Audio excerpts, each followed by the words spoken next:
Kansas City. Touchdown, Kansas City! And your home for Royals baseball. Fastball hit high in the air, deep left field, way gone into the bleachers. A two-run homer for Bobby Witt Jr. Watch The Drive by subscribing on our YouTube channel or listen on demand with the Odyssey app or wherever you get your podcasts. This show is always going to stand on principles. Dippin' Dots are incredible. Red Lobster is the best restaurant that America has to offer, and baked beans are trash. You're listening to Kansas City's FM sports station, 96.5 The Fan. Here's C-Dot.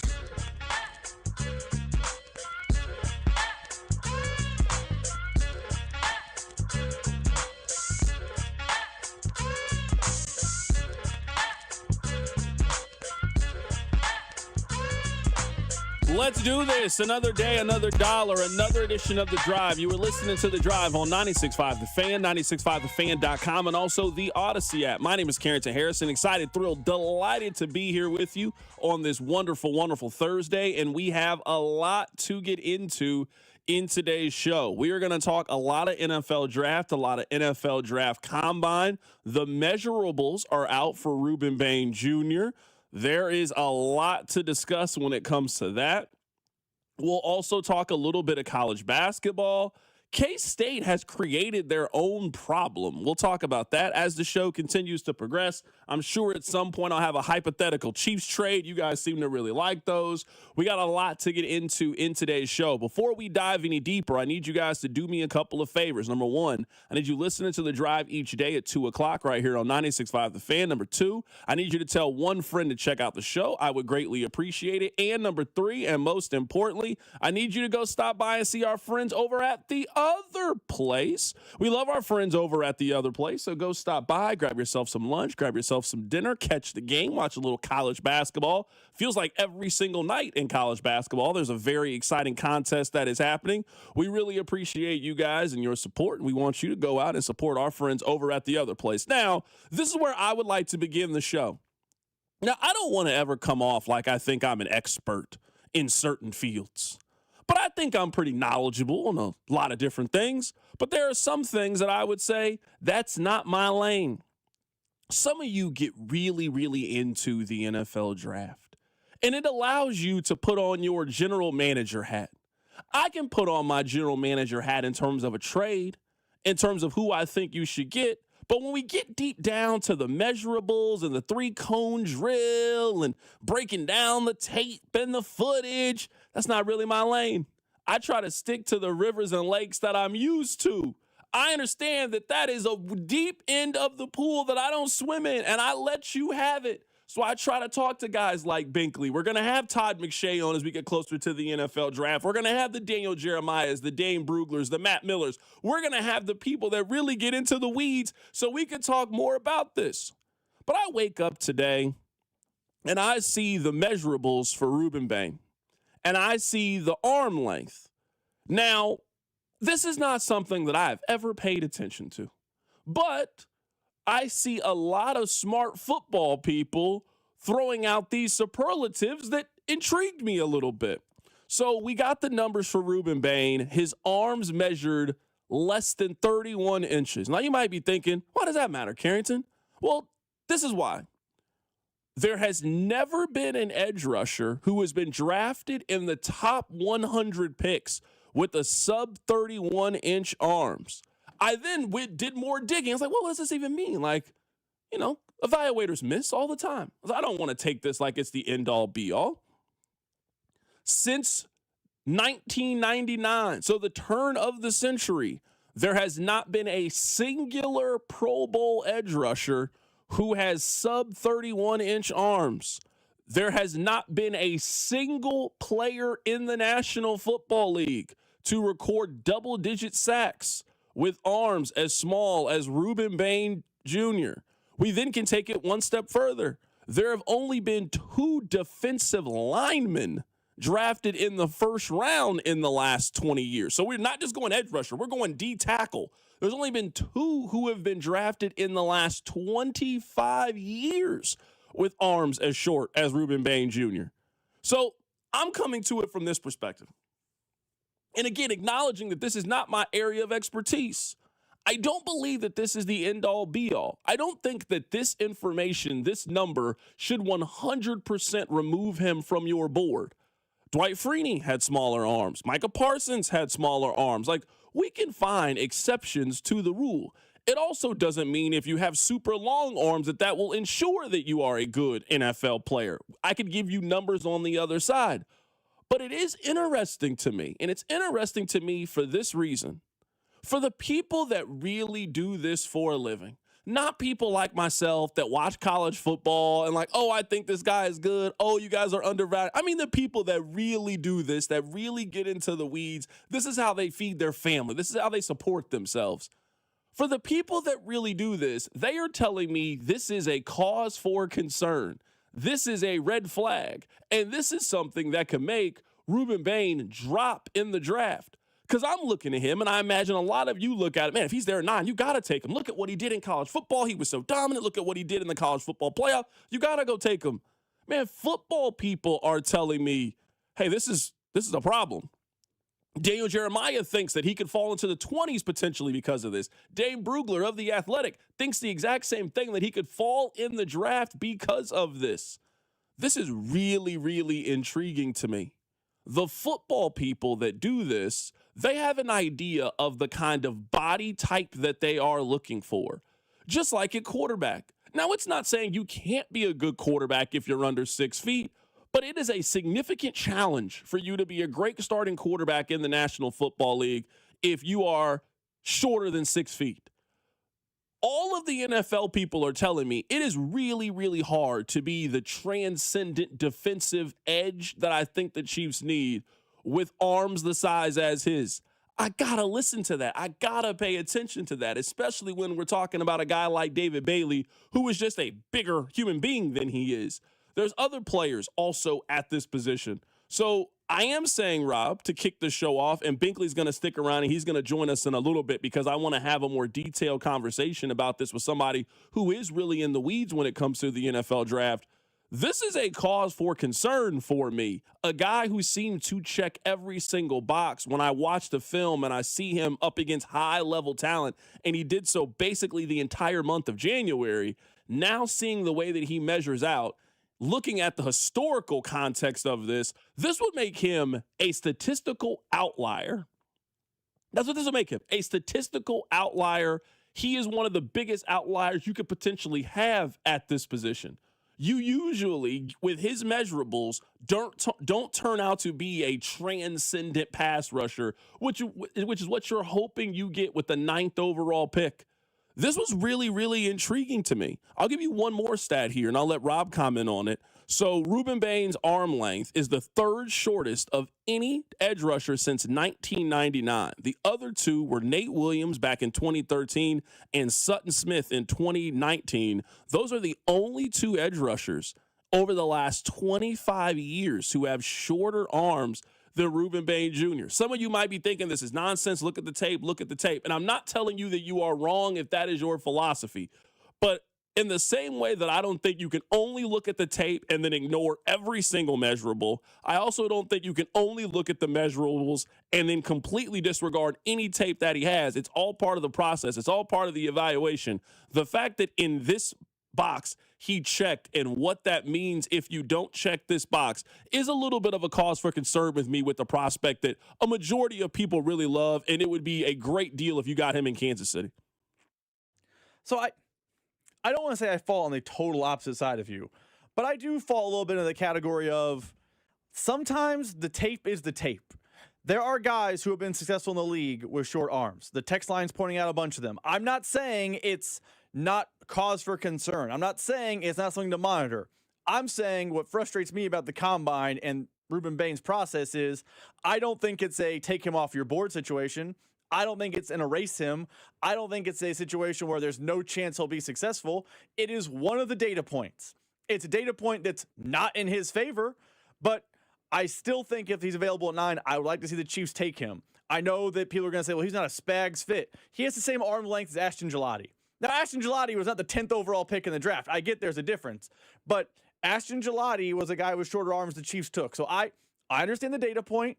I understand the red flags. I understand the cause for concern. I understand the alarmingness of the fact that he's got T-Rex arms. I get it. But I don't think it's this death sentence, doom and gloom that some are saying. Daniel Jeremiah, I respect a lot. He knows a lot more about football than me. Daniel Jeremiah is saying this is going to cause him to drop in the draft, and it is major concerns around the league, the fact that his arms are so short. I think that's because there's nothing else happening in the league. The only thing people are talking about is this. Wait 3 weeks, and then he will start, quote, rising up boards again. That's just how these things kind of go. I think this text makes a lot of sense, and I'm really excited to have Binkley on the show. My argument has always been you can't bank on a statistical anomaly at 9, and I love Bain. I think you have to at least approach it with this. And I maybe you are, maybe you're not. That is exactly what the Chiefs would do if they draft Rueben Bain at 9. They will say, these numbers don't matter to us at all. That all the data that tells us this is something that you should pay attention to, this is something that does matter, and we see guys bust all the time. Why do they bust? Why do guys who were really productive in college, why do they not translate to the NFL? All of it's not effort. Some of it is physical. There are physical traits that these guys are looking for and that help make your transition to the NFL a much easier process. The people that do this and are tracking this are telling me, hey, this is something that can make your transition to the National Football League really, really difficult. The fact that you can't do some of the physical things that you need to the way that other guys at your position can, because quite simply, they are just bigger human beings than you are. That is something to pay attention to. That is something to note. And I think that's a really good point. If you want the Chiefs to get Bain at 9, and I'm not telling you you are wrong. You were saying that this is for something that is already a crapshoot, you are willing to disregard, I would say, 25 years of data and say, we don't care about that. We think this guy is still the one at this position. It's a really interesting case study. And there have not been an edge rusher over the last 25 years who has shorter arms, who has been drafted in the top 100. There's 2 guys like that in this year's NFL draft class that we think are going to go in the first round. Bain's going to go in the first round. Maybe he doesn't go 6th overall, but somebody's going to disregard this and draft him in the first round. Maybe it's at Kansas City. Maybe it's at 9. I mean, there's 2 of these kind of guys. So if you're looking for a case study to tell me whether or not this information is rubbish and we should completely throw it out, we're certainly going to have that in the 2026 NFL draft. Coming up on the other side, I've asked Binkley to come back in studio. I want to ask him about Rueben Bain and what this arm size conversation means. Keep it right here. It's The Drive. The Drive with Carrington Harrison on your home for K-State athletics. 96.5, The Fan. We all hear the radio ads about the IRS. They tell you to be afraid, to be scared, and they try to frighten you into calling. I'm not here to do that. Tax Relief Advocates is different. TRA is here to tell you that if you owe money to the IRS, whether it's $5,000, $50,000, or $500,000, we have a solution. It doesn't matter if you're sitting in your car, at work, or with your kids. No matter where you are, call now. 800-575-9834. Don't lose hope. TRA can eliminate or reduce what you owe to the IRS. Generous programs are now available that can give you a fresh start. Our passion is taxes and helping individuals fix their IRS problems. We have over 1,000 5-star reviews on Google and an A+ with the Better Business Bureau. You don't need to be afraid of the IRS any longer. End your tax nightmare today by visiting us online at TRA.com or call 800-575-9834. That's 800-575-9834. Tax Relief Advocates. Real solutions for real people. You still got it, but your immune system weakens as you age, making it harder to fight flu, pneumococcal pneumonia, RSV, and COVID-19. Ask your doctor or pharmacist which vaccines you need. Sponsored by Pfizer. Wish your life came with a warning app? That dog does not want to be petted. Well, life doesn't always give you time to change the outcome, but prediabetes does. Take the 1-minute test today at doihaveprediabetes.org. Brought to you by the Ad Council and its Prediabetes Awareness Partners. At Liberty Mutual, we love helping people with things like customizing car insurance, just like how we customize a song for you. Catered country tune. Liberty Mutual, saving you bucks by protecting your truck. 'Cause 30 told me to only pay for what I need. Thank you, Limu. I'll always trust Liberty, liberty, liberty, liberty. We all hear the radio ads about the IRS. They tell you to be afraid, to be scared, and they try to frighten you into calling. I'm not here to do that. Tax Relief Advocates is different. TRA is here to tell you that if you owe money to the IRS, whether it's $5,000, $50,000, or $500,000, we have a solution. It doesn't matter if you're sitting in your car, at work, or with your kids. No matter where you are, call now. 800-575-9834. Don't lose hope. TRA can eliminate or reduce what you owe to the IRS. Generous programs are now available that can give you a fresh start. Our passion is taxes and helping individuals fix their IRS problems. We have over 1,000 five-star reviews on Google and an A+ with the Better Business Bureau. You don't need to be afraid of the IRS any longer. End your tax nightmare today by visiting us online at TRA.com or call 800-575-9834. That's 800-575-9834. Tax Relief Advocates. Real solutions for real people. Finding great candidates to hire can be like, well, trying to find a needle in a haystack. Sure, you can post your job to some job board, but then all you can do is hope the right person comes along. Which is why you should try ZipRecruiter for free at ZipRecruiter.com/free.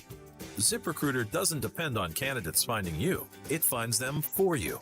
Its powerful technology identifies people with the right experience and actively invites them to apply to your job. You get qualified candidates fast. So while other companies might deliver a lot of hay, ZipRecruiter finds you what you're looking for.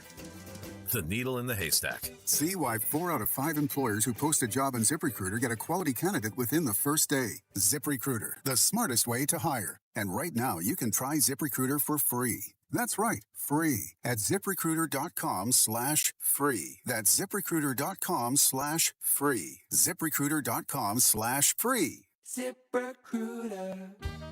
I'm Mark Solinger, producer and one of the hosts of the Moth podcast. For nearly 2 decades, The Moth has brought live storytelling to stages around the world and to millions of listeners. These are real people telling true stories from their lives. Stories about a lost family recipe, about working to free a wrongfully convicted man, about realizing you need to leave your May-December romance. Stories that will move you, surprise you, make you laugh. Stories you can't forget.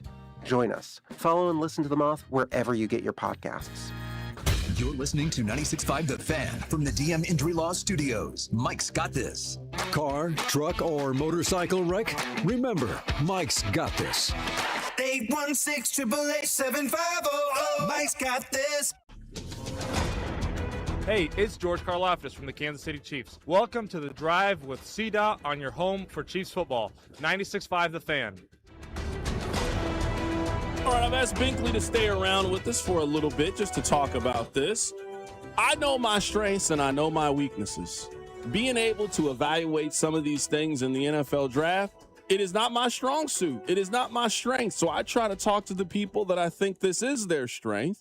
So Rueben Bain today, he measured at the combine. Just to give you an idea from the physical standpoint, he was 6 feet, 263 pounds, just a very large human being. His hands were 9 inches and his arms were 30 inches. So he has sub 31 arms, thin wingspan, all of that kind of stuff. Just to give you an idea, there has not been an edge rusher drafted inside the top 100 with sub 31 inch arms since the turn of the century. There has not been a Pro Bowl edge rusher with shorter than 31 inch arms. There has not been a single pass rusher in the league whose arms were this short, who has had double-digit sacks in the National Football League since then. There have only been 2 defensive linemen since 2003 with arms this short. And looking at it, these are the 3rd shortest arms of any edge rusher who has been selected, who is measured at the combine since 1999. So this is a story, in my opinion. I said this in the open, Bink. I'm happy to have you stick around with us for a little bit. I said this in the open. I'm not going to tell you to completely disregard this, only watch the tape. I think you have to pay attention. It's all part of the process. I also don't think if you can 100% eliminate him just because of this. You can find outliers to this. Dwight Freeney is an outlier to this. Micah Parsons has smaller arms. Like, we can find guys who have been very productive pass rusher that maybe don't have the prototypical size that you are looking for. Well, now that we have the official measurements on Rueben Bain, for someone who studies this, what does it say to you? Yeah, this was kind of going to be the knock on Rueben Bain all along. That's why, I've heavily to the Chiefs wide receiver because I hadn't believed in Bain. But it's more than just the arm length, which we knew was going to be a problem. Props to him for measuring that today because I don't think he's going to do the drills. But he's also... Why would he not? I'm sorry to cut you off, but if you're him, and right now the question is just about this. That's the conversation right now in the NFL draft is about arm length. Sure.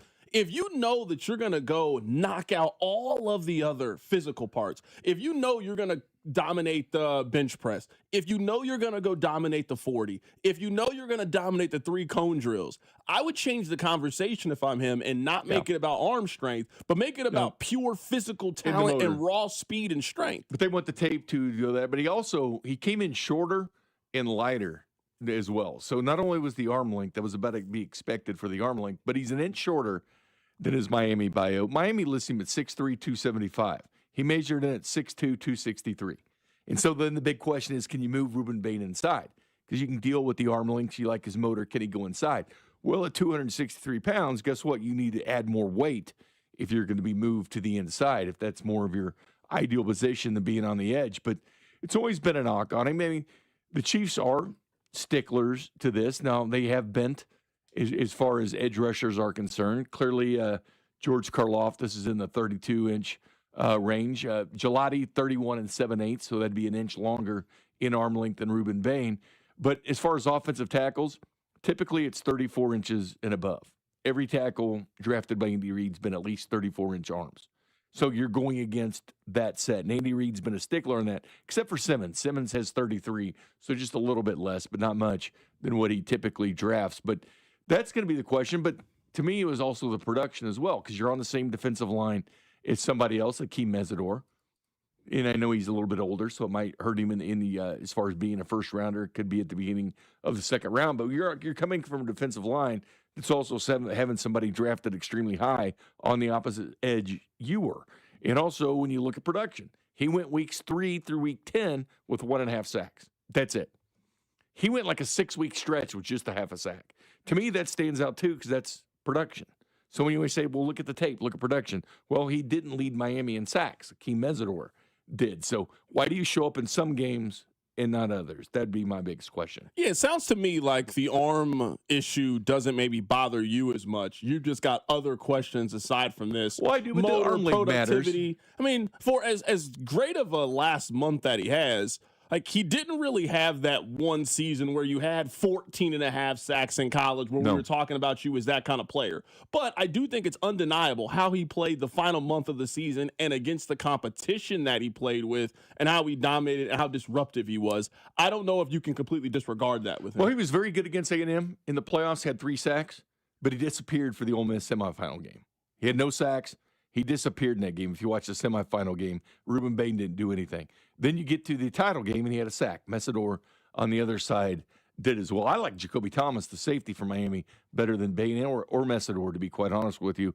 But, yeah, the arm length does come into question because it comes down to also motor's fine if your motor's running 100% of the time every game, but eventually you need that leverage. I mean, just think about it. Sticking when you're growing up and your older brother, he's got 2-inch longer arms than you. Well, he could reach out and punch you before you could even, touch his face. It does matter. Leverage does matter. There's a reason why out of the top 10 sackers in the NFL this year, all of them had 32-inch arms. Out of the top 10 sackers, all of them had 32-inch arms. So, yeah, it comes into equation with leverage and things like that. His motor's unreal. I mean, I do like his motor.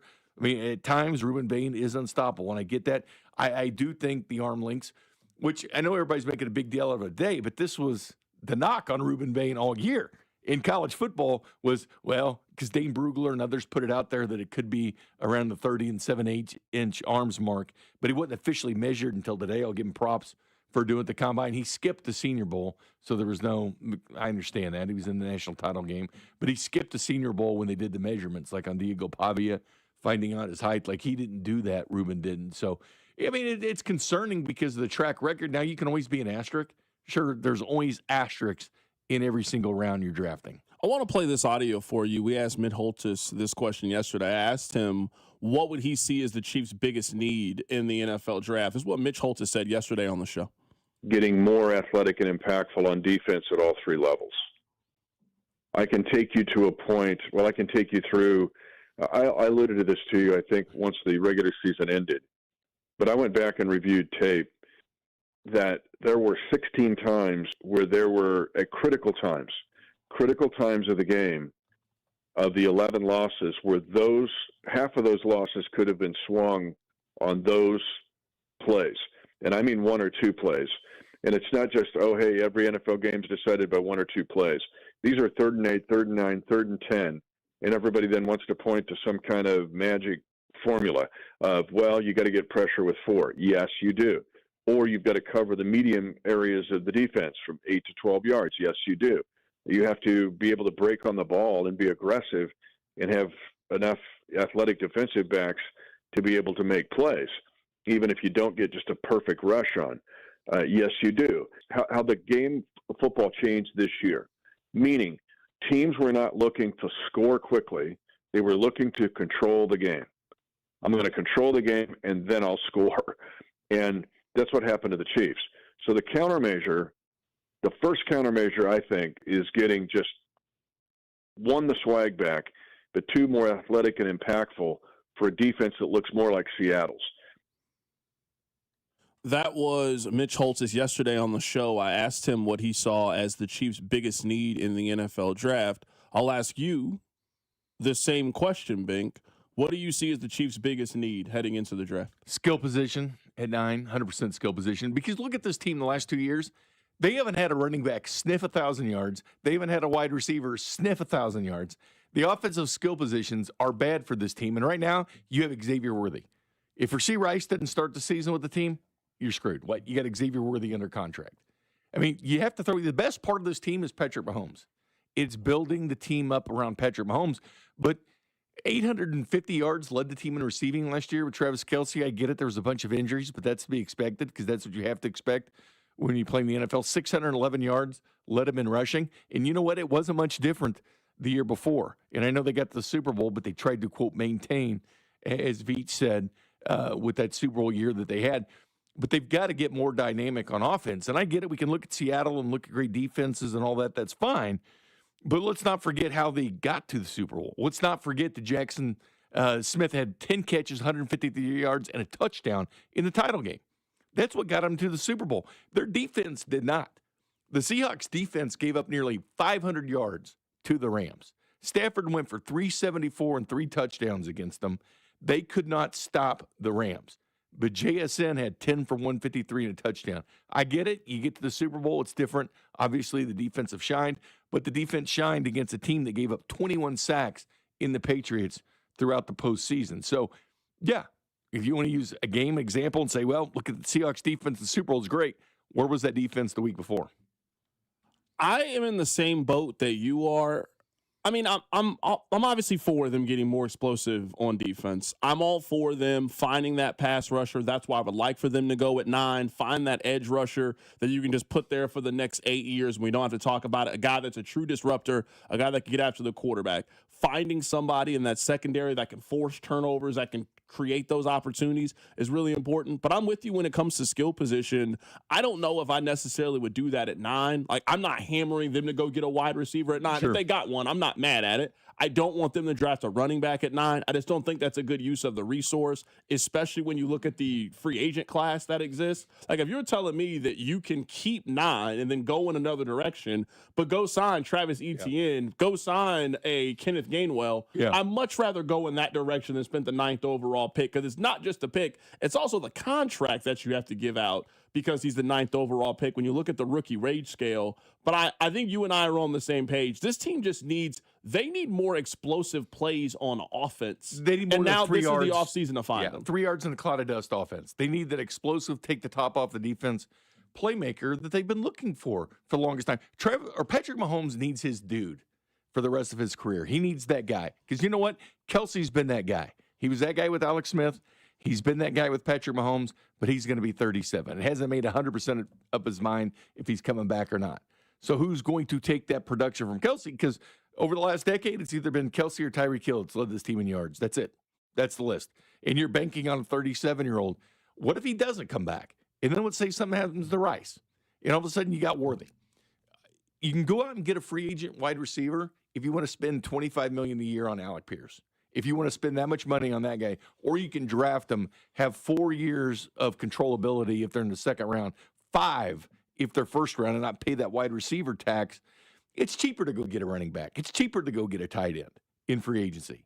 It's a hell of a lot cheaper than getting a good wide receiver unless you make a trade. If you make a trade, you can find a way to do it. They don't, quote, have that draft capital to be throwing around at trades for That's what different makes teams. it so hard to me. Like for It a is. wide receiver, for example, Brian Thomas. I think Brian Thomas Jr. is going to get traded at some point this offseason. There's just too much rumbling around it. But a guy like Kayvon Thibodeau, who was a top pick a couple of years ago, it's not working out in New York. I'd love for the Chiefs to be in on that, but I'm not sure if they got enough draft picks that they can be in on a move like that. Or for Bradley Chubb would be okay with $12 to $13 million a year for 1 year. A 1 year deal with a 2 year option that you can have a 1 to 2 year deal on a guy that's proven in the NFL. Not saying they don't need to do it because they do need to get better at edge. I like Owe from Seattle. I'm interested if he's available. Yeah, exactly. But definitely spend, if you don't go in free agency and you bring in an edge rusher, wide receivers are going to cost you a lot of money. Even Juwan Jennings is going to cost you at least $22 million. That's a former 7th round pick. We had BK on the show, and that's who he wants the Chiefs to go get. But again, that was a 7th round pick. This is what happens when you throw more than one dart at receivers. And the Chiefs have, quote, what Veach say, maintained. They haven't gone out there. They went out in the year where they were going to lose their number 1 receiver to a suspension. We all knew it was going to happen with Rice. And they drafted Jalen Royals. And that was really everything they did. Who couldn't get on the field last They didn't year. go out and get that free agent like a Keenan Allen that was just sitting out there until training camp. They didn't do a damn thing. And they relied on a Jalen Royals who couldn't get on the field. They threw one dart at Sky Moore in the draft. They threw one dart at Rashee Rice in the draft. Guess what happens when you throw more than one? You get a Puka Nacua, who's the 4th, 5th round selection of the Rams. You get a Juwan Jennings in the 7th round. You get a Torrey Horton. You get different guys when you throw more than one dart at receiver, when your biggest commodity is Patrick Mahomes. And he needs somebody to throw to. We can be as good as we want on defense, but unless you're sitting here churning out 830-yard receivers to be your leading receiver in a 17-game schedule and 600-yard running backs, you can't be explosive on offense. And this team is so hurting on explosive plays on offense. And yes, you pay so much for a wide receiver in free agency. I just think drafting one's the best option. And I like the edges that could be there at 40. I do. And I don't think they're exponentially much different between the guys in the beginning part of that second round than early on. And you can say the same thing probably about wide receiver, but definitely those top 2 picks need to be wide receiver and or edge, and definitely running back, I feel, because it looks like they're going to get a mid-tier type running back, mid-tier to below, as far as through free agency. So they're going to have to draft a running back in the top 3 rounds, in my opinion. 913-586-7965. Binkley's going to hang around for just a little bit longer. We're going to ask him some random questions here coming up in just a bit. Last football question for me. We'll see if the text line has some for random question time. I think their big swing is going to be Travis Etienne. I think they've already been setting it up. I think Veach, I'm not saying he said it a couple of days ago, but I would say the biggest quote that came out of the combine is, we need to be more explosive at running back. Yeah. So that means you're taking a swing at running back. I'm not talking about Elijah Mitchell. You are going to allocate some resources to running back. I thought Breece Hall was going to be that player. I think he's going to go back to New York. I think Travis Etienne makes a lot of sense. We had the report from Pete Sweeney a couple of days ago that Etienne's very interested in Kansas City. Sure. That's who I think their big swing is going to be. Who do you think that's going to be day one? It does. Tyler Algier, somebody like that in that category, I can see being a Kansas City Chief. And as far as Veach throwing these things out there, yeah, he's throwing the smoke screen out there as well, because Jeremiah Love, our team's going to jump the Chiefs and the Saints to get up and get Jeremiah Love, because that's been the odds-on favorite to be a Kansas City Chief. Matter of fact, 12 of the last 25 mocks that went out all have Jeremiah Love. Everybody thinks they're going there. When Veach said that was crucial. But the other thing he said, though, that I thought made a lot of sense was they've been maintaining, which they have been. They've taken that sponge to get all the water when they made it to the Super Bowls, right? They just kept winning. So they didn't make a change. Like someone in an older car, and they're going to keep driving it until the wheels fall off. Well, the wheels fell off, and they need to make a change. So when he said those two things there, you kind of pay attention to it. But, yeah, I think there's a market, and I think that people are zeroed in on the Chiefs getting Jeremiah Love if they don't make a move in free agency. I think a mid-tier running back like a Rico Dowdle, Travis Etienne be fine, but Tyler Algier, as long as they still draft a running back, like at least by the 3rd round. Binkley, I love talking NFL draft with you, but we got a lot of time to talk NFL draft. But the time is now for, go ahead and tell them. Random question time. Big, when you go to a sports bar, yeah, what do you order? Like, let's say that you and I tomorrow went to the other place. Yeah. And I'm like, hey, Bink, you know what? It's on me. I'm treating you today. What are you ordering? Well, beer, first of all. Does that okay, count? yeah, no, I'm talking food-wise. You got to eat, too. Probably some form of pretzel sticks, like the dip in the cheese. Okay. Or nachos for appetizers. Definitely that. If it's a burger or something like that, and we get a little fancier, and hey, you can order from the menu. You can order whatever you want. I'm going smash burger. I'm going something like that. But I would typically stand in the appetizers, like the pretzel sticks, the nachos, those kind of things, the potato skins, those kind of things. Give me a underrated burger spot in Kansas City. And I'm going to say just for this because I know you. I know you're going to say Taze because it's up north. I'm taking Taze off the board. Give me a low-key, underrated, you're going to go get a burger tonight. Where are you getting a burger from? Well, there is the 300 burger. Does that not count? The that absolutely the Liberty counts. Bowl. Yeah, underserved barbed wire barbecue. I love their burgers as well. Danny's Burger Shack on North Oak is legitimately what is underrated. This called? Danny's Burger Shack? Okay, I've never heard this before. Danny's Burger Shack. It's on North Oak, but it's got quite the following. A lot of people waiting in line for some Danny's burgers. Okay, Danny's Burger Shack. Yeah. I need to write this down. But definitely 300 burger, but everybody knows about that and they go out there. But that's definitely one of the underrated burgers in the city. What do you get on your burger? Let's say you're at Five Guys, where like toppings are kind of the thing. Well, I like jalapenos on it. I know Okay. it sounds weird, but bacon for sure. Got to go cheese, Colby Jack or American cheese for sure. But the jalapenos, I love throwing those on there. That and the bacon. I heard earlier you don't wear lotion. No. Can we dive into this a little more? Yeah, I don't like lotion. Okay. I shower every day. The I text line believe want that. to know about that. Or deodorant. Yes, I wear deodorant as well. You an Old Spice guy? No, not Old Spice. Actually, they spray. This Okay. Old Spice, the athletic spray or whatever they have. Yeah. I like Old Spice or Dove. Yeah, I don't take baths, and I always shower. Drew takes baths, believe it or not. Like every time, or is that No, like just sometimes he does. Okay, Extra yeah. I mean, somewhat. I understand every once in a while if that's how you're gonna do it. Does Rob use lotion? Do you use lotion?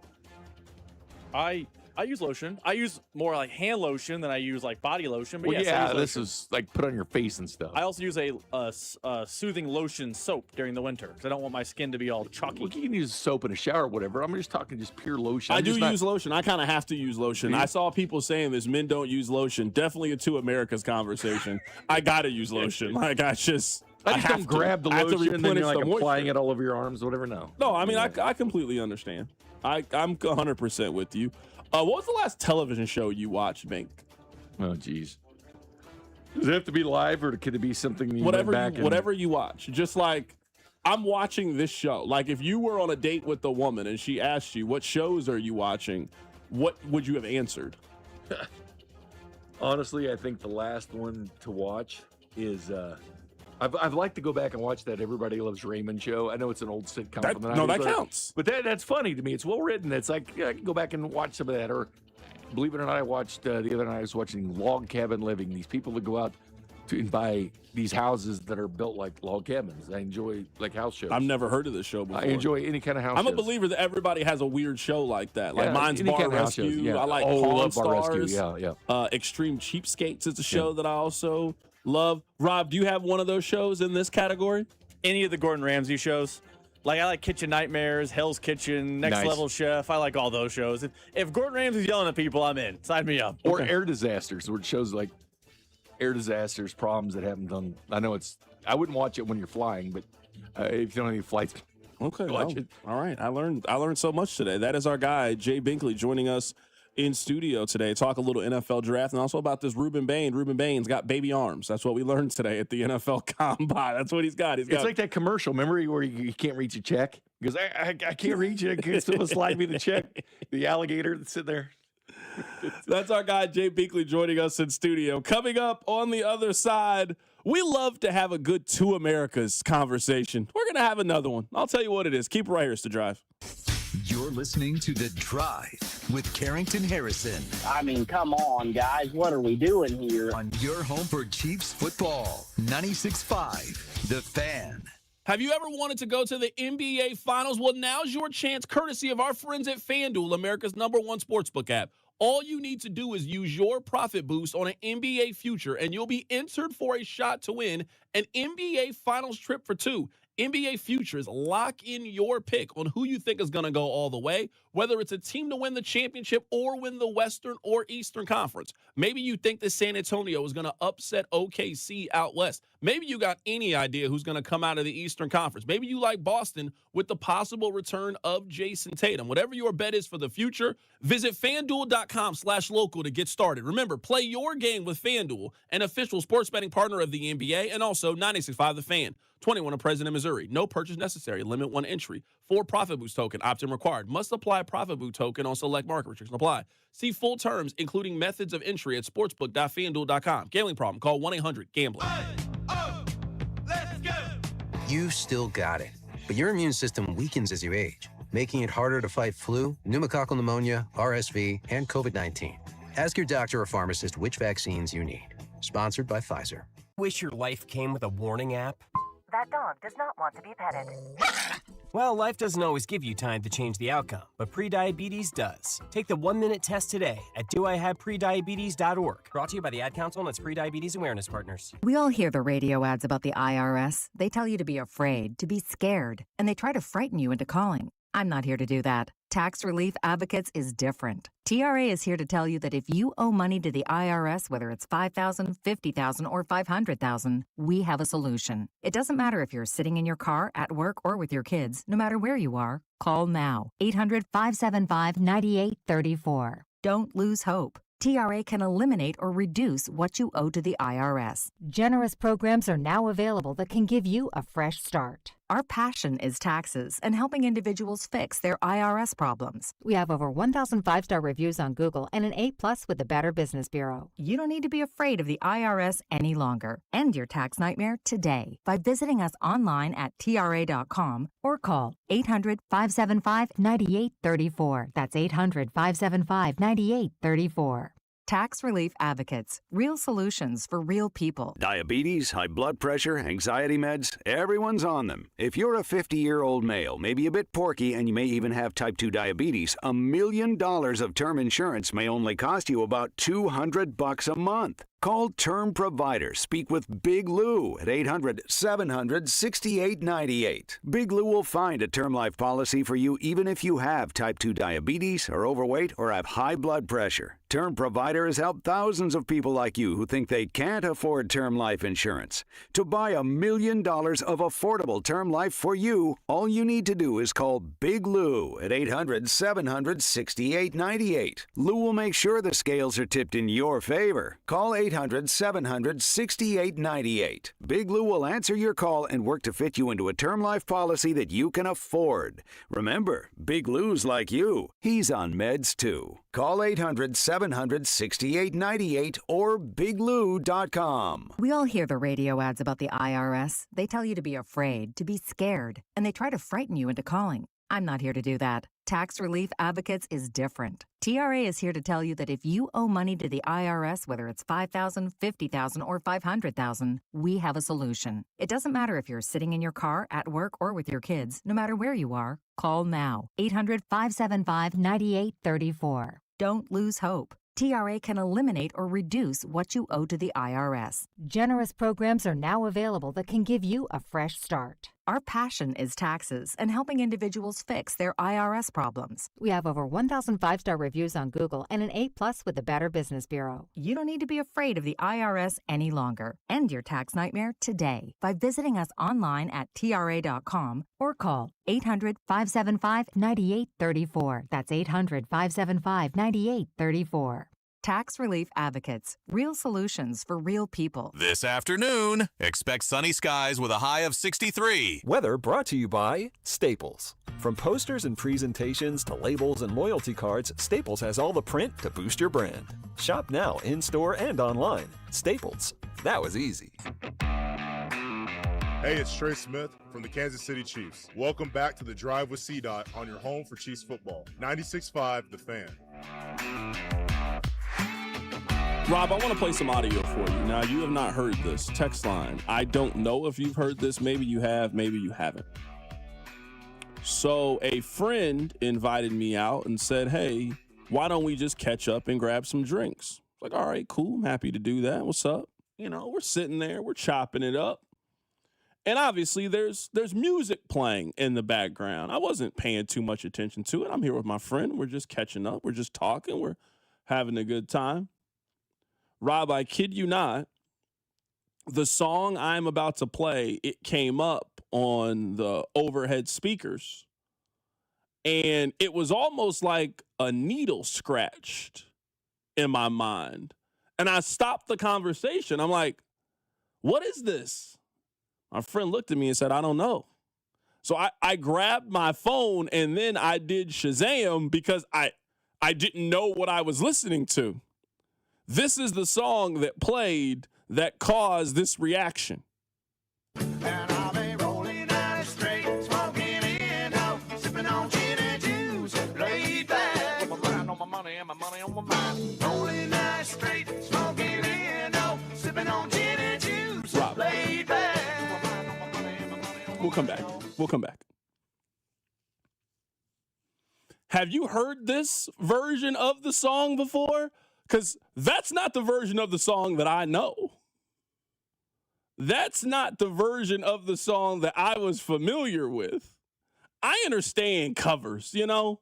You're out, you're shopping for trousers, you hear a cover of a song, you're like, oh, okay, cool, whatever. Like maybe you couldn't get the rights. I don't know how this thing works. Rob, folks are listening to the country version of Gin and Juice. That's the kind of music people are listening to. You can't just go radio edit on the real like you got to hear the bluegrass version of the song. You got to hear the banjo version. I couldn't believe what I was listening to. And I'll be rolling down the street, smoking in, sipping on gin and juice, laid back. On my mind, on my money, and my money on my mind. Rolling down the street, Rob, smoking in, you got to speak for this. I'm putting all of the weight on this on you. Is this what you guys do in your free time? That's bad.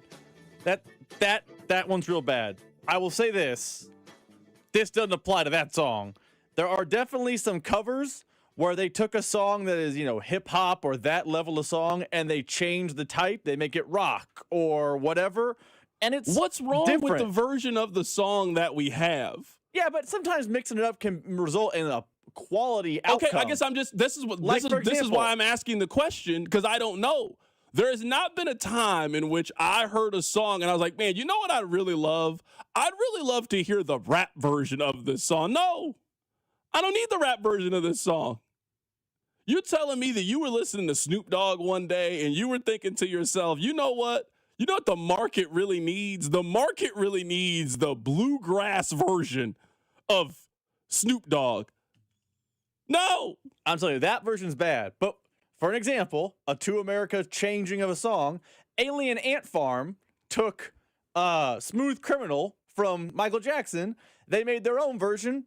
It's a different song. It's the same song, but different. Not bad. That version, bad. That's a bad. I don't like bluegrass, so that's not for me. Okay. But the text line is now offering up different versions. We might have to this might have to be a theme of the show today. Someone says, C-Dot, wait till you hear Boys in the Hood by Dynamite Hack. Someone else just said, you want to hear Cleverly's version of Low from Flo. Can you write these down, Rob? And just as the show progresses, we'll just go through some of these versions of the song.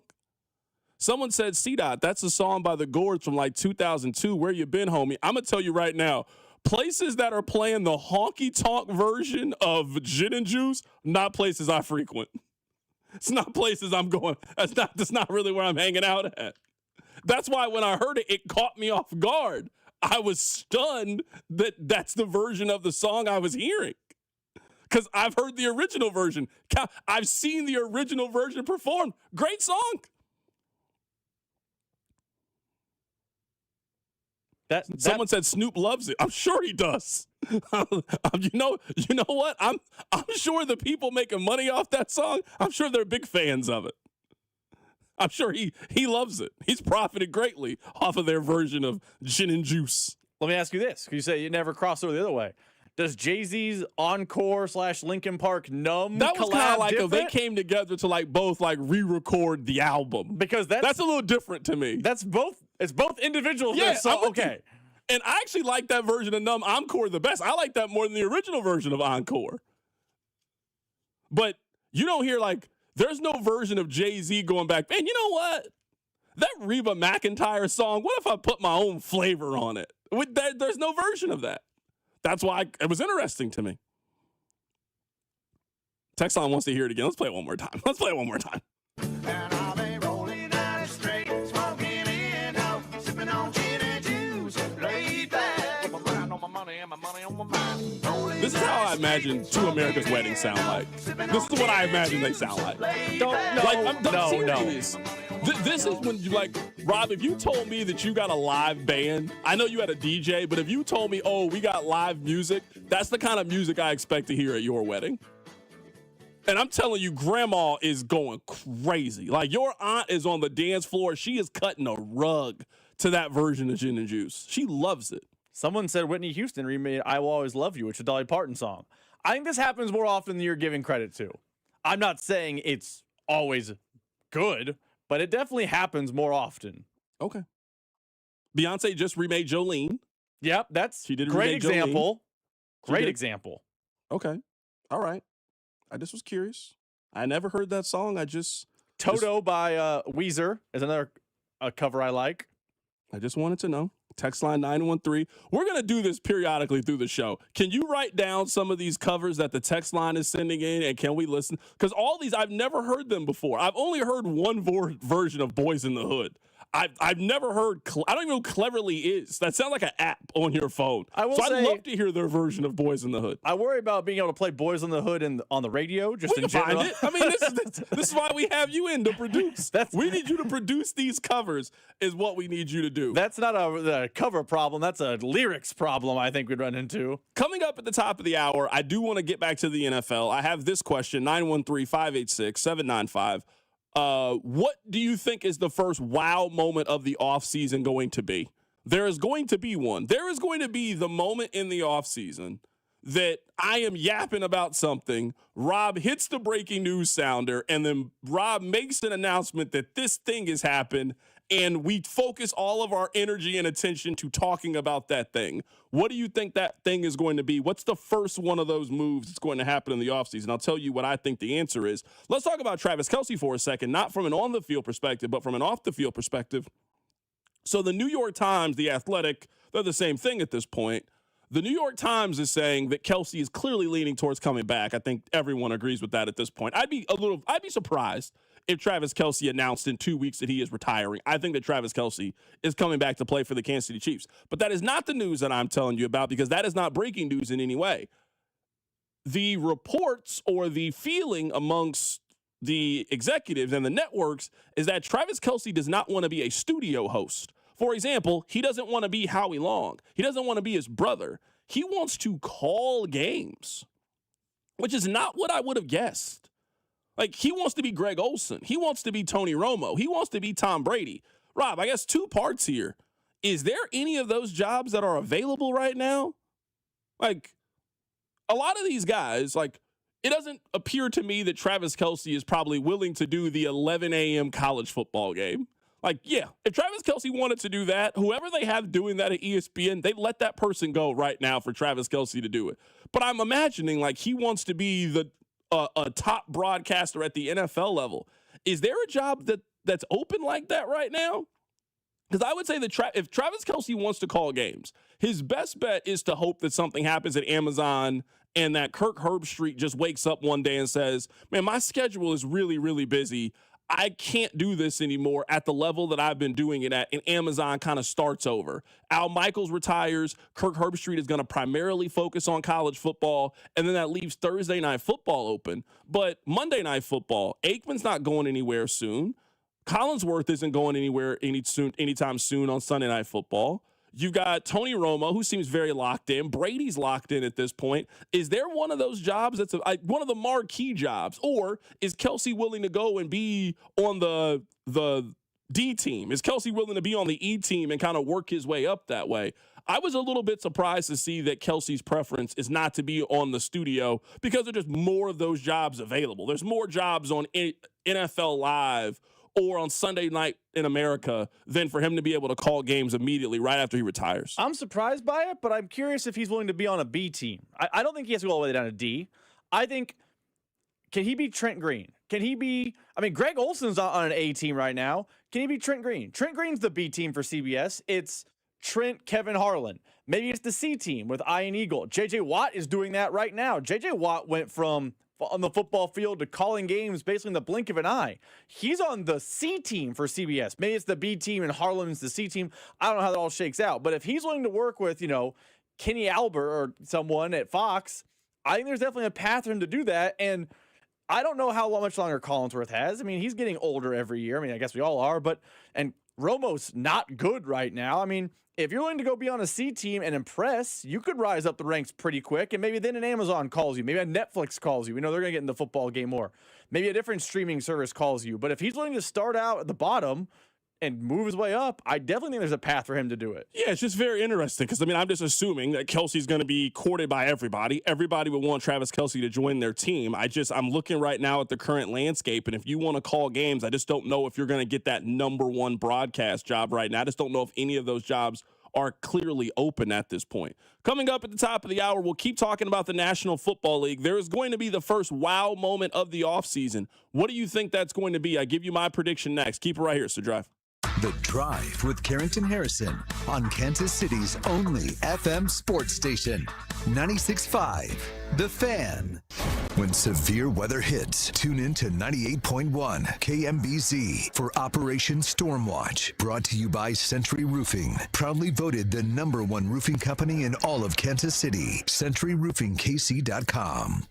You know that Big Bargain detergent jug is 80% water, right? It doesn't clean as well. 80% water? I thought I was getting a better deal because it's so big. If you want a better clean, Tide Pods are only 12% water. The rest is pure, concentrated cleaning ingredients. Oh, let me make an announcement. Attention shoppers, if you want a real deal, try Tide Pods. Stop paying for watered-down detergents. Pay for clean. If it's got to be clean, it's got to be Tide Pods. Water content based on the leading bargain liquid detergent. Staples presents That Was Easy. So I own a coffee shop, and I wanted to label everything with our logo. That's ambitious. Cups, boxes, bags. Ooh, that'll add up. Not at all, because right now, Staples prints custom labels for 30% off. 30% off? That's shockingly affordable branding. Yep, now our logo and URL are seen all over town. Brand your business for less at Staples. That was easy. Shop Staples in-store, online, or in the app by 442 Unlock. Exclusions apply. Visit staples.com/print for details. Low testosterone can be a real problem for many men. It causes poor sleep patterns, decreased energy, low sex drive, and it makes it really hard to stay in shape. And as we all know, a healthy body is very important to our overall health and well-being. This is Jeff for Heartland Men's Health, and if some or all of these symptoms sound like you, we can likely help you be done with low T. We can also help you lose weight, support your metabolism, improve your gains in the gym, and more with our new targeted body composition plans featuring GH peptides, NAD+, GLP-1s, PDA, and more. Our low T protocols, applied in conjunction with our body composition plans, will help most men see real improvements, true weight loss, higher energy, improved sleep, stronger workouts, and a renewed sex drive as well. Your initial visit is just $99 and includes blood work and a medical consult. And if you start on treatment the same day, your visit is free. Call 844-447-6600 or go to heartlandmenshealth.com. Featured therapies are compounded and have not been evaluated nor approved by the FDA. Provider prescription required. See website for details. You know that Big Bargain detergent jug is 80% water, right? It doesn't clean as well. 80% water? I thought I was getting a better deal because it's so big. If you want a better clean, Tide Pods are only 12% water. The rest is pure, concentrated cleaning ingredients. Oh, let me make an announcement. Attention shoppers, if you want a real deal, try Tide Pods. Stop paying for watered-down detergents. Pay for clean. If it's got to be clean, it's got to be Tide Pods. Water content based on the leading bargain liquid detergent. Staples presents That Was Easy. So I own a coffee shop, and I wanted to label everything with our logo. That's ambitious. Cups, boxes, bags. Ooh, that'll add up. Not at all, because right now, Staples prints custom labels for 30% off. 30% off? That's shockingly affordable branding. Yep, now our logo and URL are seen all over town. Brand your business for less at Staples. That was easy. Shop Staples in-store, online, or in the app by 442 Unlock. Exclusions apply. Visit staples.com/print for details. Check engine or ABS light on? Take the guesswork out of your warning lights with O'Reilly Veriscan. It's free. Ask for O'Reilly Veriscan. O'Reilly Auto Parts. Spring savings start early at Lowe's. Get a Cobalt 24-volt max leaf blower for just $99. It's powerful, lightweight, and ready to go. Plus, get 4 bags of Stay Green 1 cubic foot garden soil for just $10. Don't wait. Get everything you need to start on your spring projects today. Our best lineup is here at Lowe's. Valid through 3/4. Soil offer excludes Hawaii. Selection varies by location. While supplies last. Save $10 on a pair of Rain-X Latitude wiper blades at O'Reilly Auto Parts. Our professional parts people will even install them for free. O'Reilly Auto Parts. Be sure to follow us on Instagram at TheFan965 for behind-the-scenes videos like MVP Monday, Chiefs Take Tuesday, and Best Bets. This is your home for Kansas City sports. 96.5 The Fan, KFNZ, FM and AM, HD1 and HD2, Kansas City, an Odyssey sports station.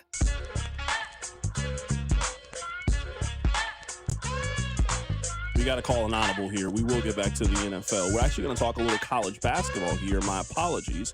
Rocco Miller of Field of 68 Bracketology is going to join us on the show. Let's talk some college buckets. Rocco, how you doing today, my man? I'm doing great. How you guys doing today? Doing fantastic. So let's start with Missouri. We'll get to Kansas here coming up in a bit, but I feel like their tournament questions are a little bit more locked in than Missouri. On your bracketology, where do you have the Tigers right now? Yeah, I mean, the Tigers got a huge win over Tennessee Tuesday night, and that really solidified a lot of question marks from a evaluation standpoint. They've had good wins throughout the year. I mean, nothing more important than the road win at Kentucky and backing that up with a road win at Texas A&M. But to add Tennessee to the list of Florida and Vanderbilt at home, it's going to be very difficult for Missouri to fall out, even if they finish with 3 straight losses. And right now, they're the strongest of the 10 seeds, but they're fighting. I don't even know if anybody wants a 9 seed, because who wants to be in an 8-9 game? But they're the strongest of the 10 seeds, which basically makes them about the 8th or 9th safest team from falling out. So I just think at this stage in the game, with only 3 to go, the Tigers should feel very good about going to the NCAA tournament. Do you have them needing to do more work? You mentioned it there a little bit. They have 3 games left. They have Mississippi State, that's not a good team. Oklahoma, who's okay, I guess. And then they have Arkansas, who is obviously firmly in the tournament. Do you see Missouri right now, is their resume is complete, they don't need to do any more work? Or do you think they need to win a couple of these games that they have left on the regular season schedule? Yeah, you can never say that at this time of year because there's so many variables at stake with conference tournaments. You might have 4, 5, 6 bid stealers, and if Missouri finishes cold, it'd be very easy to remove them from the bracket. I think as it stands today, if we didn't have a single bid stealer, Missouri would be in very good shape to be selected. But that's a revolving door once we get to championship week. So can never promise anything in this world. And the other thing is Missouri, if they did fall to those first 2 teams you named, Mississippi State and Oklahoma, that's 2 teams not going to the tournament. Right now, Missouri's already got 3 losses to teams outside of the tournament. If you go back to their non-conference results. So if we get to the finish line, they have 5 of those losses. They would be one of the heavier set of losses to teams not going to the tournament and could be scrutinized even further. So I think it's in Missouri's best interest to at least win one of the next 2. I think it's perfectly acceptable to not win at Arkansas. Nobody really wins there. And so maybe pick up a win early in the SEC tournament for insurance in the first game there, and they should be just fine. But, certainly no lock at this point. Right now, we're talking to Rocco Miller. He's with Field of 68 Bracketology, talking a little Missouri. We'll get to Kansas, and then we'll talk about the bracket as a whole. A couple more things about Missouri here. From a non-conference perspective, do you think that's going to end up hurting Missouri? They basically have a win against Minnesota, and that's kind of it when it comes to their non-con. Do you think once it comes down to the committee and we're comparing resumes, do you think their non-con could be a negative for them? I mean, at this point, it should be okay. I mean, there was nothing really sexy about it. Obviously, they got a little bit of break from the net. The net still thinks it's the 205th ranked strength of schedule other tools like Ken Palm and others that really scrutinize deeper on the non-conference schedules tell us it's horrible, like it should be in the 300s. But in the 200s, it kind of blends in, and it's not going to get picked apart too much by the actual committee. And I think, in general, Missouri has made up for any shortcomings in the non-conference with all the conference damage. Like I said, they've gone to Kentucky and College Station and picked up huge wins on the road to prove they can do that multiple times. And then the list of home wins has gotten to be at a really good place with Florida, Vanderbilt, Tennessee. I mean, those three at the top, very, very strong. So majority of the teams they're getting compared with on the bubble are scratching and clawing for maybe 2-3 of those types of wins, and Missouri has 5. And if you want to throw Auburn on the list as well, since Auburn's a bubble team now, that gives them 6. So Missouri's got the wins. It's mainly you don't want to lose out, because if they lose out and then lose in the SEC tournament, they're suddenly got a losing record in the games that didn't count in Quad 4. And that's historically been a reason to go to either the NIT or to the Crown tournament. So just don't lose out. Like, just keep that record in a good balanced spot. And I think winning one of these next two should achieve that. It sounds to me like you're not worried about Missouri and the possibility of them going to Dayton for the first 4. Well, I wouldn't be concerned about that. They were going to Dayton on Monday. That Tennessee wing elevated them, and they also got a little bit of help. A lot of the bubble fell during the midweek this week, so that's a revolving door. The way it plays out is the last 4 teams at large. They go into the field, but then you go into seeding, right? And so with seeding, Missouri's still close to 60th in the net. They're one of the worst ranked teams in the net in the entire pool of at-large teams.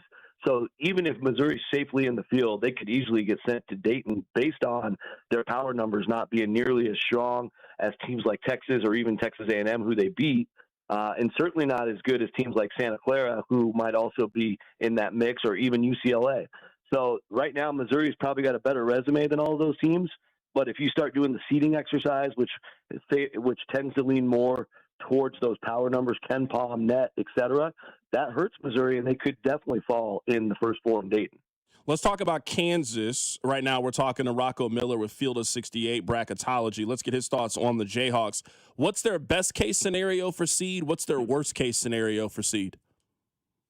Yeah, good question there. I think, you look at the remaining schedule, of course, to be able to answer such a question. And they're going to Arizona and Arizona State, right? So that's a tough road trip. I think, you look at the Arizona State game, and you finish up with the rival Kansas State, who's pretty much written for dead right now. Certainly can't lose those games. But in bracketology, you have to account for the best case and the worst case. So, of course, if Kansas were to lose those 2 games, it would hurt them substantially. But the great wins are still there. Like the great wins, you can't take those away. That win over Arizona, most recently the big one. I think their most impressive win is at a healthy Texas Tech on the road. There was good wins in the non-conference. They beat Iowa State at home. I just think the floor is really high at this point because they've already got so much evidence of how good they've played, whether Peterson's played or not. Like they beat Arizona and Tennessee without Peterson. And so I think the committee is going to judge them fairly. Plus, they're Kansas. Come on, let's be honest. They're blue blood. So I would be shocked if they fell below a 4 seed, even if they lost both Arizona games. I can't even picture them losing to Kansas State, but if they did, I don't know. Something must have totally went wrong in Lawrence that day. But I think right now they're looking pretty good for a 3. If they can win that game in Arizona, they're certainly going to get back up to a 2 seed. So that's the range right now for the Jayhawks. I have them as a tier 2 team, and what I mean is, there's probably 4 or 5 legitimate contenders: UConn, Arizona, Duke, those teams that are tier 1. You need to put them in the Final Four. They can win the national championship. And then I think there's that second tier of teams that right matchups, right situations, they are strong Final Four contending teams. That's where I think Kansas is. This isn't a seeding question as much as you mentioned Darren Peterson. I don't know what Kansas you're going to get. Is Darren Peterson going to score 40 points in that game? Is Darren Peterson going to play 15 minutes in that game? Is Melvin Council going to hit 6 threes in that game? Like, they're just such a tough team to get a read on heading into the NCAA tournament that almost anything is possible with them. Totally. Yeah, I'm 100% with you on the second tier. I think that list of teams at the top of the sport, Michigan, Duke, Arizona, Probably Houston still, even though Houston's had a rough couple of weeks. And then you look at Illinois. I think Illinois's got weapons everywhere. If they can finally get consistent, we'll see how they do against Michigan tomorrow. Those are like the first tier teams. Second tier would be a list like Kansas and Gonzaga, and maybe I would probably keep Purdue in that second tier just because we've seen Purdue fall time and time again in their big opportunities, even at home. They've lost 3 big home games.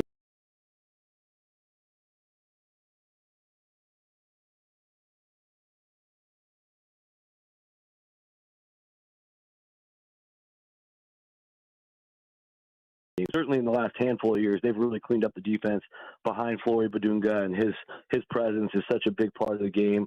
And even when Peterson's out, I think the defense, if you look at the analytics, improves. They play a little tighter defensively. Without Peterson, they're a little bit more communicative, and that goes on the offensive side as well. They might be a little bit more efficient sometimes if Peterson's unstoppable and filling it up, like you said, getting 40 points. But I also notice a lot of standing around when Peterson's got the ball. So, that element goes away when he's sitting. So I think the really good thing about Kansas is, and that's why Bill Self's such a great coach, is they've learned multiple ways how to win games. And that's going to help them tremendously in the NCAA tournament because, from game to game, you're going to get totally different types of matchups, and your ability to win in different varieties is the key to getting to 6 total wins at the end. Now, I'm not saying Kansas will do that because they'll probably run into a team that's too overwhelming, like a Michigan or something at some point, but they should be really well set up for a couple of wins and maybe even the Elite 8, Final Four type of run. Right now, we're talking to Rocco Miller, Field of 68 bracketology for a couple of more minutes here. We've gone through the local teams. Let's talk college basketball as a whole here.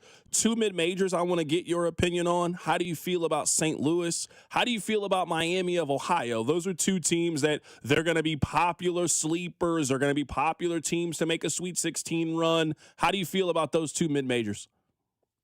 I got to see St. Louis in person. I went out there when they blew out Dayton a couple weeks ago, but now, of course, the most recent information is the loss to Dayton, and that's a problem for multiple reasons. One, we're a little concerned about the last 2 road performances, St. Louis losing to Rhode Island and now to Dayton in their last 2 road games. Beating VCU convincingly in between certainly helps see the possible. And I've loved watching this team all year. They're very well connected. They pass the ball so well. They run and gun and don't turn it over. It's beautiful basketball offensively, but they've got to figure out their defensive woes. And more critically, that loss to Dayton the other night puts them into an 8-9 game. So unless they want to keep losing and fall all the way down to an 11, they're in deep trouble to be able to make the Sweet 16 now, because in an 8-9 game, even if it goes well, you get to the next round and guess what? You got to play one of these 1 seeds. And we just talked about how good the 1 seeds are going to be. And as much as I love the Billikens, it would be very difficult for that team to beat one of these 1 seeds for 40 minutes. They might be okay for segments of the game, but put an entire 40 minutes together against one of those teams is not a great percentage. Let's just put it that way. As for Miami, Ohio, I think the magic number is 29, and it has been for a while. And what that means is there's a precedent across history, especially the last 30 years, where if you get to 29 Division I wins by the finish line, you're going to get into the dance. And right now, Miami, Ohio, I think the public doesn't really understand this because ESPN's always talking about 28-0, but the real record you need to be paying attention to is 25-0 because they played 3 non-Division I games. So right now they have 3 games to go. If they win all 3, they get to 28. And then if they win 1 in Cleveland, that gets them to that magic 29. But I also think if they get to the finish line with a 28-0 Division I record before the conference tournament, the committee's just going to have to put them in. You cannot leave a team that went perfect for the regular season out, in my opinion. So that would be where my projection would be. However, I would like to say Miami, Ohio is super impressive lately. They've cleaned up the defense. They're playing better than they've played all year in February right now. It's a great sign. And if you know the Red Hawks story of why all these guys came back this year, it's because they lost by 2 in the championship game to Akron last year, and it was a heartbreaking game. And their mission this year, more than anything, more than any of this NCAA talk, is to cut down the nets in Cleveland, and I fully expect them to win that tournament, no matter what their final record is. And that's because that's what they're all about internally. It's crazy to me, and you cover this. You've seen far more Miami of Ohio than I've seen. It is wild to me. A team could be 28-0. They're 15-0 in their league. You're telling me they could lose their last 4 games of the season, and they're in danger of missing the NCAA tournament? Like, that's just crazy to me when you think about it. It's really silly, honestly, and I'm not saying I agree with it. It's my duty here to tell you what the committee's going to do, and yeah, I disagree with them all the time myself personally. So I try to take my opinion out of the way. And you know what the other thing it speaks to? It speaks to the divide in college sports right now. You know, the fact that a team like Miami, Ohio, who is obviously going to be good this year, they brought all these guys back. Most mid-major programs cannot afford to bring back all their players. Miami, Ohio figured out how to do that, but then nobody would they tried hard to schedule teams, got a lot of no's. They did have some chances to play. A few teams decided not to based on dates, and they ended up with a poor schedule. You know, some of the teams they did play were supposed to be better than they ended up becoming, so that was certainly not their fault. They had the intent to play some big games, didn't play out that way in the end, and so that's part of it too. But I think just the fact that you can even have a schedule like that is only possible if there's not such a big divide in college sports. And scheduling is a huge problem. That's why I'm a consultant in scheduling, trying to put good games together every off season for this sport, because the stubbornness in scheduling and the fact that every coach and every team has control over saying yes or no is a huge problem. And anything I can do to try to bridge that gap, you know, I've been involved with that for 10 years now, and I'm trying still. Like, there's some things you just can't do anything about it, but it's really frustrating because I think if Miami, Ohio had 1 or 2 chances at that and they win one of them, nobody's even having this conversation right now. I'll get you out of here with this last thing. Give me a team that you think is overvalued heading into March. Give me a team that you think is undervalued heading into March. It's a great question. I guess for overvalued, I'm going to go with Purdue. I think that's easy, right? Like, I just think they're vulnerable. Now, again, you have to be good enough to hang with them so that they're going to get through the first round. But maybe second round they go out early if they're a 2 seed.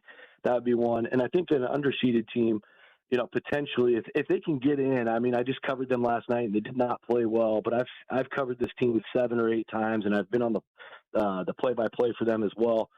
Santa Clara Broncos. You know, this is the deepest team they've had.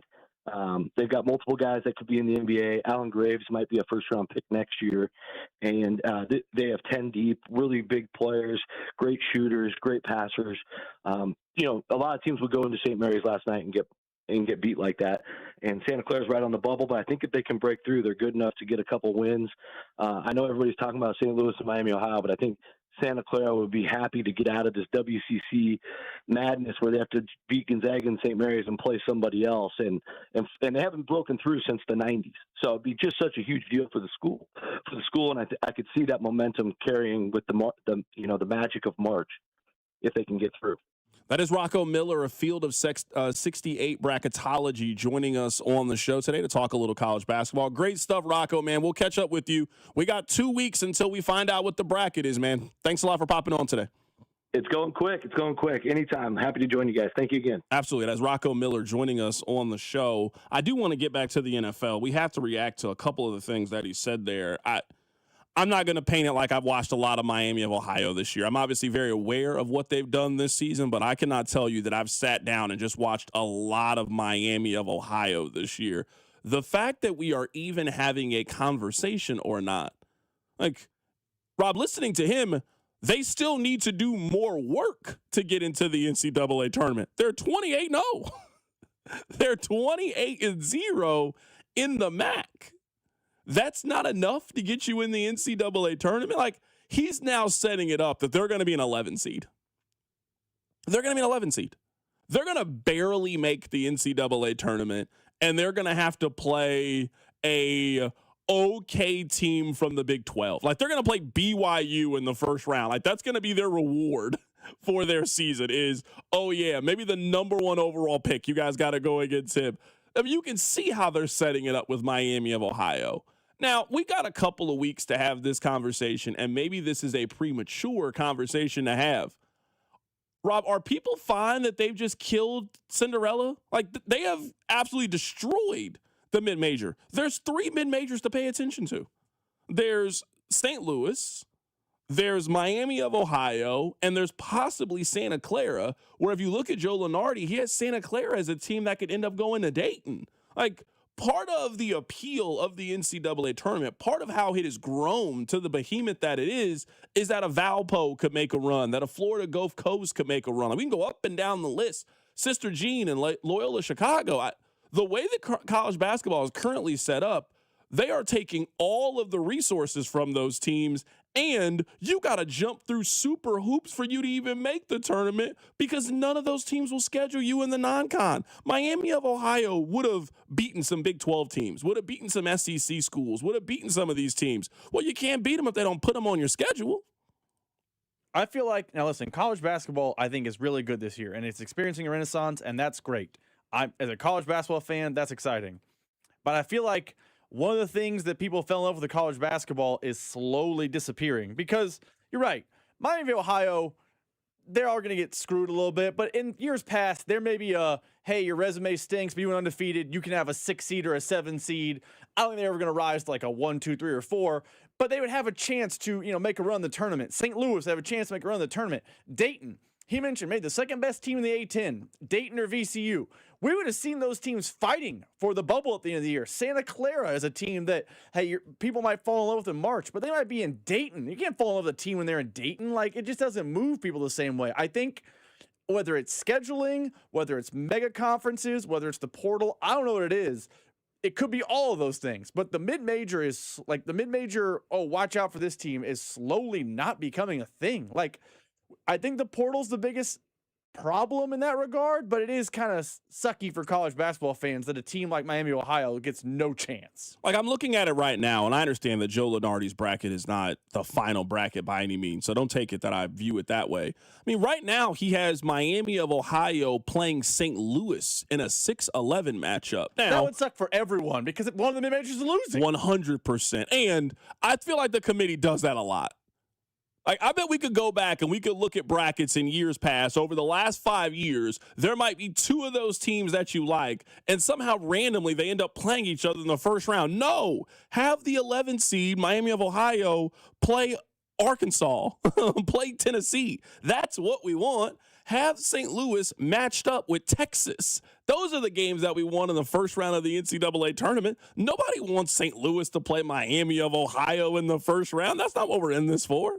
I also feel like sometimes what they do, I remember this last year, it wasn't a mid-major. I think North Carolina played someone, but they were in Dayton. They put these 4 teams in Dayton. Like, Colorado State has to head to Dayton. What? Why?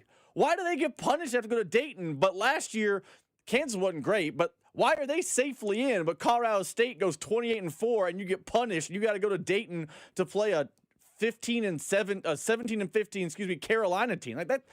We've killed off the mid-major every turn. It's interesting to hear the different opinions on Missouri because I'm on Joe Lunardi's bracket right now. Joe Lunardi has Missouri as one of the last 4 teams in the NCAA tournament and has them going to Dayton for the play-in games. We just had Rocco Miller on the show. He said he has Missouri as a 10 seed. Being a 10 seed and being the 11 play-in are 2 drastically different things.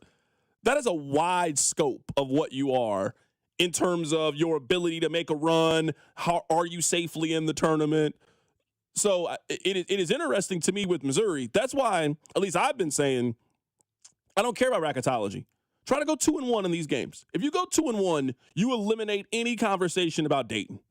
Beat Arkansas, split between Mississippi State and Oklahoma. If you do that, you are safely in the tournament and you never have to look at Joe Lunardi's bracketology again. If you win 11 games in the SEC and 21 games overall, you are safely into the NCAA tournament. So I don't want any Missouri fan, I don't think Missouri fans think this, but you should not feel like, oh, we've made the tournament, we're safely in the tournament. No, you are not safely in the tournament. There is still work to be done if you are the Missouri Tigers, because the people that do this for a living, that are trying to base off what you think the committee has, they have them either as a 10 seed or a team that is going to have to play their way into the NCAA tournament. I understand what you're saying, and maybe we're just saying it differently. I think they're in. You just can't embarrass yourself over the next 3.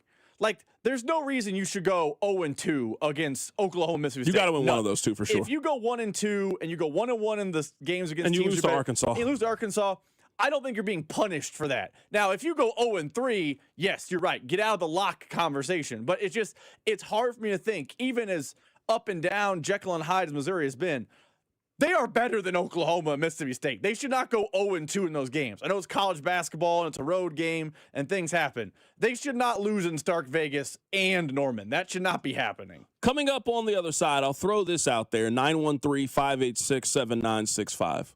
On a scale from 1 to 10, how worried are you, how concerned are you with the arm length issue with Rueben Bain Jr.? We'll reset this coming up at the top of the hour.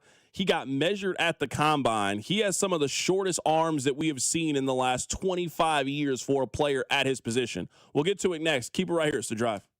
The Drive with Carrington Harrison on your home for Kansas City sports. 96.5 The Fan. At Casey's, when someone asked for a cup of coffee that wouldn't put them in debt, but still had freshly ground beans, rich flavor, and a price that starts with a 9 and ends with a D9 cents, we were too nice to say no. Now get a small coffee, just 99 cents. Limited time only. See store for details. Never have I ever called my sister from the finish line of my first marathon. Hello? You won't believe where I am. Are you running? Mile 26. I'm gonna make it. Switch to T-Mobile's 55 Plus plan and get iPhone 16e with its advanced camera system on us. Plus, 2 lines for just $30 a line. Guys, I can't believe it. I knew you could do it, babe. That was amazing. Mom, how do you feel? I feel great. I can't feel my feet. Let's take a picture, and then you may carry me to the car. Share every stride, every mile, every memory on America's best network. Switch to T-Mobile's 55 Plus plan and get iPhone 16e on us and 2 lines for just $30 a line. With 24 monthly bill credits and 2 eligible port-ins on Essentials 55 Plus for well-qualified customers with AutoPay plus taxes, fees, and $35 device connection charge. Credits end and balance due if you pay off early or cancel. Contact us. Finance agreement 128 gigabytes, $599.99 required. Best mobile network in the U.S. based on analysis by Ookla of Speed Test Intelligence data 1H 2025. Visit T-Mobile.com. Let's go! You still got it, but your immune system weakens as you age, making it harder to fight flu, pneumococcal pneumonia, RSV, and COVID-19. Ask your doctor or pharmacist which vaccines you need. Sponsored by Pfizer. Wish your life came with a warning app? That dog does not want to be petted. Well, life doesn't always give you time to change the outcome, but prediabetes does. Take the 1-minute test today at doihaveprediabetes.org. Brought to you by the Ad Council and its prediabetes awareness partners. Straight Talk Wireless presents Pickup Truck Wisdom. Trust is earned. That's why I've stuck with Straight Talk. Same price since 2009 on Verizon's 5G network. Cause shoot, anyone can make a promise. Keeping it for years, that means something. Now plans starting at $25 a month with 4 lines. Find us at straighttalk.com and Walmart. Straight Talk Wireless. Straightforward. Always. Same price claim applies only to the base monthly price of our $45 plan from October 2009 to present.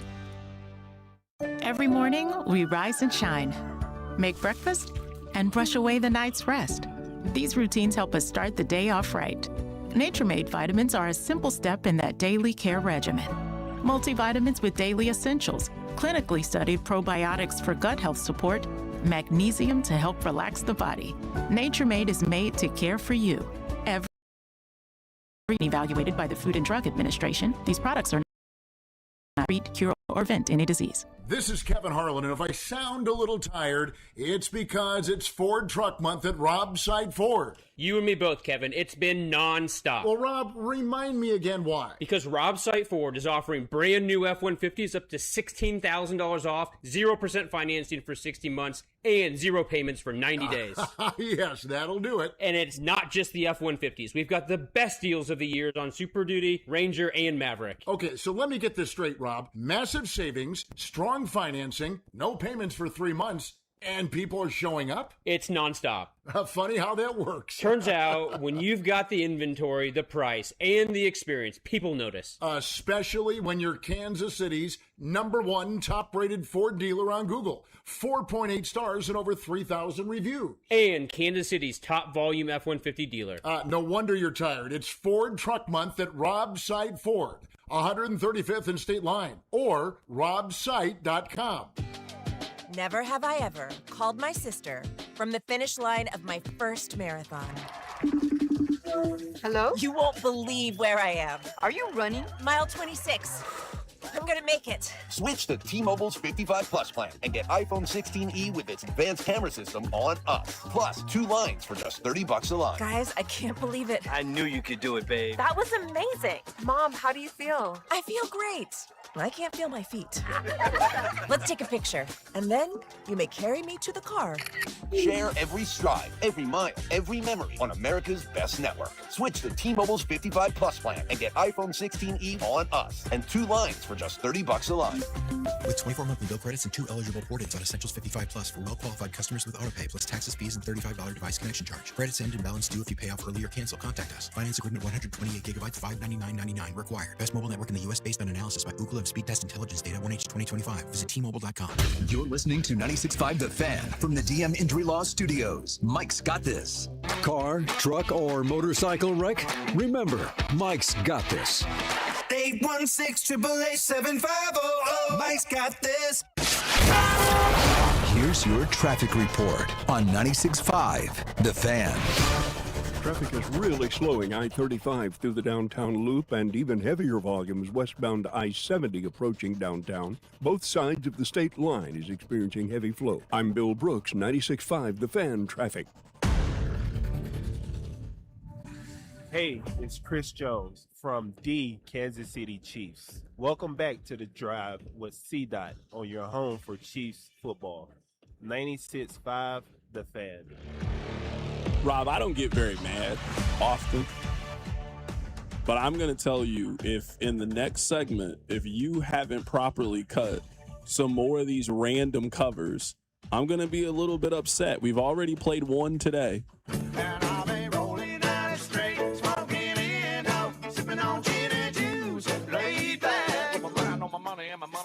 Text line is telling me this song's been out for 20 years. How have I never heard this before?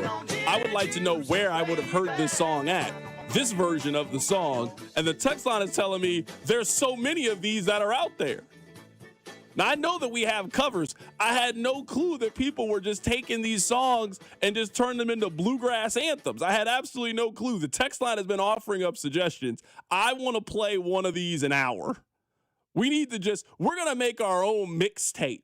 Did you used to have that, Rob, back in the day where you would go on like LimeWire or BearShare or Kazaa? For those of you that were really in the trenches when it came to download music, and you would go on there, you download your little song, you have your little CD burner, you bake a little CD, and you could ride around in your car to it. We're going to make our own covers mixtape. That's what the plan is for the show today. We already have one. We have this version of Gin and Juice.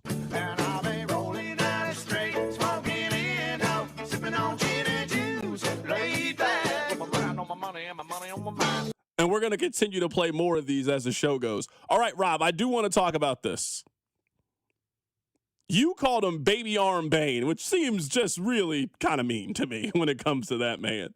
That man was almost a national champion. You calling him Baby Arms Bain? That just seems a little harsh to me.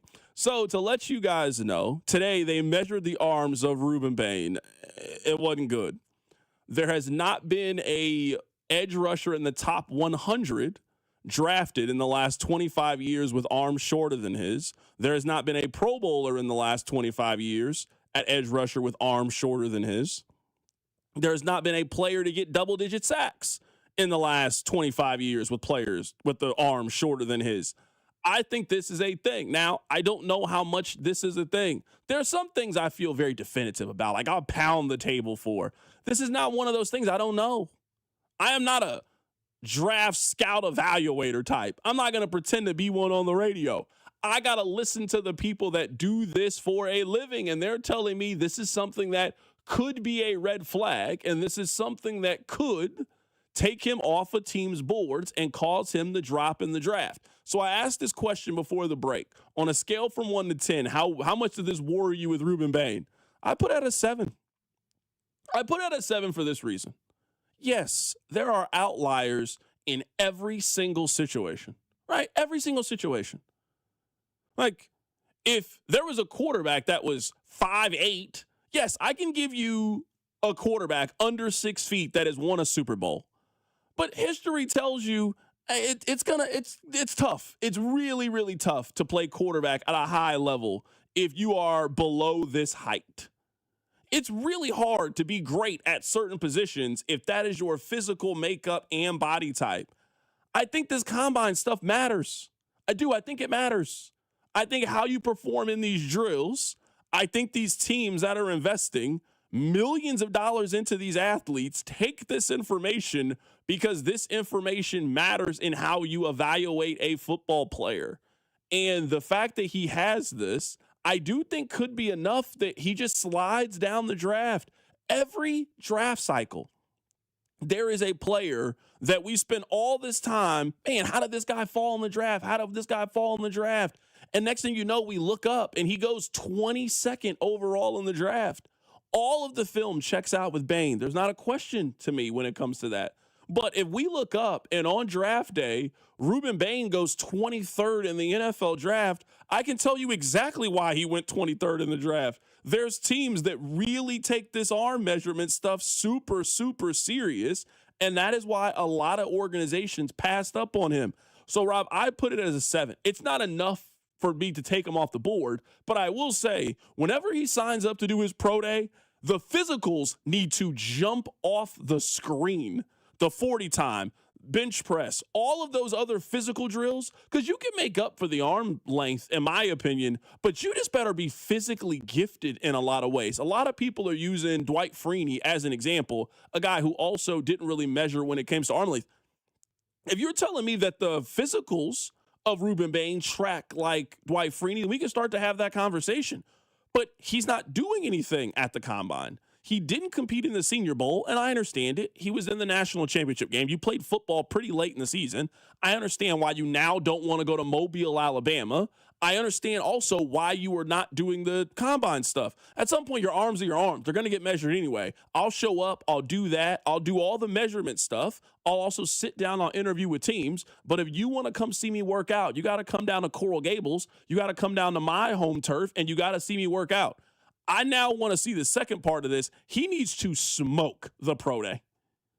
He needs to smoke the physicals when it comes to arm length and being able to make up for it by just quite simply being a freak athlete. But if he goes down there and he just has an okay pro day, that is not a top 10 pick in my opinion. So I get stuck in no man's land here because I don't totally disagree with you, but I don't totally agree with you either. I feel like every year around the NFL Combine leading into the draft, the Combine, because of the measurables, because of speed, because of three cones, pick a thing, dings a player that I saw during the college football season be productive, and their draft status gets dinged for it, and then I see them in the NFL still be productive. So my concern level is a 4. It exists. I'm not going to say it's nothing. I'm not going to say who cares. I'm not going to say turn on the tape, so it goes. I think there is concern there. But too often I see good players get dinged, and then they get drafted later than they should, and they go up in the NFL, and you know what they do? They're still productive. The one that pops to mind is both Georgia linebackers, Nakobe Dean and Nolan Smith. They ended up on the Eagles. I watched Georgia smoke TCU in the national title game that year. I watched Georgia run over Bama in the SEC title game that year. You know what I noticed during those games? Those two players, really good at football. Just good football players. They ended up not as first rounders. I mean, Nolan Smith was right at the end of the first round. The Eagles got 2 of their dogs, I guess Georgia dogs for the example, late because they got dinged at the combine for things. I don't know. I think good football players are good football players. I do think it's a little worrisome, but I think if someone takes Rueben Bain, it is not going to be, we overlooked arm length. It's going to be because X, Y, and Z, and those X, Y, and Z are, he is a productive football player at a Power 4 level on a team that played the national title game. It was during the college football playoffs. Me and you talked about this. He was a game wrecker by himself in one of the games. No I believe it was the A&M game. He was a game wrecker by himself. That carries as much weight to me as his arm length. I saw him wreck games. So is it something that exists? Yes. Is it a cause for concern? A little bit, but I'm not jumping to a 7. I'm at a safe 4. Yeah, I guess what worries me about this is just the anomaly factor of it. We always say, the proof is in the skeptic, right? The proof is normally you can't do something versus you can do something. because it's really hard to be successful, especially at this level. So when I see Rueben Bain will have the shortest arms of any first-round pick at edge in the last 20 drafts, no player with arms less than 31 inches has had double-digit sacks in any season for the last 20 straight seasons. The last 20 seasons, no player with arms this short has had double-digit sacks in a season. So my question, very simple question. This is just me. What makes him so special that you think he can do this when nobody else has been able to do it? Nobody else has been able to do this. Nobody else has been able to accomplish this. What makes him so special as a pass rusher that you think at least one of the laws, one of the rules of football don't apply to him? Don't apply to him. It's just interesting to me. You and I see the same thing on tape. I think he was a dog. But, Rob, you and I have also watched a lot of college football, and a guy that just seemed like a no-brainer to me. Hey, what am I seeing that scouts aren't seeing? Man, this guy dominated at this level. This guy did this. And now when it comes to the NFL, it just didn't translate. I kind of feel like, hey, maybe it's some of these measurables. It's some of these physicals. It's some of those, hey, we love his tape, no question. But at that arm length, you just can't do all of the things you need to do to be a violent pass rusher. But this stat to me it's alarming. No player with arms less than 31 inches has had double-digit sacks in any season for 20 straight years. You were telling me if this does not matter to you, you were telling me that you think Rueben Bain is a generational pass rusher, because that's what that stat tells me. Now, if you're telling me nobody does it, and now you think he's going to be a guy that does this 4 or 5 times, you think he is a generational pass rusher. Obviously, time will tell. Coming up on the other side, we'll see what covers Rob has cooked up. We'll do it next. Keep it right here. It's The Drive. The Drive with Carrington Harrison on your home for Chiefs football. 96.5 The Fan. Let's go! You still got it, but your immune system weakens as you age, making it harder to fight flu, pneumococcal pneumonia, RSV, and COVID-19. Ask your doctor or pharmacist which vaccines you need. Sponsored by Pfizer. Wish your life came with a warning app? That dog does not want to be petted. Well, life doesn't always give you time to change the outcome, but prediabetes does. Take the 1-minute test today at doihaveprediabetes.org. Brought to you by the Ad Council and its Prediabetes Awareness Partners. Never have I ever called my sister from the finish line of my first marathon. Hello? You won't believe where I am. Are you running? Mile 26. I'm gonna make it. Switch to T-Mobile's 55 Plus plan and get iPhone 16e with its advanced camera system on us. Plus, 2 lines for just $30 a line. Guys, I can't believe it. I knew you could do it, babe. That was amazing. Mom, how do you feel? I feel great. I can't feel my feet. Let's take a picture, and then you may carry me to the car. Share every stride, every mile, every memory on America's best network. Switch to T-Mobile's 55 Plus plan and get iPhone 16e on us and 2 lines for just $30 a line.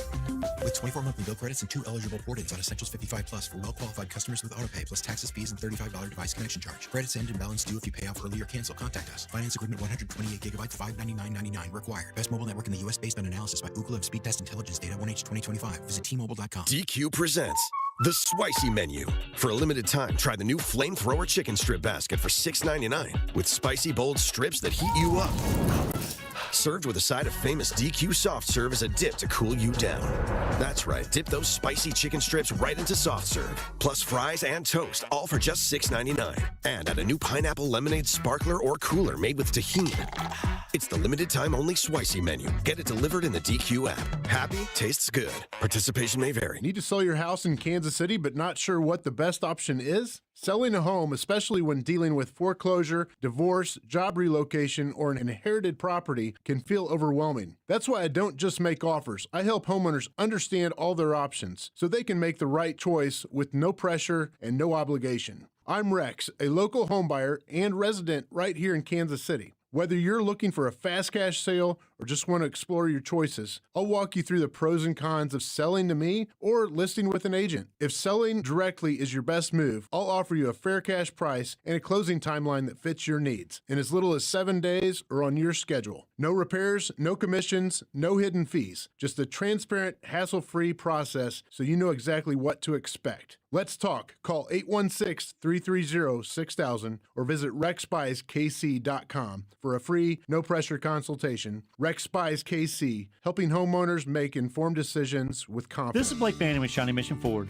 Ford has just announced an additional $2,000 in bonus cash that we are passing on to you, our customers. Shawnee Mission Ford is going to combine that with our large discounts and top trade allowances to save you thousands. You can save up to $9,000 off MSRP on 25 Explorers, $7,000 off MSRP on 25 Broncos, $6,000 off MSRP on 25 Bronco Sports, and $5,000 off MSRP on 25 Expeditions and F-150s. Shawnee Mission Ford, on a mission to do more in 26.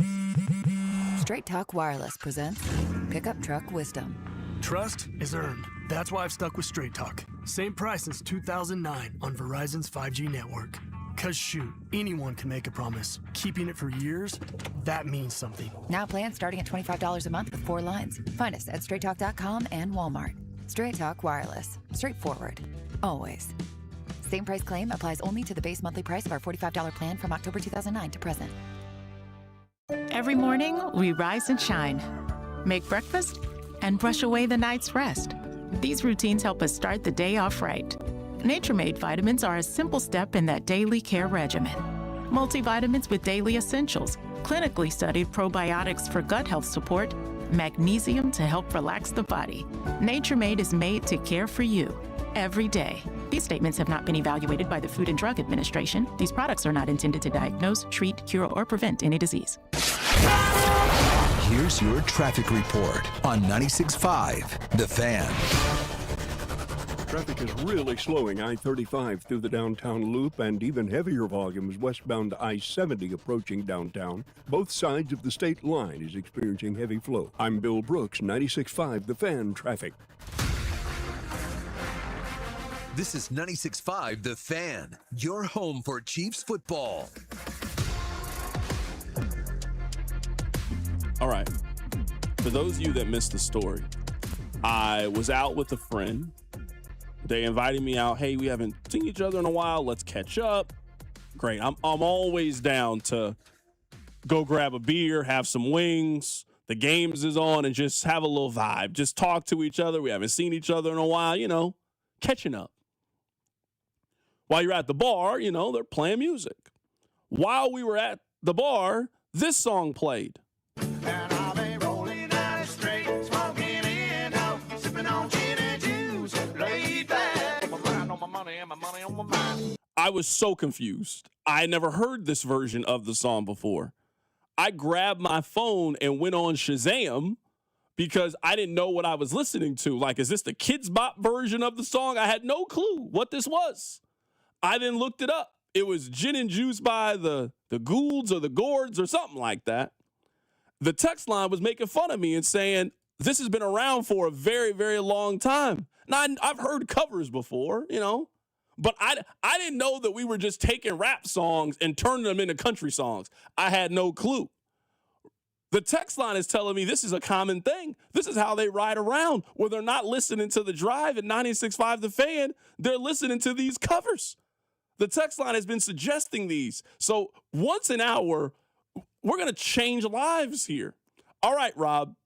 The text line, multiple people kept saying that there was a Boys in the Hood cover that we had to play. Have you listened to it? Are we going to get fired for this? All right. You look a little nervous. I'm in charge today, buddy. We're good. Okay. All right. Oh, yeah. Specs in London. Oh, we can play whatever. We can play the unedited version now. We can do whatever we want. I don't know. People, y'all be snitching out here. Y'all snitched on Mario back in December. We had to start walking a tight line since then. All right. This is the Boys in the Hood cover. Who is this by? Cleverly? This is Dynamite Hack. Dynamite Hack. Okay. All right. This is a Boys in the Hood cover by Dynamite Hack. Cruising down the street in my 6'4", jogging the.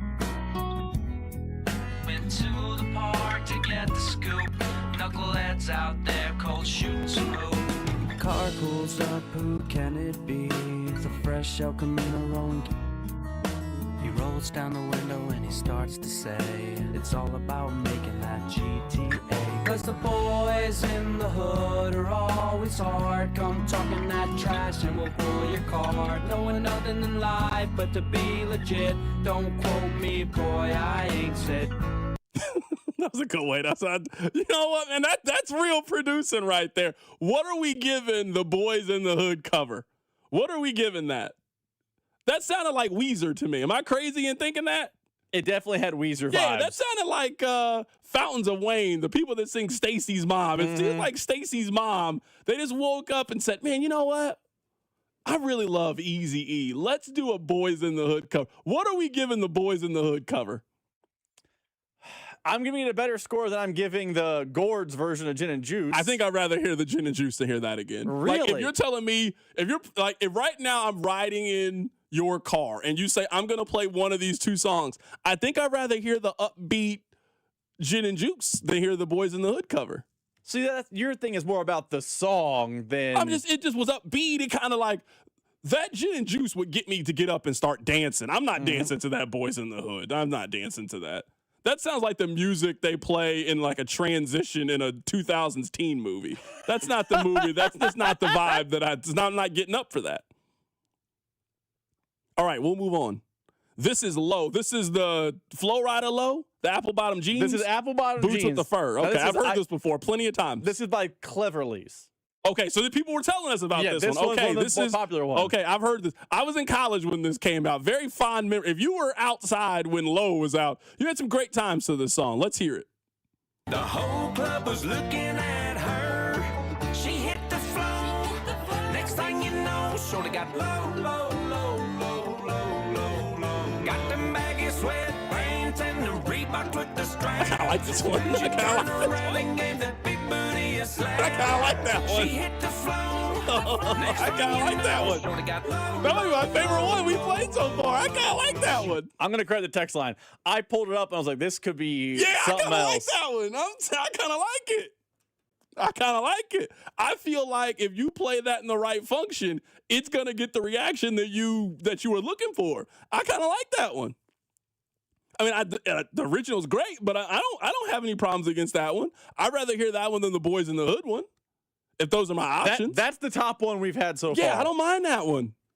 I don't got no problem. Maybe that's what I'm finding out. Maybe I like the bluegrass covers of these songs, and I got to be more open-minded when it comes to these. It is crazy to hear a bluegrass version of, baggy sweatpants and the Reebok with the straps. I don't know how much that's running around in bluegrass country, but all right, cool. I don't know. I would even say having a Reebok with the strap, that's not even everybody in America. Everybody loves those shoes. Who doesn't? Who didn't have a pair of the Reeboks with the straps?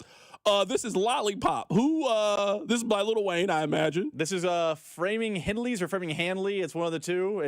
This sounds like a wedding cup. The wedding band. I heard that. I like this one. You like this one? Okay. Is it better than Low? I don't know. It's better than Low. All right, let's play it. All right, this is the Lollipop cover. She said he's so sweet. I wanna with the rapper. And All right, we're good. I'm okay. I don't need to hear anymore. I'm all right. I'm all right. That one was bad. I don't want any more of that one. No, thank you. It's not as good as Blink-182. That's in that That's bad. That one was bad. Alt rock is a little bit more my lane. Yeah, I'm okay. I'm all right. I'll stick to the original. The low of this round, the low one was not bad. I actually liked that one. That was kind of funny. I enjoyed it. We're giving that the gold medal. I never need to hear those other two ones again. Yeah, I'm good on the others. Yeah, I never need to hear that. Do you have Gin and Buddy Juice? Holly Boys in the Hood cover? Do you have Gin and Juice in at 2 right now? Behind Low? Yeah, that one's not bad. I don't mind that one. I was just curious where it all ranks. Yeah, I don't mind that one. You can delete that. I'll never listen to that Lollipop. Delete that out the system. Delete that out the computer. Text line, send it some more. We'll do this again. We'll do this 2 more times in the show. This is a whole... people listen to this version over the original version? Like, you're telling me that there's somebody that doesn't like the Lil Wayne version of Lollipop and listens to that version of the song instead? You were in college when Lollipop came out, weren't you? I was. Great time. It was a great time when that song was out. 09, 10, yeah. Yeah. You know what that song great was? time. That song was at every KU basketball game and pregame. Everybody loved it. That was that whole album came out. So it was Miss Office everywhere you went, you would hear Miss Officer and Lollipop. I never heard a siren sound like they said at Mrs. Officer. Not once. Not a single time have I heard. Wee. No, that's not how sirens sound. I don't know why that was the sound that was made, but this was I'm learning something today. 913-586-7965. To hell with hypothetically trading players. We can just listen to YouTube covers of songs. This is a very enjoyable experience. Coming up at the top of the hour, Rob, we will finally talk about this. At some point, we will be doing nonsense on the show because that's usually what we do.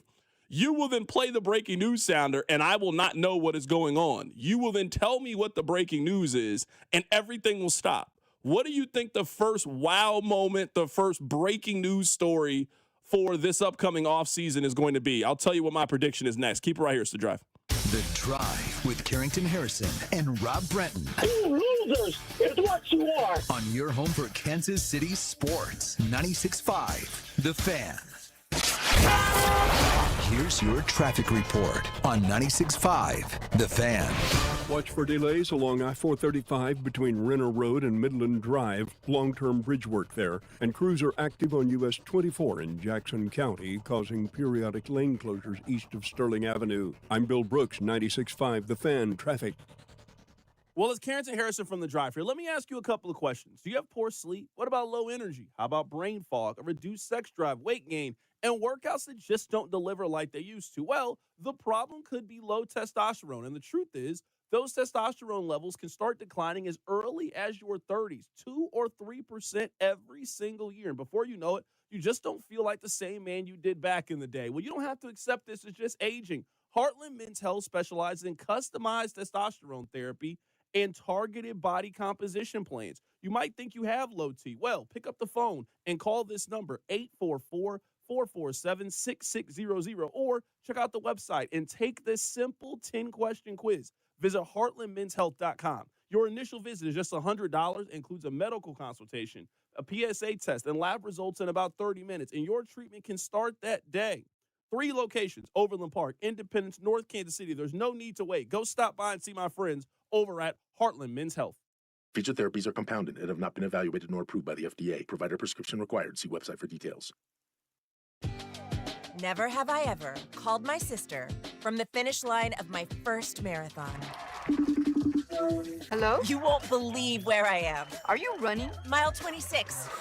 I'm gonna make it. Switch to T-Mobile's 55 Plus plan and get iPhone 16e with its advanced camera system on us. Plus, 2 lines for just $30 a line. Guys, I can't believe it. I knew you could do it, babe. That was amazing. Mom, how do you feel? I feel great. I can't feel my feet. Let's take a picture, and then you may carry me to the car. Share every stride, every mile, every memory on America's best network. Switch to T-Mobile's 55 Plus plan and get iPhone 16e on us and 2 lines for just $30 a line.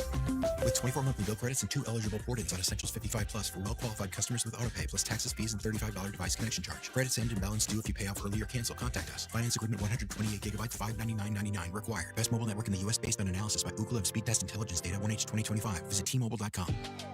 Never have I ever called my sister from the finish line of my first marathon.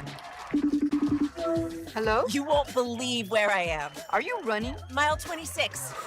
I'm gonna make it. Switch to T-Mobile's 55 Plus plan and get iPhone 16e with its advanced camera system on us. Plus, 2 lines for just $30 a line. Guys, I can't believe it. I knew you could do it, babe. That was amazing. Mom, how do you feel? I feel great.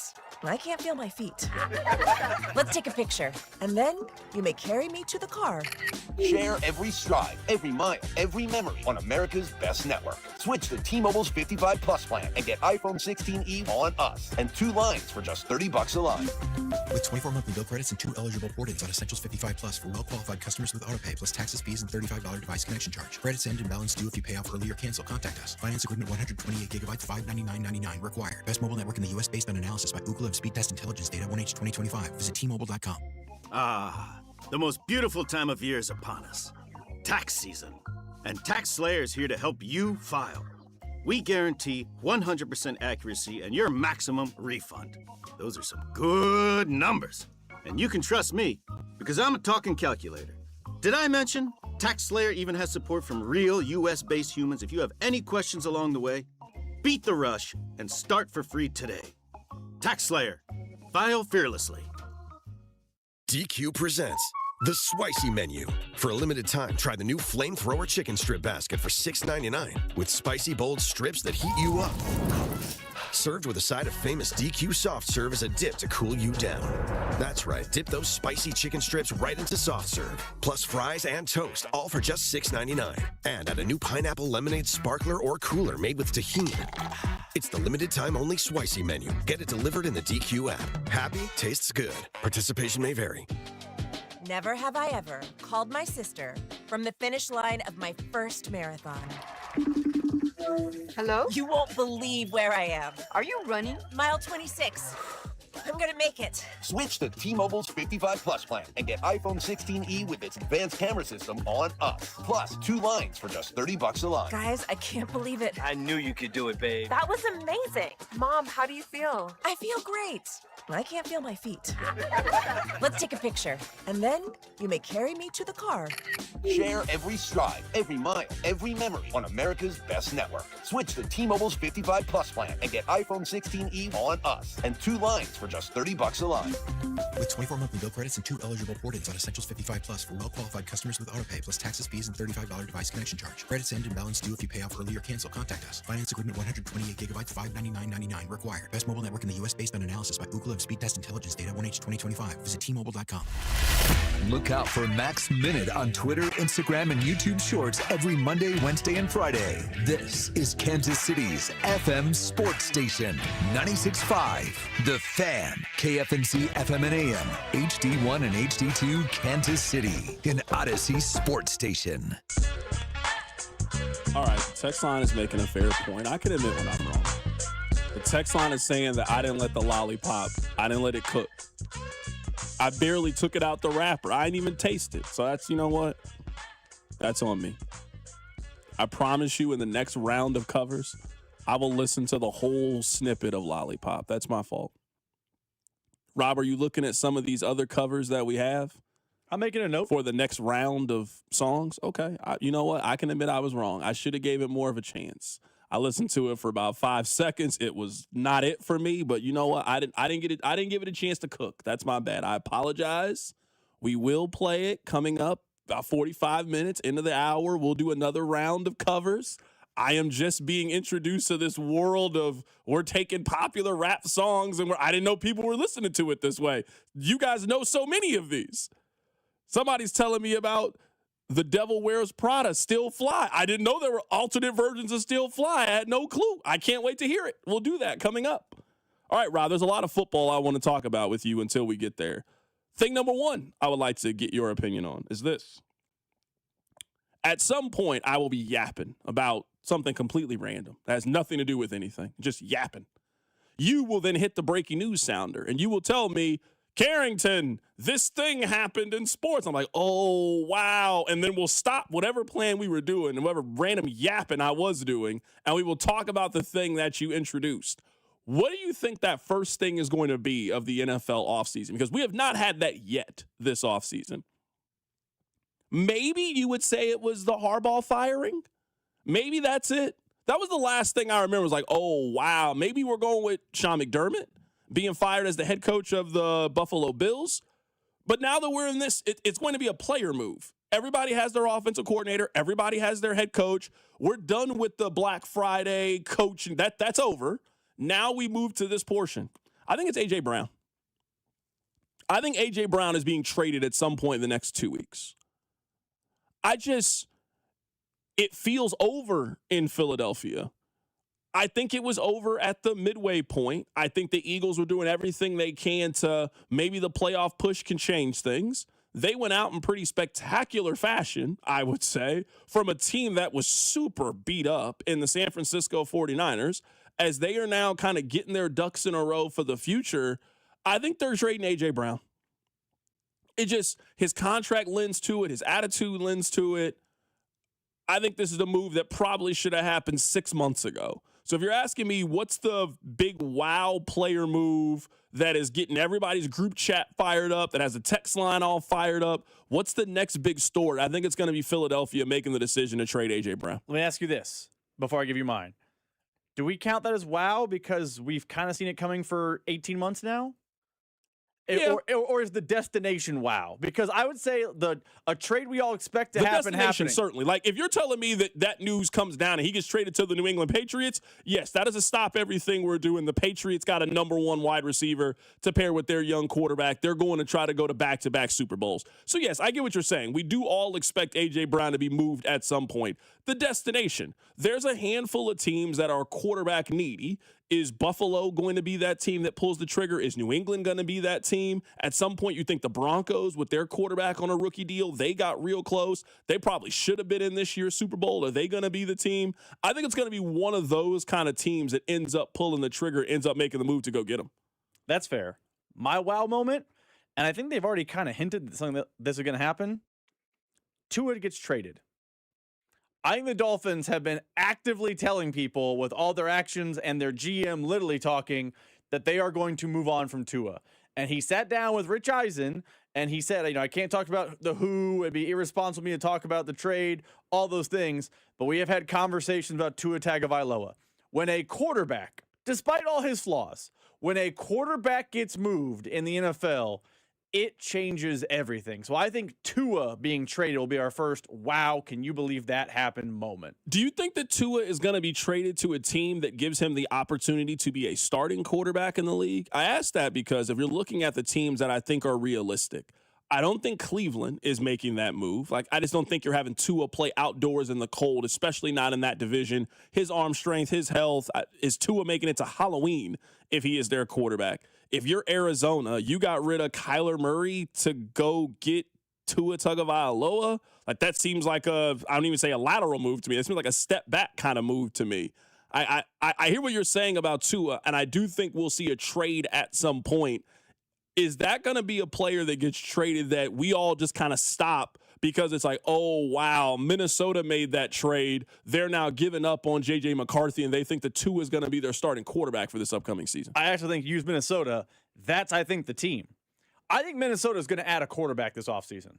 Now, it might. I know Aaron Rodgers has had a flirtation. I think they're going to add Anthony Richardson. Anthony Richardson's a name. Kirk Cousins, I know people have been connecting. I think they are adding a quarterback where it's one of those quarterbacks where it's like, oh, if he starts, they can be okay. And Tua falls into that category.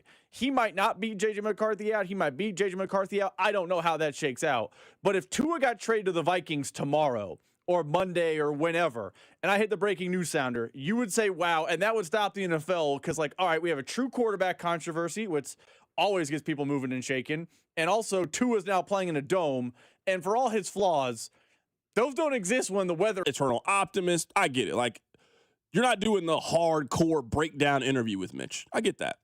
But I do think if you really, like, read in between the lines and listen, I think Mitch is talking to people, Mitch is in the know, and the information that comes from Mitch, I think you got to pull something from it.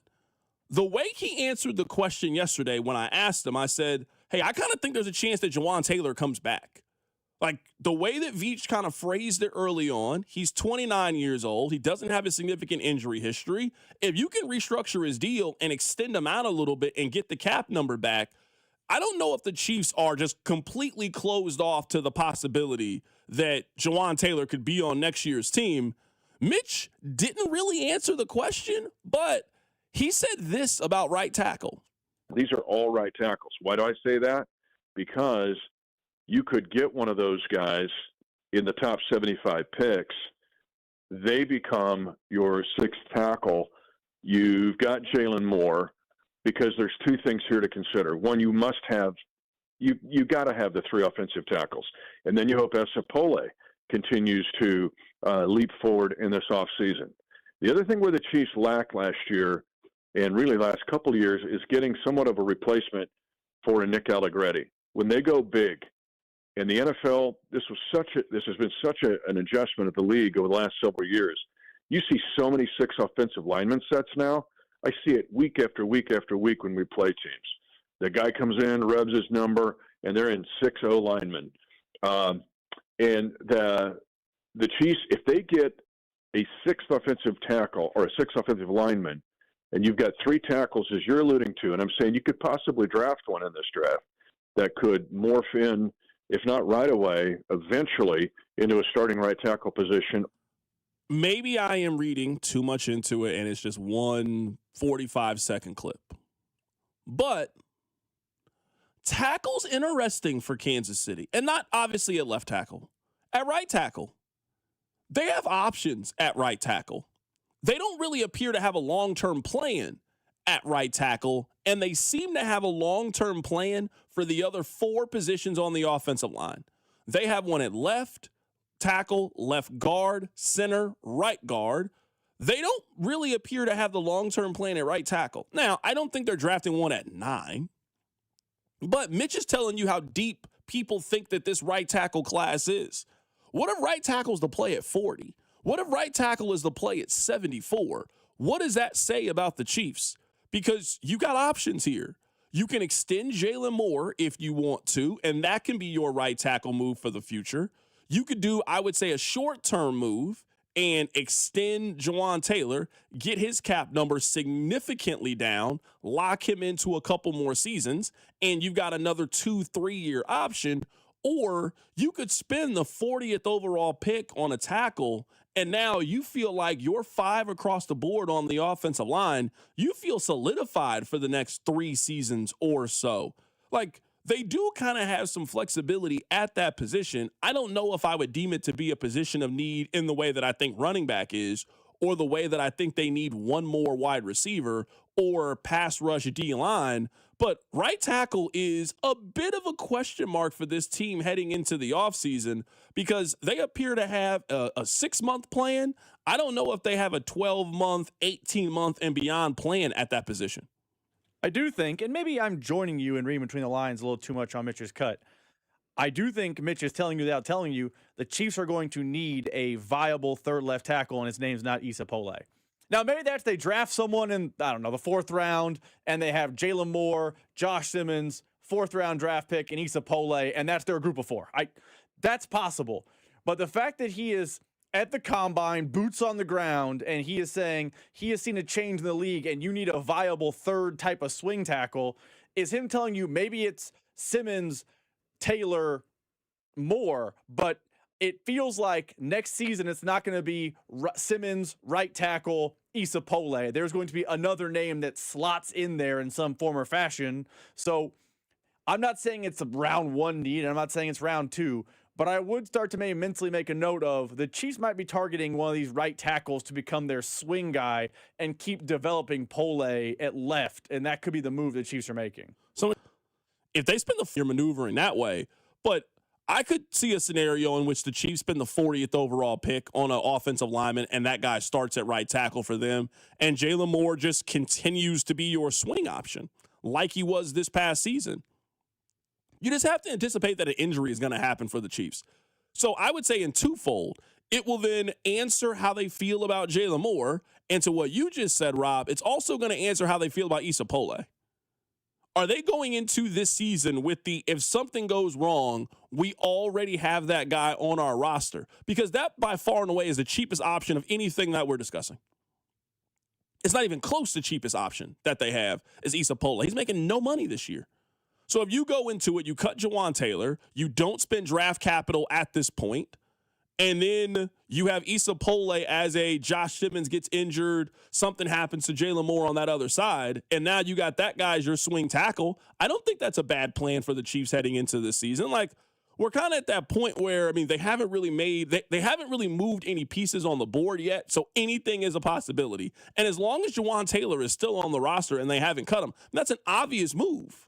Now, they still can cut him. I'm not saying they won't cut him, but if it was a guarantee that they were going to cut him, why haven't they cut him yet? They already did the Mahomes restructure. They cut Mike Dana. The biggest cap-saving move that they have left is cutting Jawan Taylor. That's the biggest one that they have. They're not moving on from Chris Jones. They're not. The biggest ability for them to save significant money against the salary cap is Jawan Taylor. And you already have his replacement already right there on the roster. Why haven't they made the move? I think there's a chance they're trying to figure out how to make this work long-term with him. I mean, there is a way. it is, now I don't want to get deep in the legal and the cappies. You can do exactly what you did previous with Juwan Taylor. You can manipulate and restructure his contract. The reason we talk about him being out is because there's basically a cut, no dead cap, walk away moment. You can manipulate and restructure and keep him on the roster and keep his cap number down. There is a way to do that. And Brett Veach, was it Monday or Tuesday? I forget the day that he spoke to the media. But if I'm Juwan Taylor, on the final year of my deal, I'm not interested in a restructure. You have to give me more years. You have to, I'm signing an extension at that point. So, that's what I mean. You and I are saying the same thing. If Juwan Taylor is on the team, there is no, I'm not converting any money. You have two options. You can keep me on the roster at the salary that you're paying me at. We can talk long-term. I want to be here. I just got engaged. I love it here. We've won at a high level. I want to continue to be in Kansas City. Or cut me. Cut me, and then I can choose where I go. I can go play for whatever team I want. I'm a true free agent at that point. I'm 29 years old. I've been healthy. He's a productive player in the league. Like, Juwan Taylor is in line to get one more bag from somebody. Maybe that bag doesn't come from Kansas City, but he will certainly not be left out in the cold when talking about contracts that are available. Rob, let's just stay here. We won't take a break. We'll just take this all the way down to 25. We'll keep the Chiefs conversation going. Earlier today on Colin Cowherd's show, it sounds like you, Rob, you and Colin Cowherd, you guys agree. Listen to this. And this Kansas City roster does not feel close. Too many holes. This Kansas City coach is aging at 68. He does not have 7-8 years left. This Kansas City team is now in a brutal division. And the division is a really important note here. So for years and years, because the Jets, the Bills, and the Dolphins were overwhelmingly dysfunctional, it allowed the Patriots a first-round bye. They would stack their record and home field. So basically didn't have to play in the first round. Well, now you only get one bye per conference. And Kansas City's got to face Herbert and Harbaugh twice in division, Bo Nix and Sean Payton twice in division, and who knows how good Fernando Mendoza is, but he's going to be better than Geno Smith twice in division. So there was always a great advantage for Brady in this dynasty. And I've said this before, when Nick Saban dominated the SEC, it was mostly because Georgia and LSU and a lot of the powers couldn't get their act together. When LeBron was getting to the finals every single year, it was mostly because he played in the East. He couldn't do it in the West. So the reality is the division's harder. There's now only one bye per conference. The roster has holes. Andy Reid's 68. I would agree 20% on what he said. I mean, there's no question that the division's tougher. Just your regular season is more difficult than it has been. When you started this journey and they started the streak in the AFC West, the rest of the division just couldn't get right. They couldn't get right at coach, couldn't get right at quarterback, couldn't get right in the draft. You had three teams that were struggling. That is not the case right now. The Broncos probably should have went to the Super Bowl this past year. If Bo Nix doesn't break his ankle in the AFC divisional round, I think they beat that Patriots team that was clearly leaking oil, and I think the Broncos go to the Super Bowl. The Chargers are a good team. I don't think they're a great team, but they're a double-digit win, well-coached, a lot of talent. They're a good football team. So there's no question that the division is tougher. Where I would push back on Cowherd is I think the Chiefs roster is close. Now, in a perfect ideal scenario, I think the Chiefs could be right back next year. Let's say that I'm wrong on what the Chiefs' big swing is, and let's say that they go get that Oweh guy from Seattle. Let's say that's their big move. Big defensive lineman, great player. Seattle can't pay everybody. That's their big move. So they have that locked up. They got their big play at defensive line. There's a bunch of running backs that they can go get. I love Travis Etienne. I love Breece Hall. But this is a decent running back free agent class that you don't have to spend big-time money to go get. Kenneth Gainwell is not getting big-time money. He ain't getting big-time money. Tyler Algier, not getting big-time money. So you can be a decent player in free agency. Let's say your big swing is Oweh. You then go get Kenneth Gainwell at running back. You still have the 9th overall pick to go in a couple of different directions. You get one veteran wide receiver to pair with what you already have. I think the Chiefs roster is still very much in the conversation. It's not overwhelming by any means, But I also think you have to factor in, I don't think any of the rosters in the AFC are overwhelming in any way. Like, I guess maybe a very simple way of putting it is there is no Kansas City anymore in the AFC, and that includes the Chiefs. There is no Kansas City. For 5 years, the Chiefs were clearly the best team in the AFC. From a talent perspective, coaching perspective, they were the clear favorite every single year. Who's the best team in the AFC right now? Buffalo, New England, Denver? If those are the teams, in my opinion, the Chiefs are not very far off from those teams. I think they are better luck, better health in 2026. Almost everything that could go wrong for the Chiefs in 2025 went wrong for them. From the moment they lost the Super Bowl, you would struggle to tell me what went right for the Chiefs in 2025. Like, we could go through every decision, everything that happened. Very few things went right for the Chiefs last year. If they just get medium luck, I think they're a significantly better team than they were last year. You go get a decent running back, you spend a little bit of money in free agency, and you can make these draft picks work for you. I don't think there's any reason to think that the Chiefs can't be in the conversation again next year as one of those teams, not just in the division, but in the rest of the AFC. I guess, now listen, I'll have to see what the offseason shows, but I guess I'm curious why you're saying the roster isn't that far away. The roster was bad last season. It had major holes, and they're low on draft picks and low on cap space. How are they going to fix these major holes? But I guess this is where I think you and I are just different. To me, their biggest hole was they completely disregard. To me, the Chiefs' two biggest problems, I think they can fix on day one of free agency or day one of the draft. Their biggest problem is Charles Omenihu didn't work out. Mike Dana didn't work. They need to reinvest in the defensive line. And the other thing is that's expensive. Just a heads up. That's not free to do that. 100%. But I mean, you and I both think they're going to take one swing in free agency. They got one swing in them in free agency. Like, I would be surprised if their free agency is like last year. Also important to note, last year, they spent money last year. Poorly. They just spent the money on keeping their own guys last year. They paid Trey Smith last year. They paid Nick Bolton last year. They spent money last offseason. They just spent money on retaining their own guys. I think they are in the possibility, you can go out and do that this year. So, yeah, their two biggest problems to me were they were completely wrong on their pass rush, and you and I are just different. They tried to play offense with one arm tied behind their back for 17 straight weeks. They spent no time at all last year trying to run the football effectively, investing in the run game. If they can just have if they could just be an average run team, that is such a significant improvement for their offense last year. It changes everything for their offense if you feel like there is a threat in them having the ability to run the ball. I guess where I see it different than these, I think they have more than just two major holes. I think they're taking on water in a lot of places, and they have an aging roster, and they have a bad cap situation, and they have not a lot of picks. Now, we know you can get out of bad cap situations, but it's not like they're going to go from 31st in the NFL in cap space to first. They're going to be a little bit handcuffed when they do this offseason, and their draft picks they're handcuffed with. So, I mean, we can go through their needs. You're right. Running back is on the list. Edge rushers on the list. Defensive tackles on the list. Linebackers on the list. Swing tackle is on the list. Wide receiver twice is on the list because we don't know the deal with Rashee Rice. Yeah, maybe. Yeah, probably twice. You have safety on the list. You're probably going to need corner. If you trade McDuffie, you need two corners. So I just real quick name 9 positions where I would say they are deficient for 2026.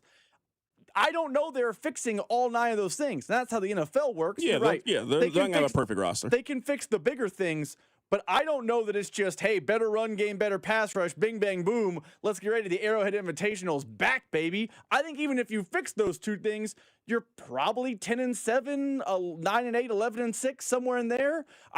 Where me and you disagree is you seem to be echoing the Chiefs and what Andy Reid said in the postseason press conference. Yeah, we've had some bad luck, but trust us, we're fine. They had great luck in 25. I don't think I'm saying that at all. They had bad luck last year. I'm saying is I think their offense was built incorrectly last year. I think it still is. Well, I mean, they haven't made a move yet. I'm saying going out and getting Travis Etienne still is built wrong. I would disagree then because to me, adding a guy who can run for 1,000 yards and catch for 400 yards, and finally. You go from a team who last year, their leading offensive weapon was a 37-year-old who had 800 yards, that now can go from a 25-year-old with 1,500 yards is a drastic change in their offense. Their best offensive player had less than 900 yards, and everybody is telling me how much they need him to come back. That's what everybody is telling me. They need that guy back. No, they don't. They don't need that guy back. That guy is coming back, and he's still going to be coming back. That's why I want them to invest in a 24-year-old who can get you 1,500 yards, who is not your number one offensive weapon. Now, I don't know how many games you're going to have Rashee Rice, and that's just a big portion of it. That's one of my just huge portions. I have no clue how many games you get from Rashee Rice. But if they get, let's say they get 12 games from Rashee Rice this season. I would take the under. 12 games from Rashee Rice. You think it's under? I think it's under 12. The way Nate Taylor is talking it sounds like it's going to be 6+. If that's the case, I'm not sure if he's on the team. I think it makes no financial sense. What I'm saying is, if you were telling me the NFL is handing down a 10-game suspension to Rashee Rice on his final contract, I think the Chiefs are cutting him. I think they'll wait it out. I just don't think that. I don't think his suspension is going to be that long. I think his suspension is going to be long. I think it is more likely he doesn't get suspended than gets 10 games. Interesting. I think it is more likely because this is a civil suit. I think this can get resolved quietly. I also don't think that this story, there isn't a whole lot of national attention to this story. There was national attention to the car accident. We got video of a car accident. There is not a lot of national attention for this story. Nobody is really talking about it. And the NFL, it is kind of like the squeaky wheel gets the grease. The stories that people are talking about on their front page, those are the ones that I think they really go to levy this. That's not really what this story is. So if you're just asking me, I think it is more likely that Rashee Rice doesn't get suspended than gets a 10-game suspension. We can keep talking about this on the other side. Interesting comments from Colin Cowherd. He does not think the Chiefs roster is close. I disagree. We'll talk about it. Keep right here. It's The Drive. The Drive with Carrington Harrison on your home for Royals baseball. 96.5, The Fan. Let's go! You still got it, but your immune system weakens as you age, making it harder to fight flu, pneumococcal pneumonia, RSV, and COVID-19. Ask your doctor or pharmacist which vaccines you need. Sponsored by Pfizer. Wish your life came with a warning app? That dog does not want to be petted. Well, life doesn't always give you time to change the outcome, but prediabetes does. Take the 1-minute test today at doihaveprediabetes.org. Brought to you by the Ad Council and its prediabetes awareness partners. I'm Piera Palazzolo, VP of Digital Marketing for the American Management Association, a company focused on the management training skills needed to enhance the careers of business professionals. We did our research when it came to the best companies for website development and chose AmericanEagle.com. And we couldn't be happier. AmericanEagle.com worked closely with us to understand the front and back end requirements needed to launch an e-commerce website that could handle the complexities of running thousands of seminars nationwide. Our robust new website and improved SEO saw immediate increases in site traffic and web revenue. If you're in need of managerial effectiveness and success, visit our website at amanet.org. If you're in need of a website that provides an unparalleled consumer experience, I highly recommend AmericanEagle.com. Transform your business today. Dial 877-WebNow1 for a free digital consultation with AmericanEagle.com. Get in the zone, AutoZone. Jeff's day is off to a slow start.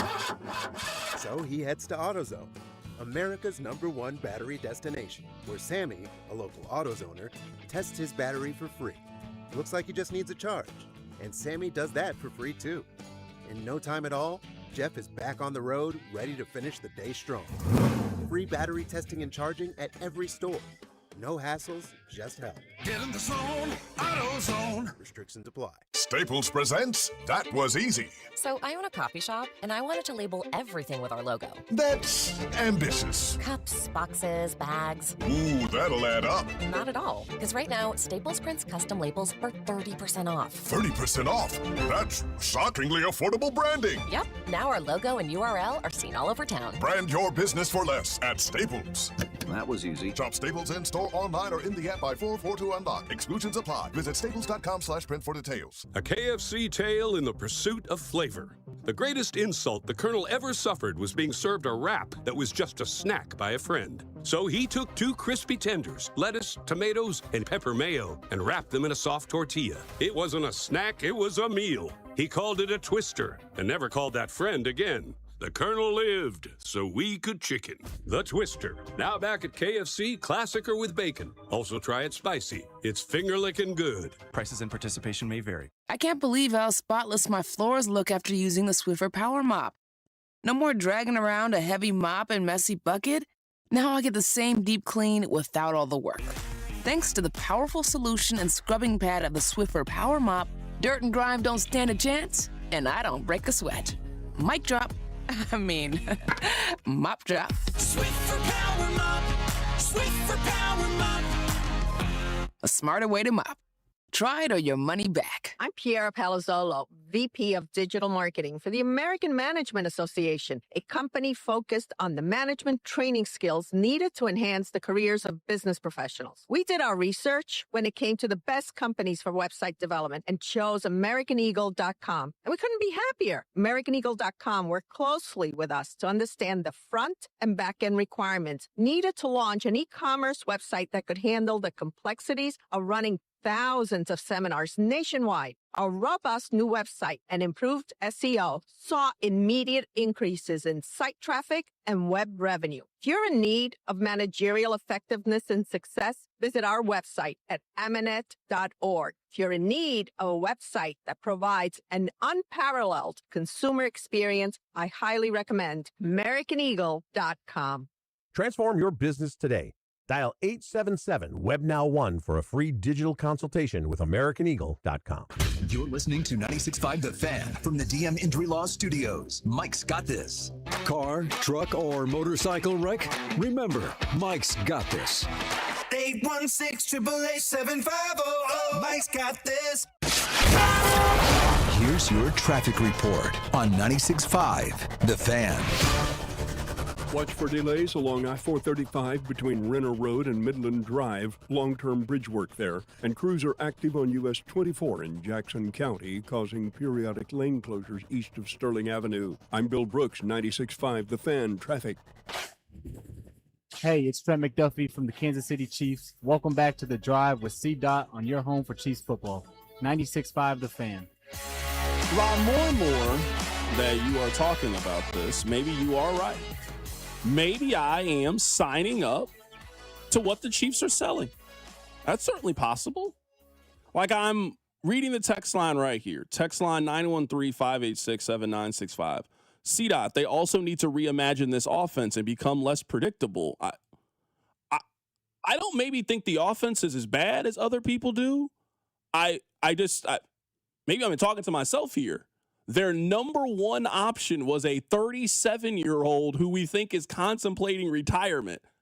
I think that's the biggest problem with their offense. That was their number one option. Their number one receiver was suspended for a third of the season, also didn't play the third of the season, the tail half of the season. He was out. Their number two wide receiver dislocated his shoulder on the second offensive possession of the season, and the Chiefs were one of the three worst rushing teams in the league because their leading rusher was Kareem Hunt. So I don't think the problem is with the offense. I think the pieces were wrong. So when Brett Veach says that our goal for the last couple of years has been maintaining, and now we're in a rebuild mindset, that's exactly what I want to hear. 100%. Yes, they were trying to maintain and run it back and continue to do the things that have worked. It stopped working. Now you got to switch up the recipe a little bit, and I'm cool with them switching up the recipe. But I don't think the Chiefs are maybe as far off as everybody else seems to think. Why we started talking about this, here's Colin Cowherd earlier today on his show. And this Kansas City roster does not feel close. Too many holes. This Kansas City coach is aging at 68. He does not have 7-8 years left. This Kansas City team is now in a brutal division. And the division is a really important note here. So for years and years, because the Jets, the Bills, and the Dolphins were overwhelmingly dysfunctional, it allowed the Patriots a first-round bye. They would stack their record and home field. So basically didn't have to play in the first round. Well, now you only get one bye per conference. And Kansas City's got to face Herbert and Harbaugh twice in division, Bo Nix and Sean Payton twice in division. And who knows how good Fernando Mendoza is, but he's going to be better than Geno Smith twice in division. Maybe. I don't know why we're saying that like it's a given. Maybe. This is where I am. Why I think possibly we're overreacting. Andy Reid has been a head coach in the National Football League for 27 years. Rob, he has had a losing season in 4 of them. Andy Reid has coached a team that has won double digits 19 times out of those 27 years. So double-digit wins 19 times, losing record 4. The floor with an Andy Reid team, I'm starting at a place of confidence. I'm starting with the belief that they're going to win at least 9 games this upcoming season. I also just think that I think they made a mischaracterization on 2 major things. They made a mischaracterization on Isaiah Pacheco and thinking that he was going to bounce back and be the player that he was a couple of seasons ago.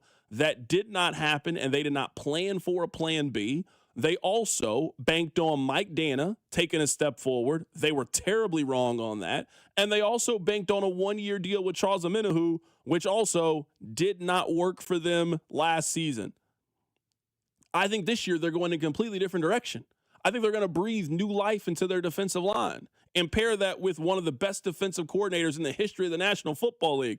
I think they're actually going to invest in running back and then give that to one of the best offensive minds in the history of the National Football League. So I'm just starting from a place of hopefulness. You go get Travis Etienne, you spend the 9th overall pick on David Bailey, you spend a little bit of money in free agency and add some impact players on the team, and you then couple that with the foundation that you already have. I think the Chiefs are starting from a decent place. Now, I think they're starting from a decent place, and I also think that Cowherd and I we see the AFC very differently. We see Denver very differently. We see the Chargers very differently. We see New England very differently. If you're telling me I should be afraid of the team that I just watched play all of January, there's nothing about New England that terrifies me. Nothing. Who should I be afraid of? Because when I saw them start playing real teams outside of the rum-dums they were beating up, that was a very average football team to me. I guess let me ask you this way, because I agree with you on Andy Reid. What do you think about the term a down season? Because I don't think they're gonna. I think what happened last year was bottoming out. That's cratering. I think they're like 10-7 ish in 2026. They're kind of. I'll use the Chargers as my analogy. I don't remember the Chargers' final record offhand, but they were a team that was in the playoffs safely at the end of the season. They even rested their starters in week 18. They then played a road game in the playoffs. I think the Chiefs could have won that playoff game, but they were never destined for AFC title, Super Bowl glory. That's how I view the Chiefs in 2026. So maybe where we're hung up is... I'd also say another team that just had really bad injury luck last year, correct. Too. And my point is, I think that's kind of what the Chiefs are this upcoming season. I don't know they are the prohibitive AFC favorite. I would agree with that. Book your tickets to the title game. So when I say they're going to be down, I think it's relative. It's not the cratering we saw last year, but I do think they're a wild card type of team that's to play road games in the playoffs in 2026, even if they're fixing some of the holes that exist. And me and you seem to differ on the amount of holes that exist. I don't know if we maybe disagree there. I think analogy would be is I think they can be Kansas in a Big 12 that doesn't have Arizona.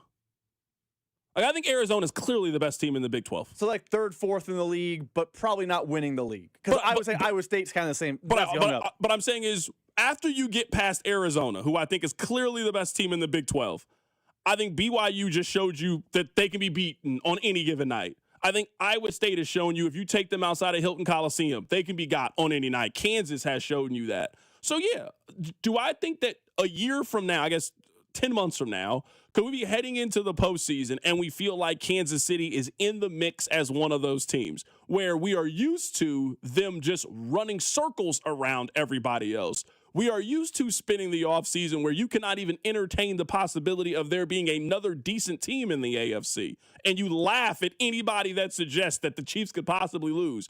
Or could the Chiefs be the 3 seed in the AFC playoffs? They win their division, and it's not overwhelming, but you will happily roll the dice. You will happily take your chances and feel like you can beat anybody. Yeah, I think they can be that heading into the season. I think actually, I mean, you see it similar. I just think if you say the term roll the dice about what you are in the playoffs, you are not anticipating Super Bowl glory.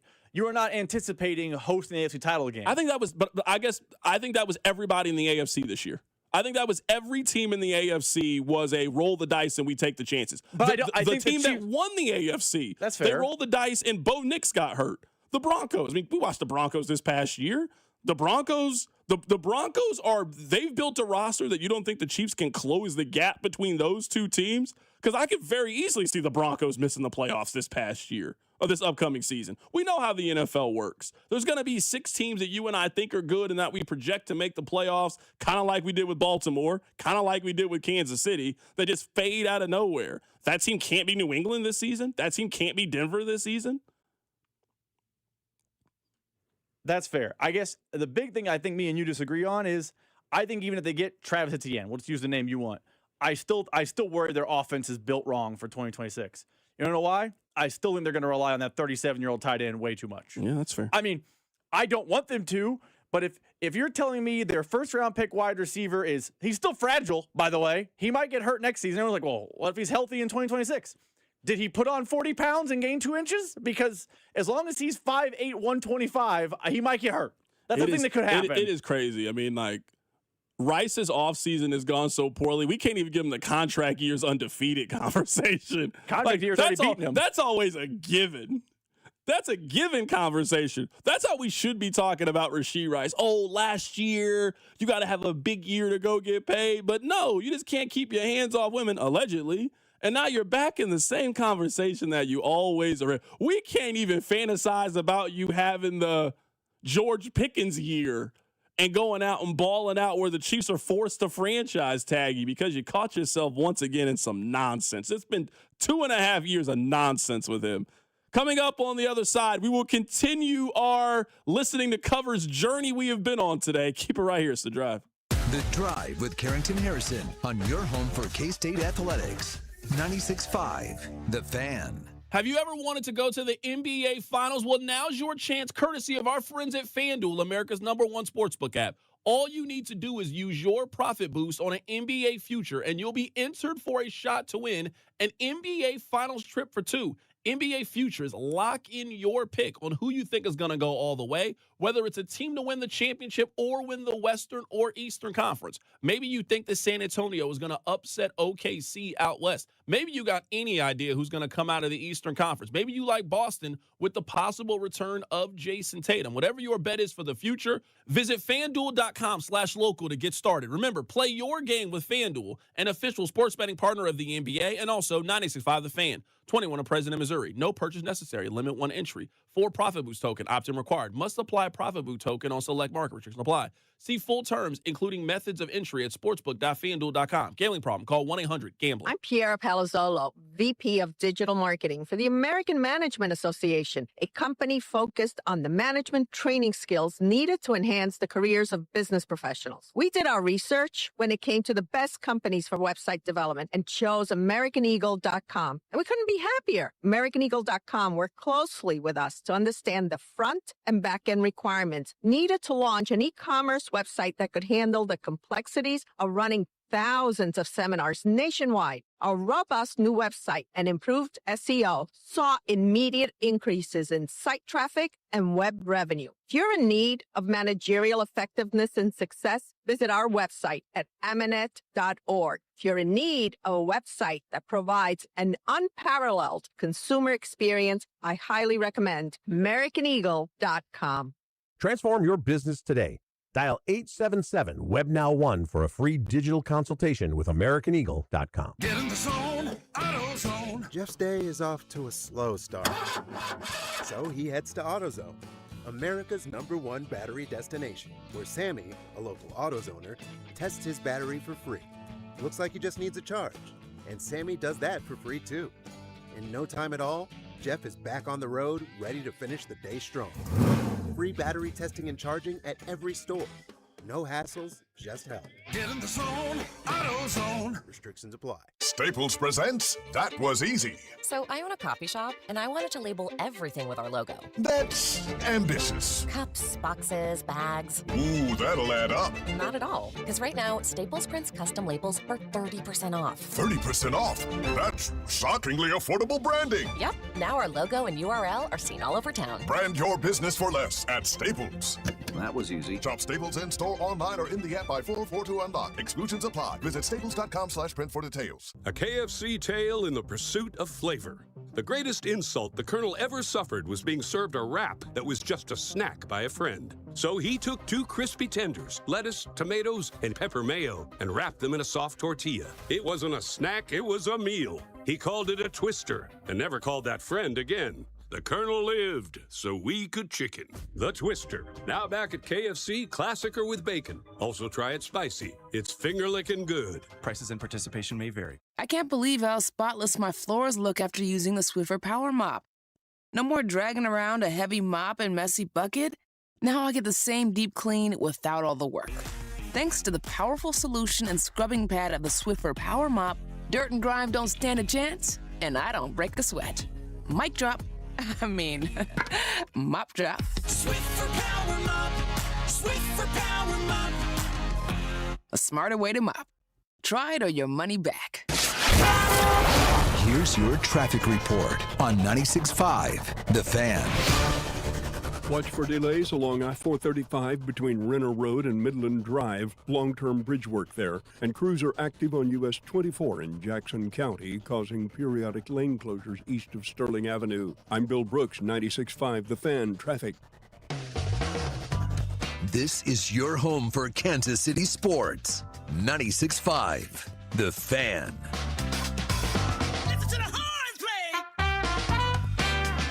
We'll get back to serious sports things coming up in a bit.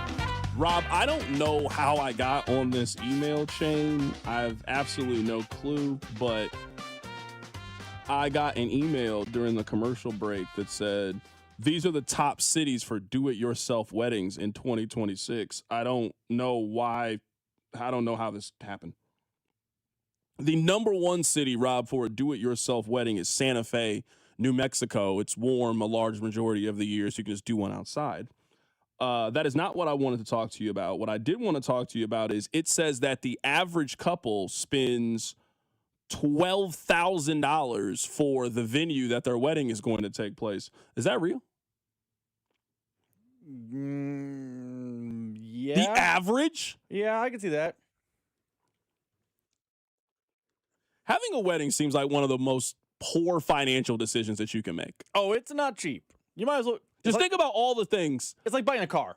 That's what it is. A brand new car right off the lot, which is not a good financial decision. Yeah, you're not getting some like savvy used this doesn't move. seem like a really good financial decision. Take that money and put it towards your first home. You know, that's what sounds like a better financial decision to me. $12,000, Rob, for that's the average? That means it could be lower. It could be more than that. People spend that? I'm telling you, if you told me that's how much you spend, I'm reporting you for embezzling money. You embezzled money. There's no way. If they're paying you what they're paying me, there's no way you could do this. What you got going on over there? Are you into something illegal, Rob? Because I went to your wedding. It was nice. It was very nice. Everybody was dressed nice. You had a DJ, had open bar, food. It was catered. Brancato's. It was great. This is what you paid? I'm telling you. I'm taking my gift back. You didn't need a gift. Things get expensive and fast when it comes to a wedding. That's crazy. That's just the average. You got to get a ring. You got to get your suit. You got to figure out where you're going on the honeymoon. I mean, that's a significant amount of money that you've signed up for this. I didn't know. I had no clue. All right, Rob. I do want to go back and I want to play this. So if you are just tuning in, this is what happened. So we can update everybody. We can all be at the same place. A friend invited me out for, catch up. Let's grab something to eat. Let's grab a beer. Let's watch the game. Cool. Happy to do it. They're playing music in the bar. And one of the songs that came on while we were eating was this. And I'll be rolling down the street, smoking in hope, sipping on gin and juice, laid back. My mind on my money and my money on my mind. I never heard that a day in my life. I was confused. I thought it was Kids Bop at first. So I pulled my phone out and I did Shazam. And then it told me, and I was like, oh, okay. And my friend looked at me like, oh, you never heard this before? No. Why would I have heard this version of Gin and Juice? I've heard the original before, plenty of times. I've seen it performed. I've I didn't know this was a thing. Text line's telling me song's been out for 20 years. That's their favorite version of the song. I didn't know that we were taking rap classics and turning them into bluegrass music. The text line's telling me this is the whole industry. It's what people do. I didn't know. I mean, I've heard covers before, but I didn't know people were really listening to them. I didn't know people were rolling around the street. I didn't know people were riding around the streets of Leawood and Lenexa listening to this. I had no clue. Cruising down the street in my 6'4", jogging the went to the park to get the scoop.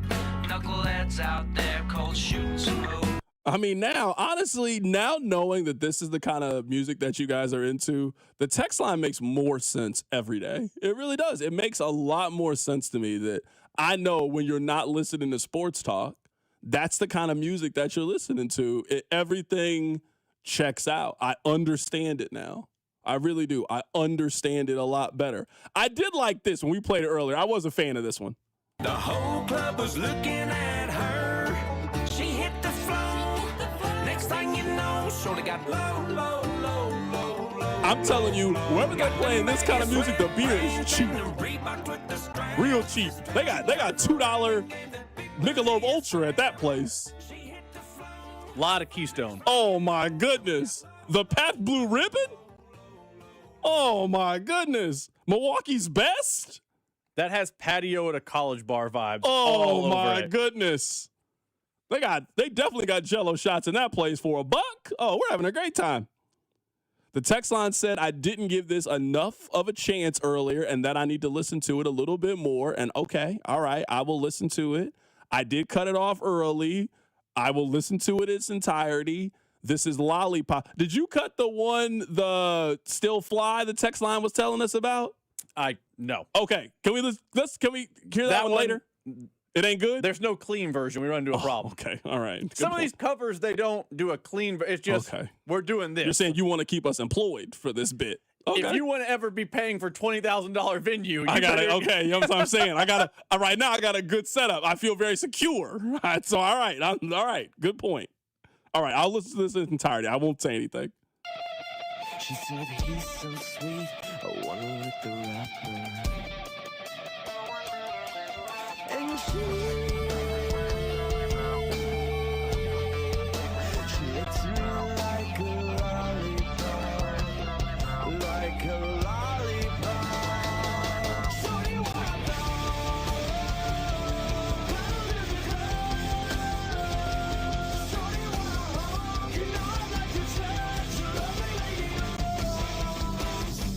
I made the right decision earlier. I like that one. You're hating. I made the right I decision. like that one. I made the right decision. That sounds like it was on the Madden 07 soundtrack. I like is that, what it sounds that like. That had yellow card vibes, and I liked it. Yeah, that was the Madden 07 soundtrack. You riding around listening to that? I'm not listening to it today, but you're telling me there that never was a time I'd have listened to that. 2014, I probably like that song. Never. Ever. I don't know if it's fun where they're playing that version of the song. It's fun where they're playing that version of Low. I don't feel safe where they're playing that version of Lollipop. I don't feel safe. It's a lot more My America when that song's playing. I don't feel safe. That version of Low, they definitely got $1 Natty Lights. You can definitely get a nice $2 well where they're playing that version of Low. I don't know what they got going on at that place where they play Lollipop. I don't know what's going on. All right. You have cut 2 more of these. We'll have one more round of this. This is a whole new world of music that I'm being introduced to. I had no clue this was a thing. You have cut 2. You cut a Taylor Swift cover? You're going to hate the Taylor Swift cover. Okay, let's play it. All right, let's play it. Let's play it so much. Let's play it. New money, suit and tie. I can read you like a magazine. Ain't it funny? Rumors fly. And I know you heard about me. So hey, let's be friends. I'm dying to see how this one ends. Grab your passport and my hand. I can make the gun girls bad for a weekend. So it's gonna be forever. Or it's gonna go down in flames. More Madden 09 soundtrack music. That's what this is. More Madden soundtrack. I'm starting to learn. Who is that for? I'm being honest. Who is that for? Because that is obviously not for the Swifties. No. Is that for you like Taylor Swift music, but you're ashamed to say you really like Taylor Swift music, so you got to just Green Day it? That's what you got to do so you can say you like Taylor Swift? People like punk rock. People like punk rock. It's a thing. But I'm saying that's a Taylor Swift song. That's true. That's what I'm saying. You're ashamed. You've been riding around with your girl and you like her music, but you can't fully commit to it. So you gotta turn it into Good Charlotte for you to like it? 100%. If you're a Good Charlotte fan but also like Blank Space, I Prevail is the song for you. Oh, 100%. I just can't believe this. All right. One more here. This is Boulevard of Broken Dreams. I like the original. I like the song. Let's hear the cover. I walk this empty street on the boulevard of broken dreams, where the city sleeps and I'm the only one, and I walk alone. I walk alone, I walk alone. I walk alone, I walk alone. My shadow's the only one that walks beside me. Let's have a little melody. My shallow heart's the only thing that's beating. Sometimes I wish someone up there will find me. Till then I'll walk alone. Oh, that one, you know what? That's an example of you sticking it out, and you turned on that. At first you hated it, and then you didn't hate it. I didn't love it. It got better. It definitely got better. There was an uptick. Somebody said that you like divorced dad music. I don't know why that's funny to me. Divorced dad music. This is the perfect way aside. If someone says this sounds like the music you're listening to on Madden when you're trying to create a player, 100% what it sounds like. This is the music that was playing when you were doing the little mini games, when you were doing Coffin Corner, when you were playing Madden, or the little running back challenge. That's the kind of music you were listening to. Coming up on the other side, we'll talk about Rueben Bain's baby arms, Rob's calls. Keep it right here. It's The Drive.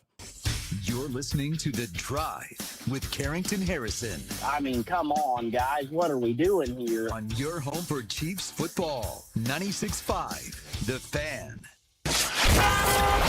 Here's your traffic report on 96.5, The Fan. Peak traffic is winding down, and I'm not finding any wrecks causing hurt on KC roads. On the Kansas side, there's a hiccup right at I-70 and 635. I'm Bill Brooks, 96.5 The Fan Traffic. Is your everyday congestion preventing you from enjoying life's big moments? Try Vicks Sinex Saline today and get yourself back in the action. Vicks Sinex Saline instantly clears everyday congestion with a gentle, ultra-fine mist. Sinex Saline's drug-free, no-mess formula instantly moisturizes and soothes dry, irritated nasal passages for quick and effective relief. Get back to enjoying life's biggest moments to the fullest without having to worry about everyday congestion holding you back. Just Sinex. Breathe. Use as directed. Empower. Pete's back on the links with all new golf clubs and hopefully less swearing. Dang, sliced it. He worked with Empower to help him get good at money so he can be a little bad. Heads up! Oof. Talent sold separately. Guy said these were slice proof. At least he has money for lessons. Invest well, live a little. Start today at empower.com.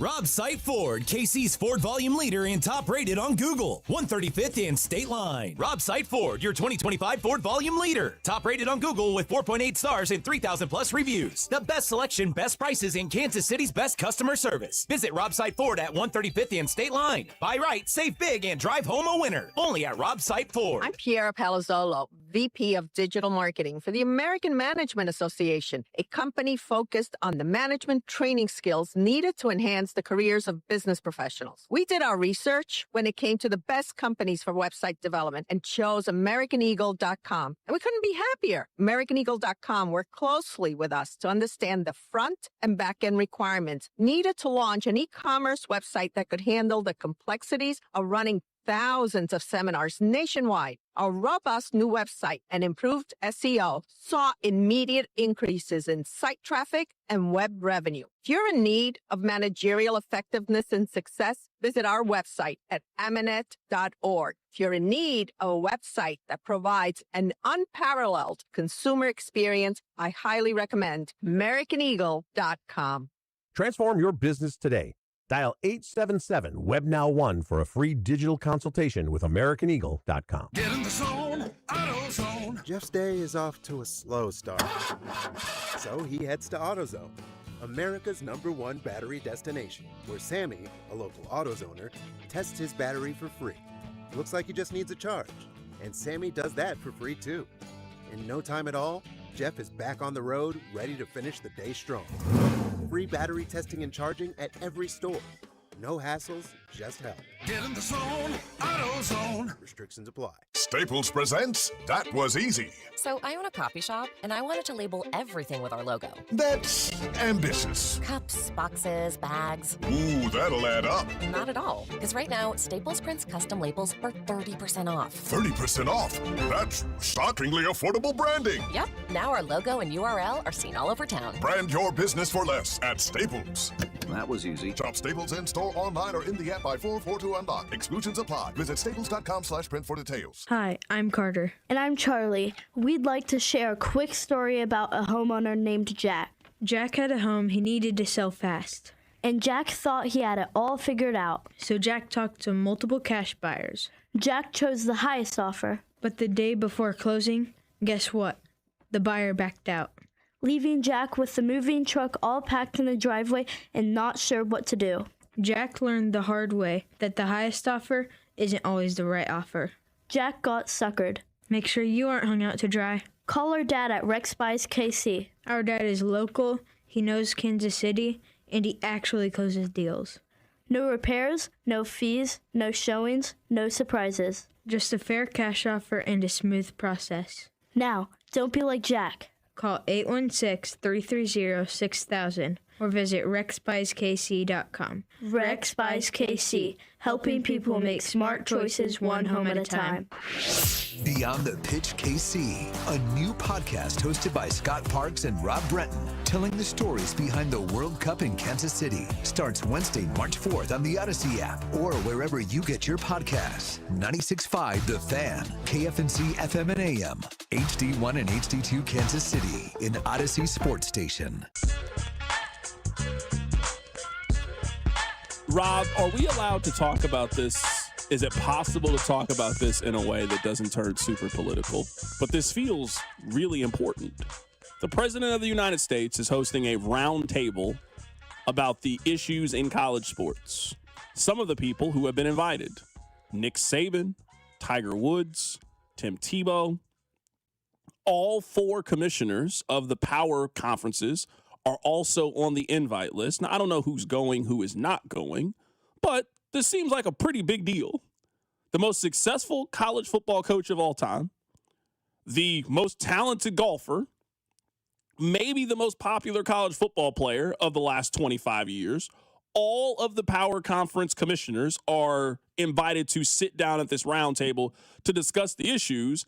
I am going to guess that something is going to come from this. How I have always felt is that the NCAA is waiting for the government to do something about their sport. A lot of the criticism that people have towards college athletics right now, the NCAA has also been pushing back. The NCAA has also been pushing back on, if you have pro experience, you should not be eligible to play college athletics. Those individuals then file an appeal with the court. The court then overrules them, and then they're eligible to play. Or like what happened with Diego Pavia. Diego Pavia was ruled ineligible by the NCAA. He then filed an appeal with the court. They then overturned the NCAA's decision. The NCAA right now does not have the ability to create any rules right now because they continuously get overridden. It does appear to me to be that the goal of this is, at some point, we are expecting Congress to step in and try to enact some laws in college athletics. That is what it appears to me we are heading towards with the NCAA. It does appear we are headed that way. And I have no problem with the idea of this. I think it's a good concept. I don't know this grouping's the best one. Because are we sure a group that includes Nick Saban, Tiger Woods, and Tim Tebow truly understand the complexities of current college athletics? Like Nick Saban might, but why is Cody Campbell not at this thing? And I know he's a polarizing character, but Cody Campbell knows more about current college football than Tiger Woods. I hear you, but they invited Cody Campbell. I'm sitting here looking. I clicked on the story. Okay, I clicked on the story. I clicked on it. I mean, that's perfectly fair. So these are some of the people that have been invited: Nick Saban, Tim Tebow, Cody Campbell. So if you guys don't know who Cody Campbell is, the reason Texas Tech is really good at sports, it's because of him. He's been the one paying for all of this stuff.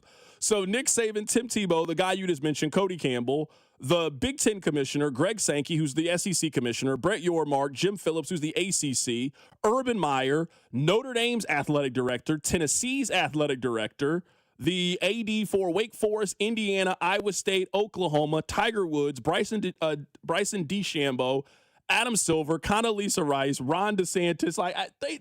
That's a bunch. Okay, they invited a whole lot of people to sit down and have this conversation. I have no clue what is going to come out of this, but it does appear to me that the NCAA is waiting for the government to come in and save them. They had a chance to get, I think, ahead of a lot of these things. They had a chance to. Our whole life, they kept trying to tell us that a scholarship was enough. Eventually, a group of people said, no. Look at how much money you guys are making. I'm sure, like most things, college athletics started as something that was pure. Hey, this is something we want to offer as a college. Come play basketball, come play football, we'll pay for your school. The money has just gotten bigger and bigger and bigger. How much you pay for your tickets, how much the television rights are for. And as the schools continue to make more money in the process, it only made sense to me that the kids eventually were going to start to ask for some of the money. I think what is so important in this conversation is they still aren't getting that portion of the money. In the NFL, they get a portion of that. They get a portion of the television deal. They get a portion of the deal with FanDuel and DraftKings and Madden and all of those things. They share in it because they have a union. Think about all the problems that exist right now in college football, and they haven't even broken down the March Madness money. They haven't broken down how much money they get for just quite simply showing the college football playoff. They don't get any of that money.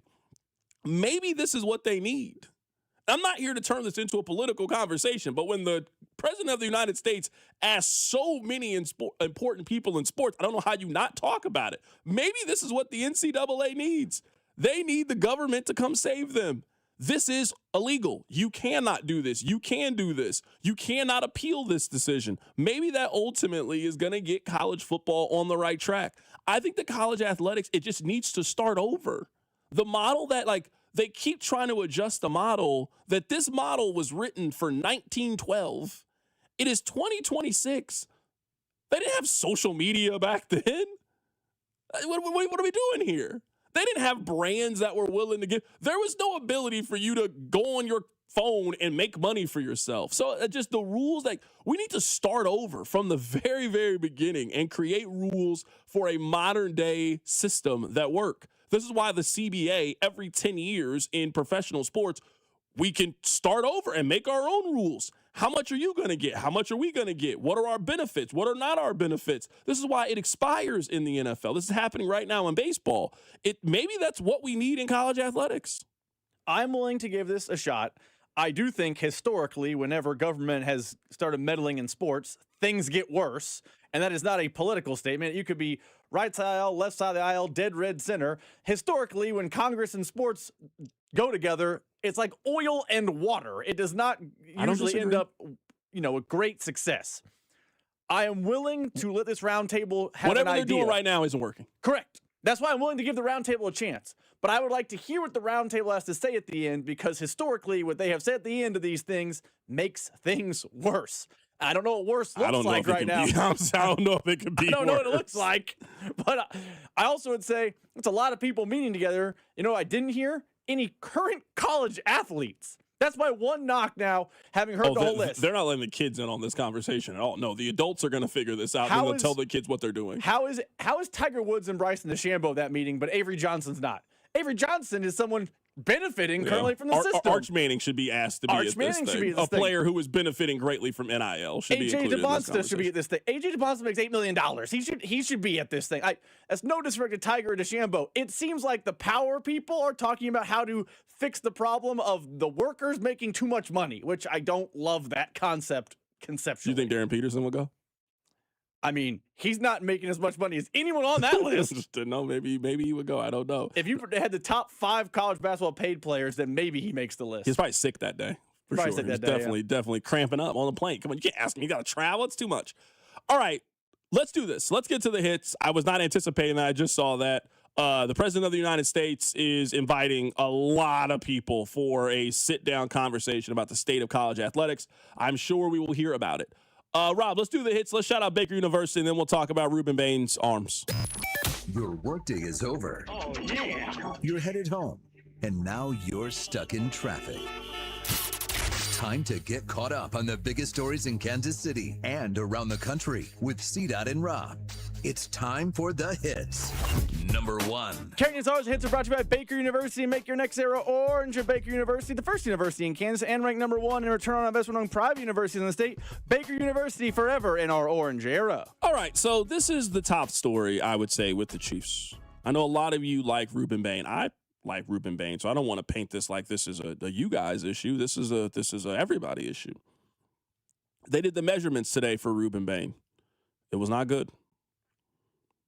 He is 6'2". He weighs 263 pounds, and they measured his arms. His arms are small. There has not been an edge rusher drafted inside the top 100 who has arms as short as Rueben Bain's. Since 1999, there has not been a Pro Bowl edge rusher who has had sub 31-inch arms. There has not been a player who has had double-digit sacks who has had sub 31-inch arms. There have only been 2 defensive linemen drafted in the first round. So that is edge or D tackle. There have only been 2 who have been drafted in the first round since 2003. He has the 3rd shortest arms of any defensive lineman over the last 25 drafts. Now, I would like to say about myself, I think I'm a pretty aware human being. I do. I think I'm aware. I think I know what my strengths are. I think I know what my weaknesses are. And on the show, it's about highlighting what I think I'm really good at and staying away from what I think I'm poor at. I am not super break down the draft guy in that way. I'm not sitting here and going through draft combs and 3 shuttle drills and all of these things. There are people that do that and they have a passion for it. That is not me. So when it comes to the draft, I think in knowing what your strengths and weaknesses are, I'm passing it to the people that this is their strength. This is what they do, and evaluating what they say and reacting to it. A lot of the football people seem very worried by this. And just as a thought exercise to me, if you want the Chiefs to draft Rueben Bain, and that's perfectly fine if you do, you are rolling with the fact that if he has success in the league, he is a tremendous outlier. And there are examples of tremendous outliers. I'm not telling you that. We used to believe that you couldn't be a successful quarterback if you weren't a certain height, and then Drew Brees appeared.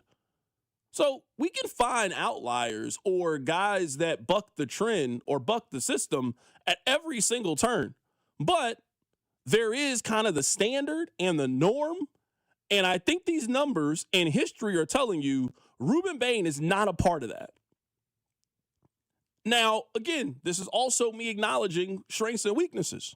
I'm not telling you to draft Rueben Bain. I'm not telling you not to draft Rueben Bain. But what I am telling you is the people that do this for a living and the people that measure these physical traits, measure speed, aptitude, all of those things, they are telling you this is a serious red flag for this prospect. Not all prospects. They're not saying that about David Bailey. He passed this part of the portion. They're not telling you this about the kid from Virginia. They're not telling you this about Arvell Reese. They're telling you that this guy, this is something that we look for. There is a certain body type that we have deemed you can have great success in the NFL at your position, and you don't have it. What does that mean? I don't know. We'll all find out. But I do feel pretty confident now after this news, he will be available at 9. I think he'll be available at 9. I find it hard to believe that there's that big of a red flag. And if you got the 3rd overall pick, you're taking it. I find that very, very difficult to believe.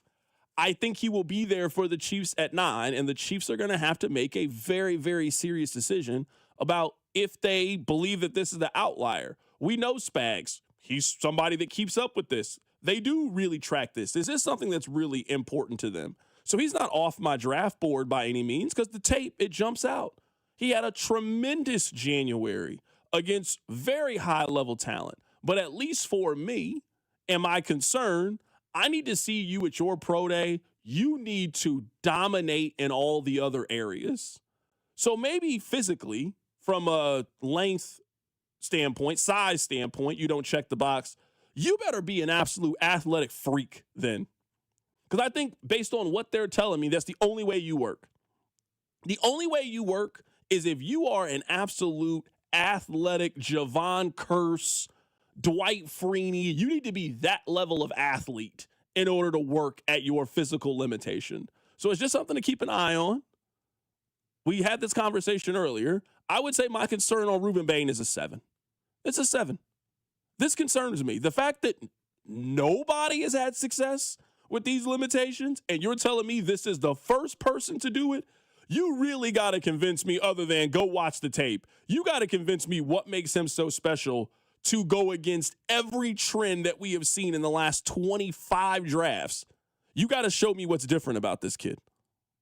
I don't know I'm as concerned as you. I definitely understand it is a concern.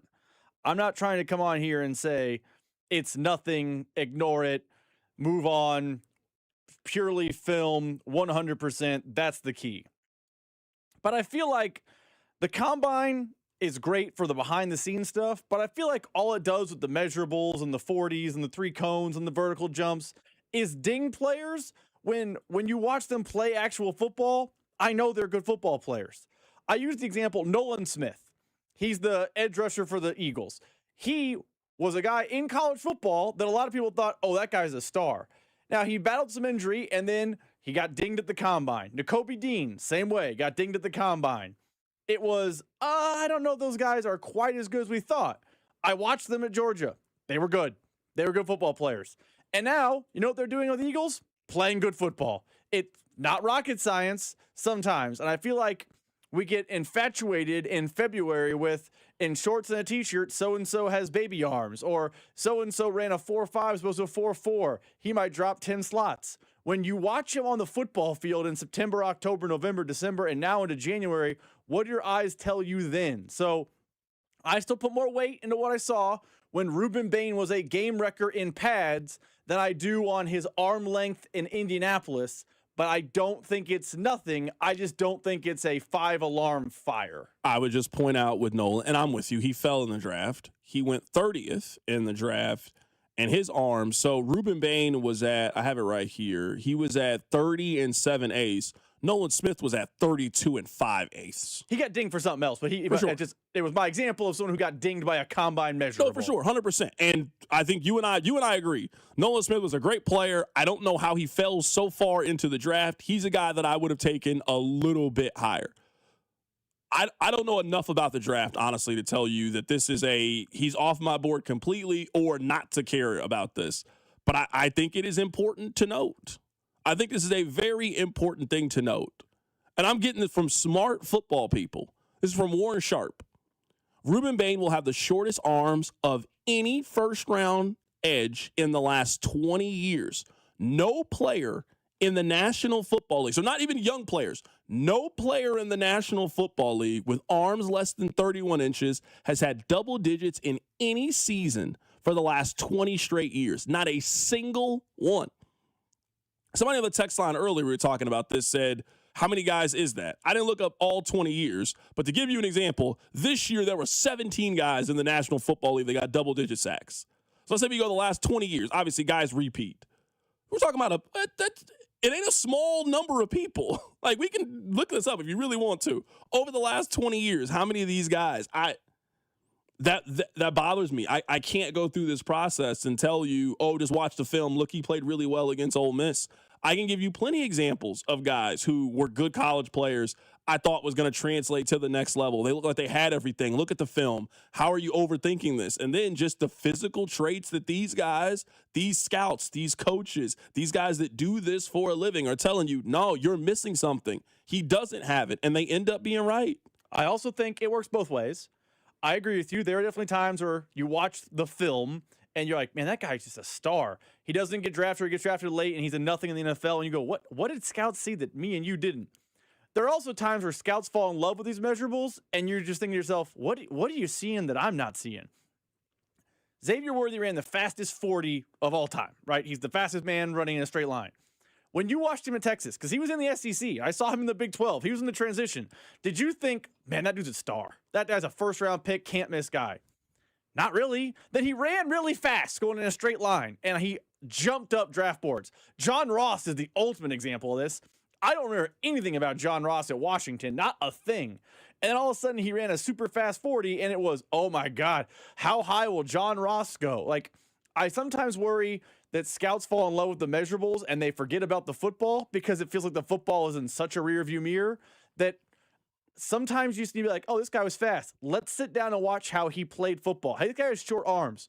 Let's sit down and watch how he played football, because it was like Rueben Bain had 33-inch arms in week 1 against Notre Dame when he was wrecking people, and then over the course of the season, they got shorter and shorter and shorter. So, again, I'm at a 4 with the panic level. Yeah, and I understand people say this. CDOT, the players changed how they train just for the combine. There's nothing football about the combine. It's a glorified track meet. I think this stuff matters. I do. I think it factors in. I'll give you an example. A lot of people today have been mentioning Aaron Donald. Aaron Donald's arm length was in the 29th percentile. His hands were a little smaller. That's kind of the reason why he fell in the draft. All this other stuff, all the physical stuff at the combine, he was amazing. Rob, he was in the 91st percentile with bench press. He was in the 90th percentile on the 20-yard shuttle, 97 on the cone drill, 95 at broad jump, 98 percentile on the 40-yard dash, 99% on the 10-yard split. This is what I'm talking about with Rueben Bain. If you are going to be deficient on the physical stuff, you need to blow me away with all of the other stuff, like Aaron Donald did.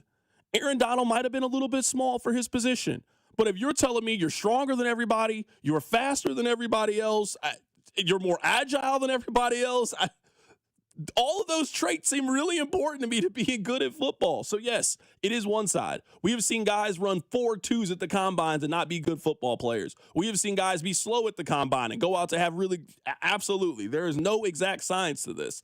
But the people that are telling me, hey, it is already a crapshoot. It is already a dice roll on the prospect that you were getting.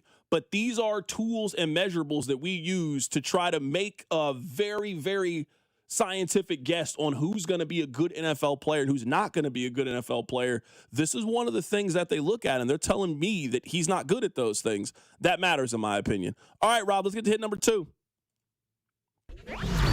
Number 2. Earlier today, we had Rocco Miller on the show. He is with Field of 68. They cover college basketball. He said that Missouri, he has them as a 10 seed in the tourney. They've had good wins throughout the year. I mean, nothing more important than the road win at Kentucky and backing that up with a road win at Texas A&M. But to add Tennessee to the list of Florida and Vanderbilt at home, it's going to be very difficult for Missouri to fall out, even if they finish with 3 straight losses. And right now, they're the strongest of the 10 seeds, but they're fighting. You know, I don't even know if anybody wants a 9 seed, because who wants to be in an 8-9 game? But they're the strongest of the 10 seeds, which basically makes them about the 8th or 9th safest team from falling out. So I just think at this stage in the game, with only 3 to go, the Tigers should feel very good about going to the NCAA tournament. That's what I like hearing. I can live with that. You're telling me right now Missouri's going to be the 10 seed in a nice 7-10 matchup at a neutral site? I'll take that. I'm good with that. No Dayton, no 8-9. I'll take my chances. If you're telling me that Missouri will get random Big Ten team in the second round or in the first round, and then they'll get a good team, a 2 seed, but I'll roll the dice. I'll take my chances against a Houston in the second round. I mean, they're probably going to beat Missouri, but I'll take my chances. Lord knows that team can't score. Boy, that game would be unwatchable. If it was Missouri versus Houston, bet the under. I hope it's on the same time as Kansas, so you got to watch both. Oh, that's what I hope. I hope it's on the same time.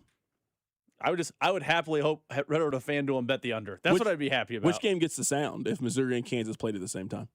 Kansas. Oh, okay, I didn't know. I wasn't sure. What gets the sound in your house if they both at the same time? I'm not sure if Kansas is on the screen. I'm watching that nonsense. I'm not watching it. All right. Let me play for you guys. Here's what he had to say about KU. The floor is really high at this point because they've already got so much evidence of how good they've played, whether Peterson's played or not. Like, they beat Arizona and Tennessee without Peterson. And so I think the committee is going to judge them fairly. Plus, they're Kansas. Come on, let's be honest. They're blue blood.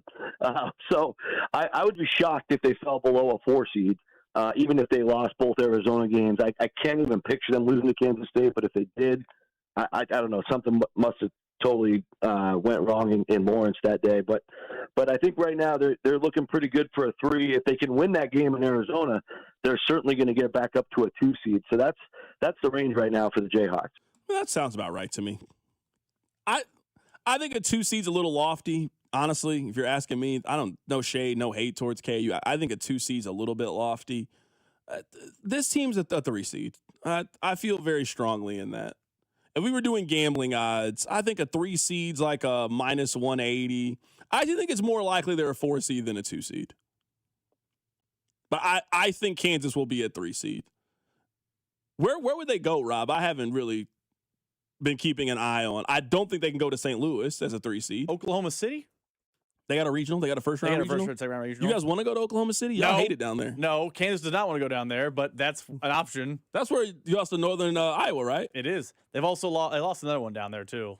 They don't do well down there. Good. Send them there, then. That's where I want them to go. No. Where do you want them to go, then? You don't want them to go to the place 2 hours from campus? St. Louis. Go to St. Louis. All right. I don't think they can because of 3 seed, but go to St. Louis. All right. Well, I mean, that doesn't matter. What was that one year? Remember that year they got to go to Sprint Center? It was like, wait, how? They were like a 7 seed. They got to go to the Sprint Center. It was weird. It didn't make any sense. They didn't make it. They were in the Kansas City Regional, and they were the 6th.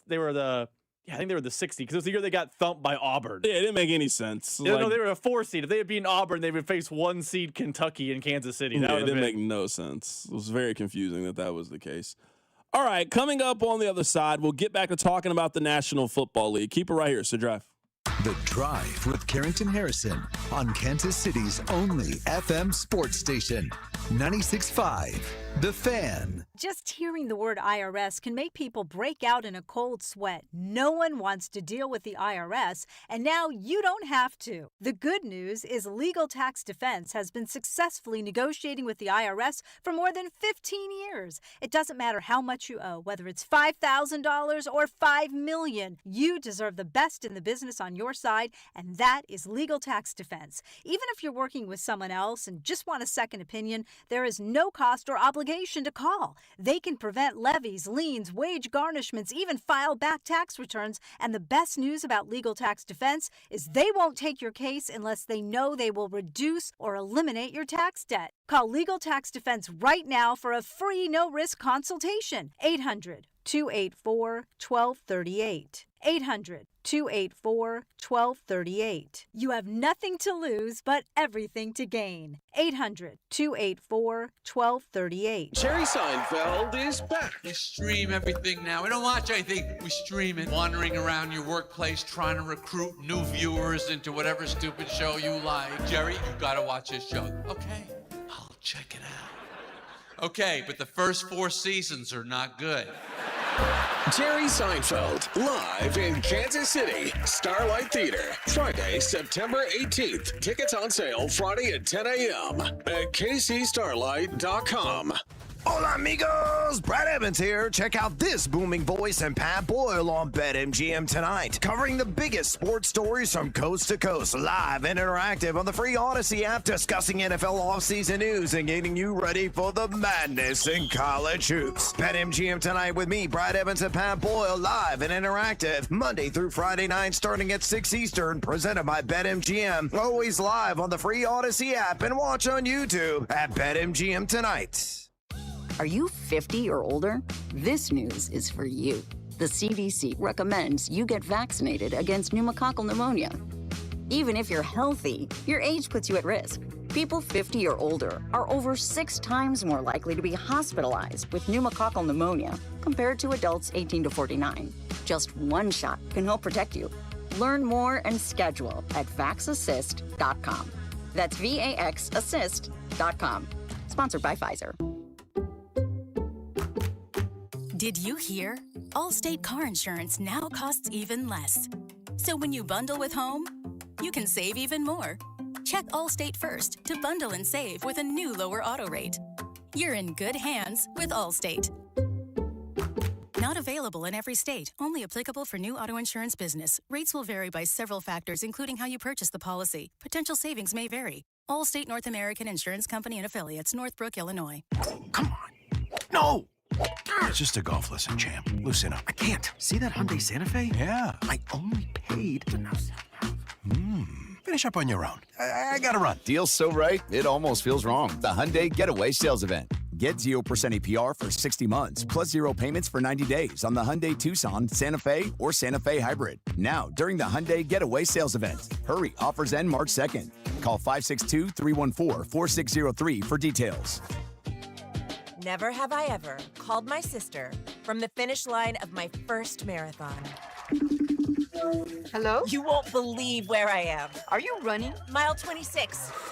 I'm gonna make it. Switch to T-Mobile's 55 Plus plan and get iPhone 16e with its advanced camera system on us. Plus 2 lines for just $30 a line. Guys, I can't believe it. I knew you could do it, babe. That was amazing. Mom, how do you feel? I feel great. I can't feel my feet. Let's take a picture, and then you may carry me to the car. Share every stride, every mile, every memory on America's best network. Switch to T-Mobile's 55 Plus plan and get iPhone 16e on us and 2 lines for just $30 a line. With 24 monthly bill credits and 2 eligible port-ins on Essentials 55 Plus for well-qualified customers with autopay plus taxes, fees, and $35 device connection charge. Credits end and balance due if you pay off early or cancel. Contact us. Finance agreement 128 gigabytes, $599.99 required. Best mobile network in the U.S. based on analysis by Ookla of Speed Test Intelligence data 1H 2025. Visit T-Mobile.com. Hola, amigos! Brad Evans here. Check out this booming voice and Pat Boyle on BetMGM tonight, covering the biggest sports stories from coast to coast, live and interactive on the free Odyssey app, discussing NFL offseason news and getting you ready for the madness in college hoops. BetMGM tonight with me, Brad Evans and Pat Boyle, live and interactive, Monday through Friday night, starting at 6 Eastern, presented by BetMGM. Always live on the free Odyssey app and watch on YouTube at BetMGM tonight. Are you 50 or older? This news is for you. The CDC recommends you get vaccinated against pneumococcal pneumonia. Even if you're healthy, your age puts you at risk. People 50 or older are over 6 times more likely to be hospitalized with pneumococcal pneumonia compared to adults 18 to 49. Just one shot can help protect you. Learn more and schedule at vaxassist.com. That's VAXassist.com. Sponsored by Pfizer. Here's your traffic report on 96.5 The Fan. Northland 29 northbound slow from the 35 merge up to 169 highway interchange. Southbound 29 slows from 16th Avenue into downtown with an accident reporting. 70 westbound very heavy out of downtown as you make your way from 35 to the state line. Alan Carn, 96.5 The Fan traffic. Follow this station on Instagram at TheFan965 for giveaways and behind-the-scenes content.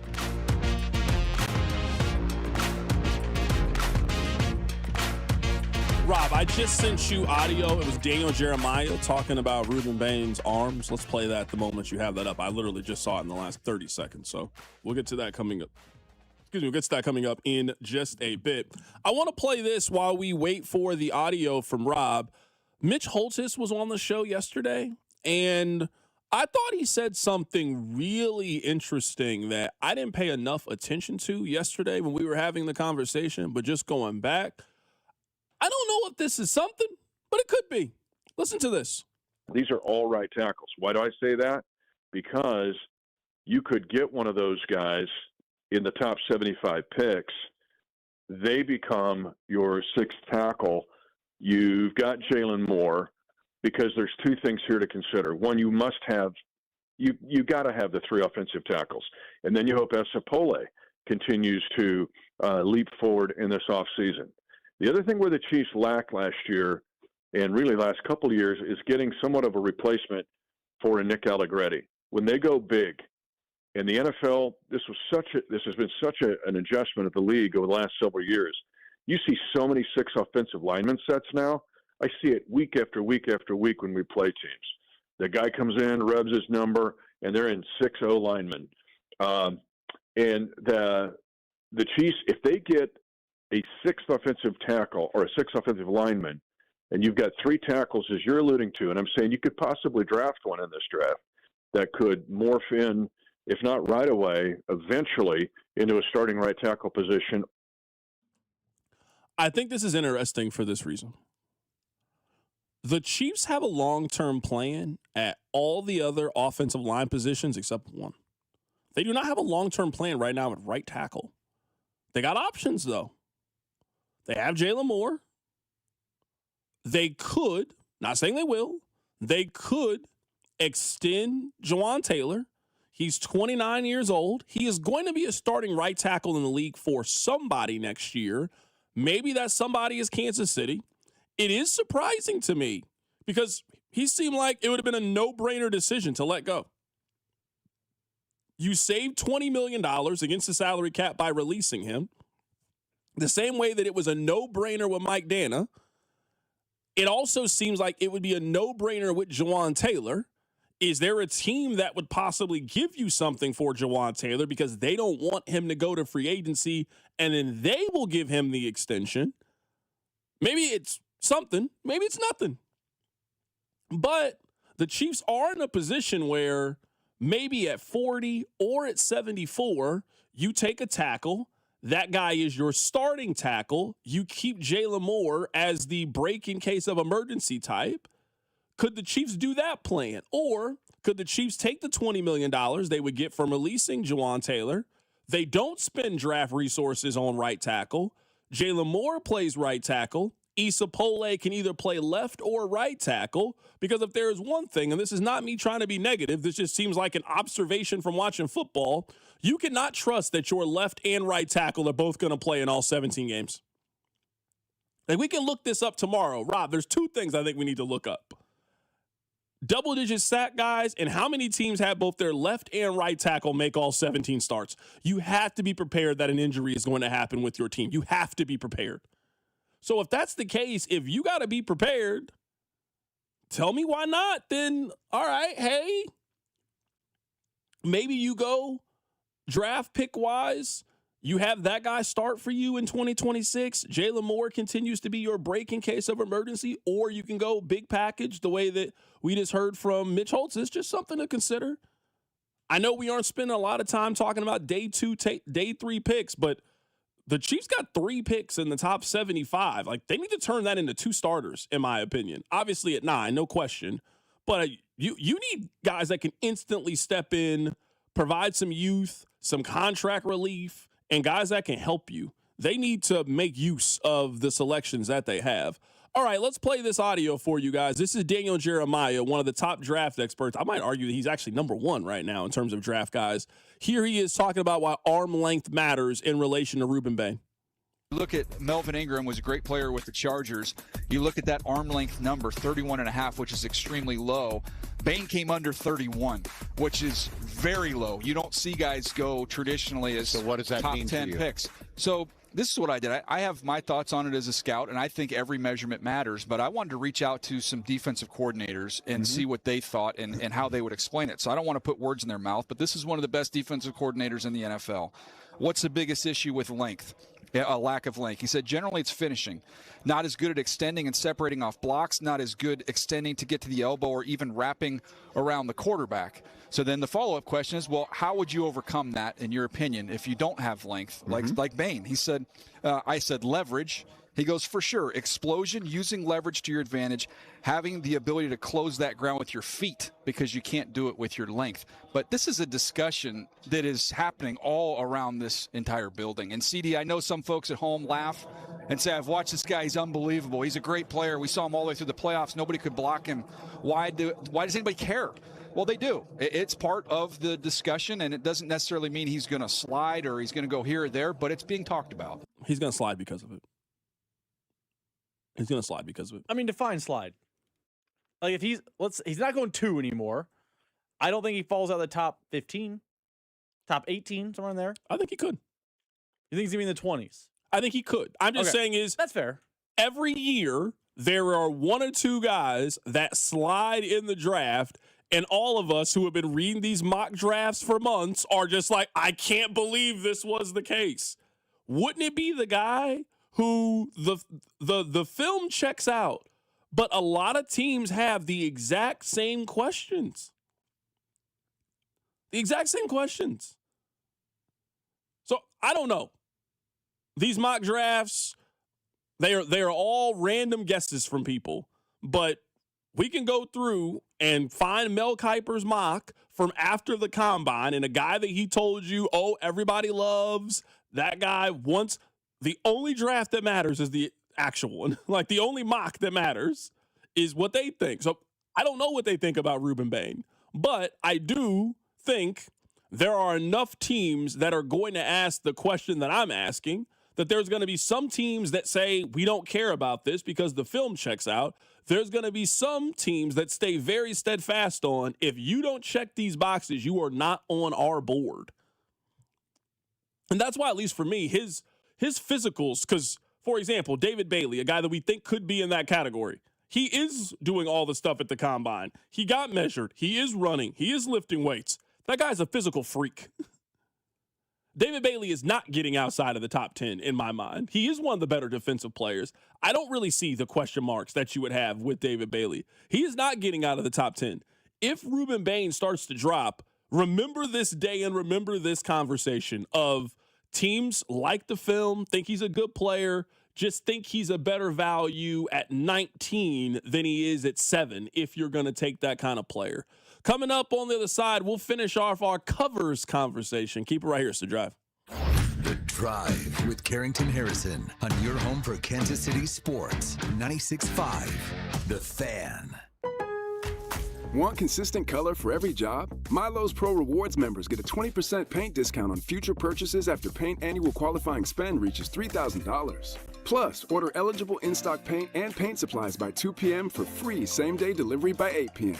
Improving is easy at Lowe's. Excludes spray paint and mist tints. More exclusions, terms, and conditions apply. Subject to change. Details at Lowe's.com/terms. Same-day delivery valid in select zip codes. Subject to driver availability. Details at Lowe's.com/same-day delivery.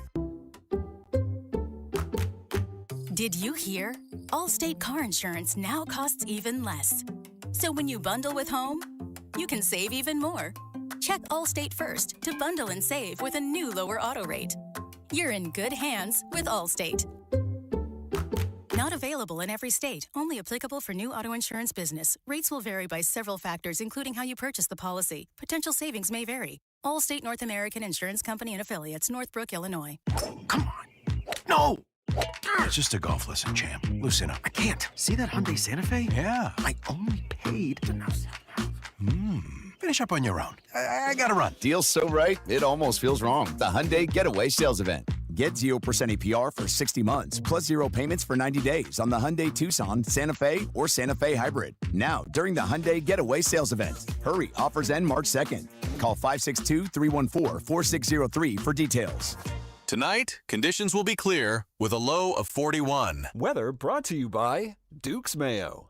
Welcome to Duke's Mayo Country, where the mayo is so smooth and creamy, it makes every bite better.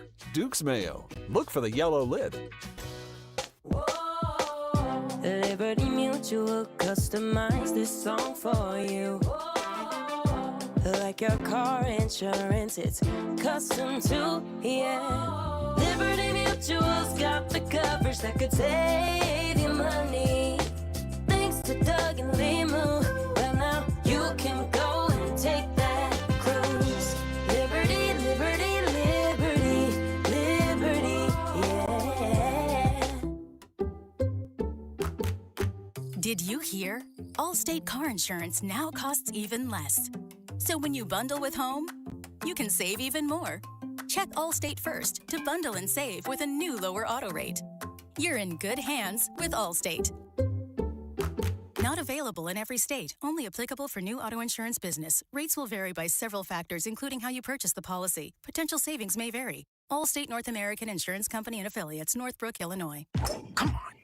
No! It's just a golf lesson, champ. Loosen up. I can't. See that Hyundai Santa Fe? Yeah. I only paid to know. Finish up on your own. I gotta run. Deal's so right, it almost feels wrong. The Hyundai Getaway Sales Event. Get 0% APR for 60 months, plus 0 payments for 90 days on the Hyundai Tucson, Santa Fe, or Santa Fe Hybrid. Now, during the Hyundai Getaway Sales Event. Hurry, offers end March 2nd. Call 562-314-4603 for details. Get in the zone, AutoZone. Jeff's day is off to a slow start. So he heads to AutoZone, America's #1 battery destination, where Sammy, a local AutoZoner, tests his battery for free. Looks like he just needs a charge. And Sammy does that for free too.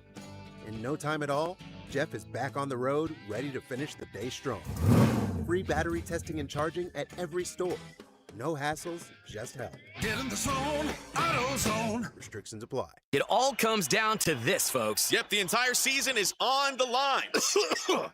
But my throat has officially thrown in the towel. Sounds like you need Vicks VapoCool drops. They're max strength and vaporize sore throat pain. Whoa! These VapoCool drops hit fast. Speaking of fast, did you just see that play? Yeah, he vaporized that ball. That pun should have come with a penalty. Vaporize sore throat pain with Vicks VapoCool drops. Use as directed. Hey guys, it's Rob Brenton from The Drive on 96.5 The Fan. We're excited to launch Beyond the Pitch KC, a limited podcast series documenting the run-up to the World Cup with our friends at 98.1 KMBZ. And I'm Scott Parks from Dana and Parks. This is about Kansas City, not about soccer. Telling the story of how our town ended up hosting the world's biggest sporting event. New episodes drop every Wednesday starting on March 4th, plus video clips on 96.5 The Fan and KMBZ social channels. Subscribe to Beyond the Pitch KC on the Odyssey app or wherever you get your podcasts. You're listening to 96.5 The Fan from the DM Injury Law Studios. Mike's got this. Car, truck, or motorcycle wreck? Remember, Mike's got this. 816-888-7500. Mike's got this. Here's your traffic report on 96.5 The Fan. 29 southbound slow is heading into downtown with an accident as you cross over into the downtown loop. 35 northbound off again on again slow from the state line up to Penway. 70 westbound heading out of downtown. Very heavy from 35 over to the state line. Kansas side 635 southbound improving with an accident around Gibbs. Alan Carr, 96.5 The Fan traffic. Hey, it's George Karlaftis from the Kansas City Chiefs. Welcome to The Drive with CDOT on your home for Chiefs football. 96.5 The Fan. All right. I want to play a couple of things for you before we get out of here. So we've been having a little fun today. I recently had dinner with a friend. Just a little wings, a little beer, catch up. Let's watch a little college basketball. Sure, great. Happy to do it. While I was at the function, this song was playing in the background.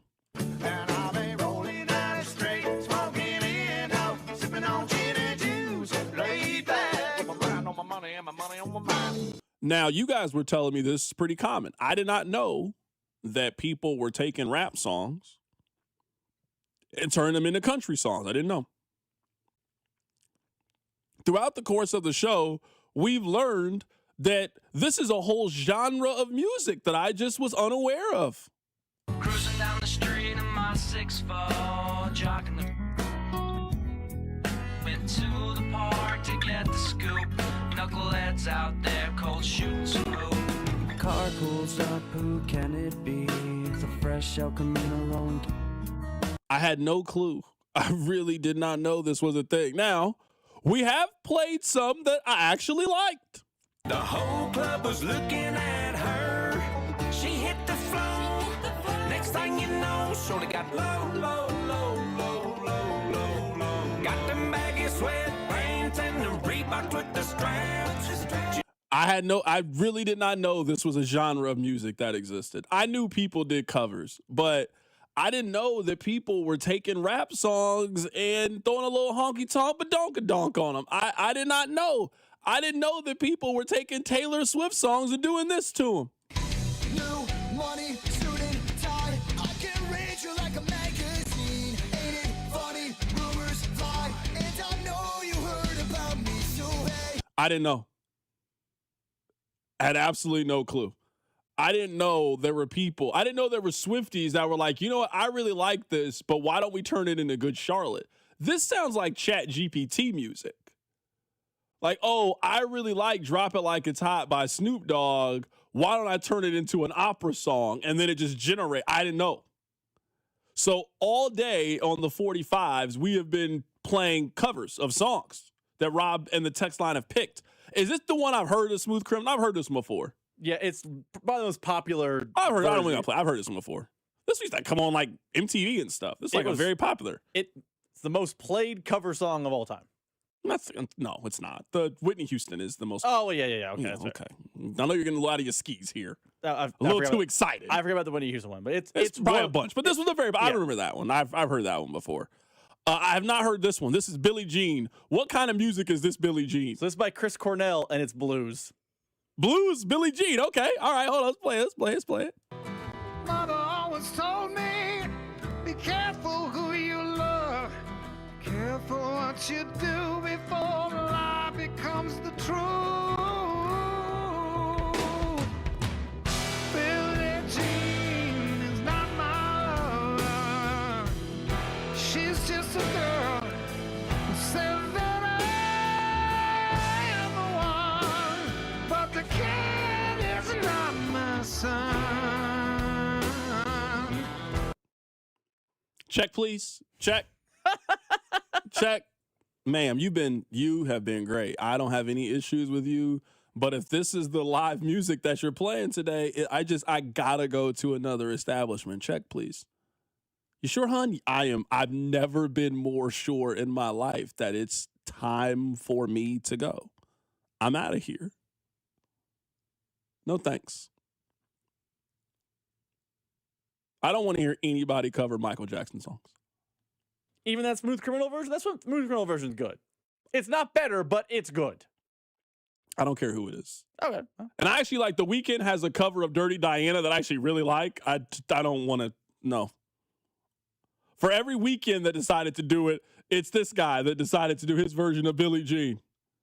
I actually hope the kid is yours after hearing that version of the song. Would you listen to this or that Taylor Swift September? Don't put me in that predicament. Please don't put me in that predicament. Like an escape room. You got to pull one of the levers, you get to leave, but you have to listen to the song. Somebody said that cover is incredible. Okay, I mean, hey, if you like it, I love it. Yeah, people are allowed to like different things. That one's not for me either. Yeah. I'm the vibe I'm getting from you is you don't like when fast songs get slowed down. Because like Michael Jackson's version of Billie Jean versus that, there's a difference in tempo. Yeah, that's a fair way of putting it. Like, you know, if the song's like upbeat and like the September by Taylor Swift, like September is a song that makes you want to get up and dance. It's got like soul and rhythm. If you're going to strip all of the soul and rhythm out of the song, you better be an incredible vocalist. And fake Chris Stapleton did not check those boxes for me. He did not check those boxes for me. Fake Jelly Roll did not do that for I didn't feel what he wanted me to feel. You liked Low though. The Low was kind of clever. The Low was good. I like this one. Low had that tempo though. It was but I'm so saying upbeat. this version would make me want to get up and dance. The whole club was looking at her. She hit the floor. Next thing you know, shorty got low, low, low, low, low, low, low. Got them baggy sweatpants. Like, all right, I'm grooving when I hear this come on. I don't mind that. Turn around and gave that big booty a slam. Yeah, I don't mind that. You gotta keep the soul, the spirit of the song. Yeah, I don't mind that version. Man, you give me a couple Milwaukee's Best and some onion rings. Oh, we going crazy. PBR is going up when that song comes on. Oh my goodness. I can't believe that, Billie Jean. Mike turned over 2 times in his grave. This a full 360 in the grave. I had a lot of fun today. This was I don't even have the vocabulary to describe the impression you guys have made on my life today with some of these songs. I really enjoyed this today. I will be here tomorrow. Rob's not committed the way I'm committed. I'm here every day. I'm here every day. Didn't you miss a show last week? That was a Royals Day game, and, that was a little different. That was a little different. But I'm here every day. You're not here every day. You're off tomorrow for whatever reason. What could you be doing on February 27th? There's nothing to happen. All right, I'll catch you guys tomorrow. Take care of yourself. It's The Drive. The Drive with Carrington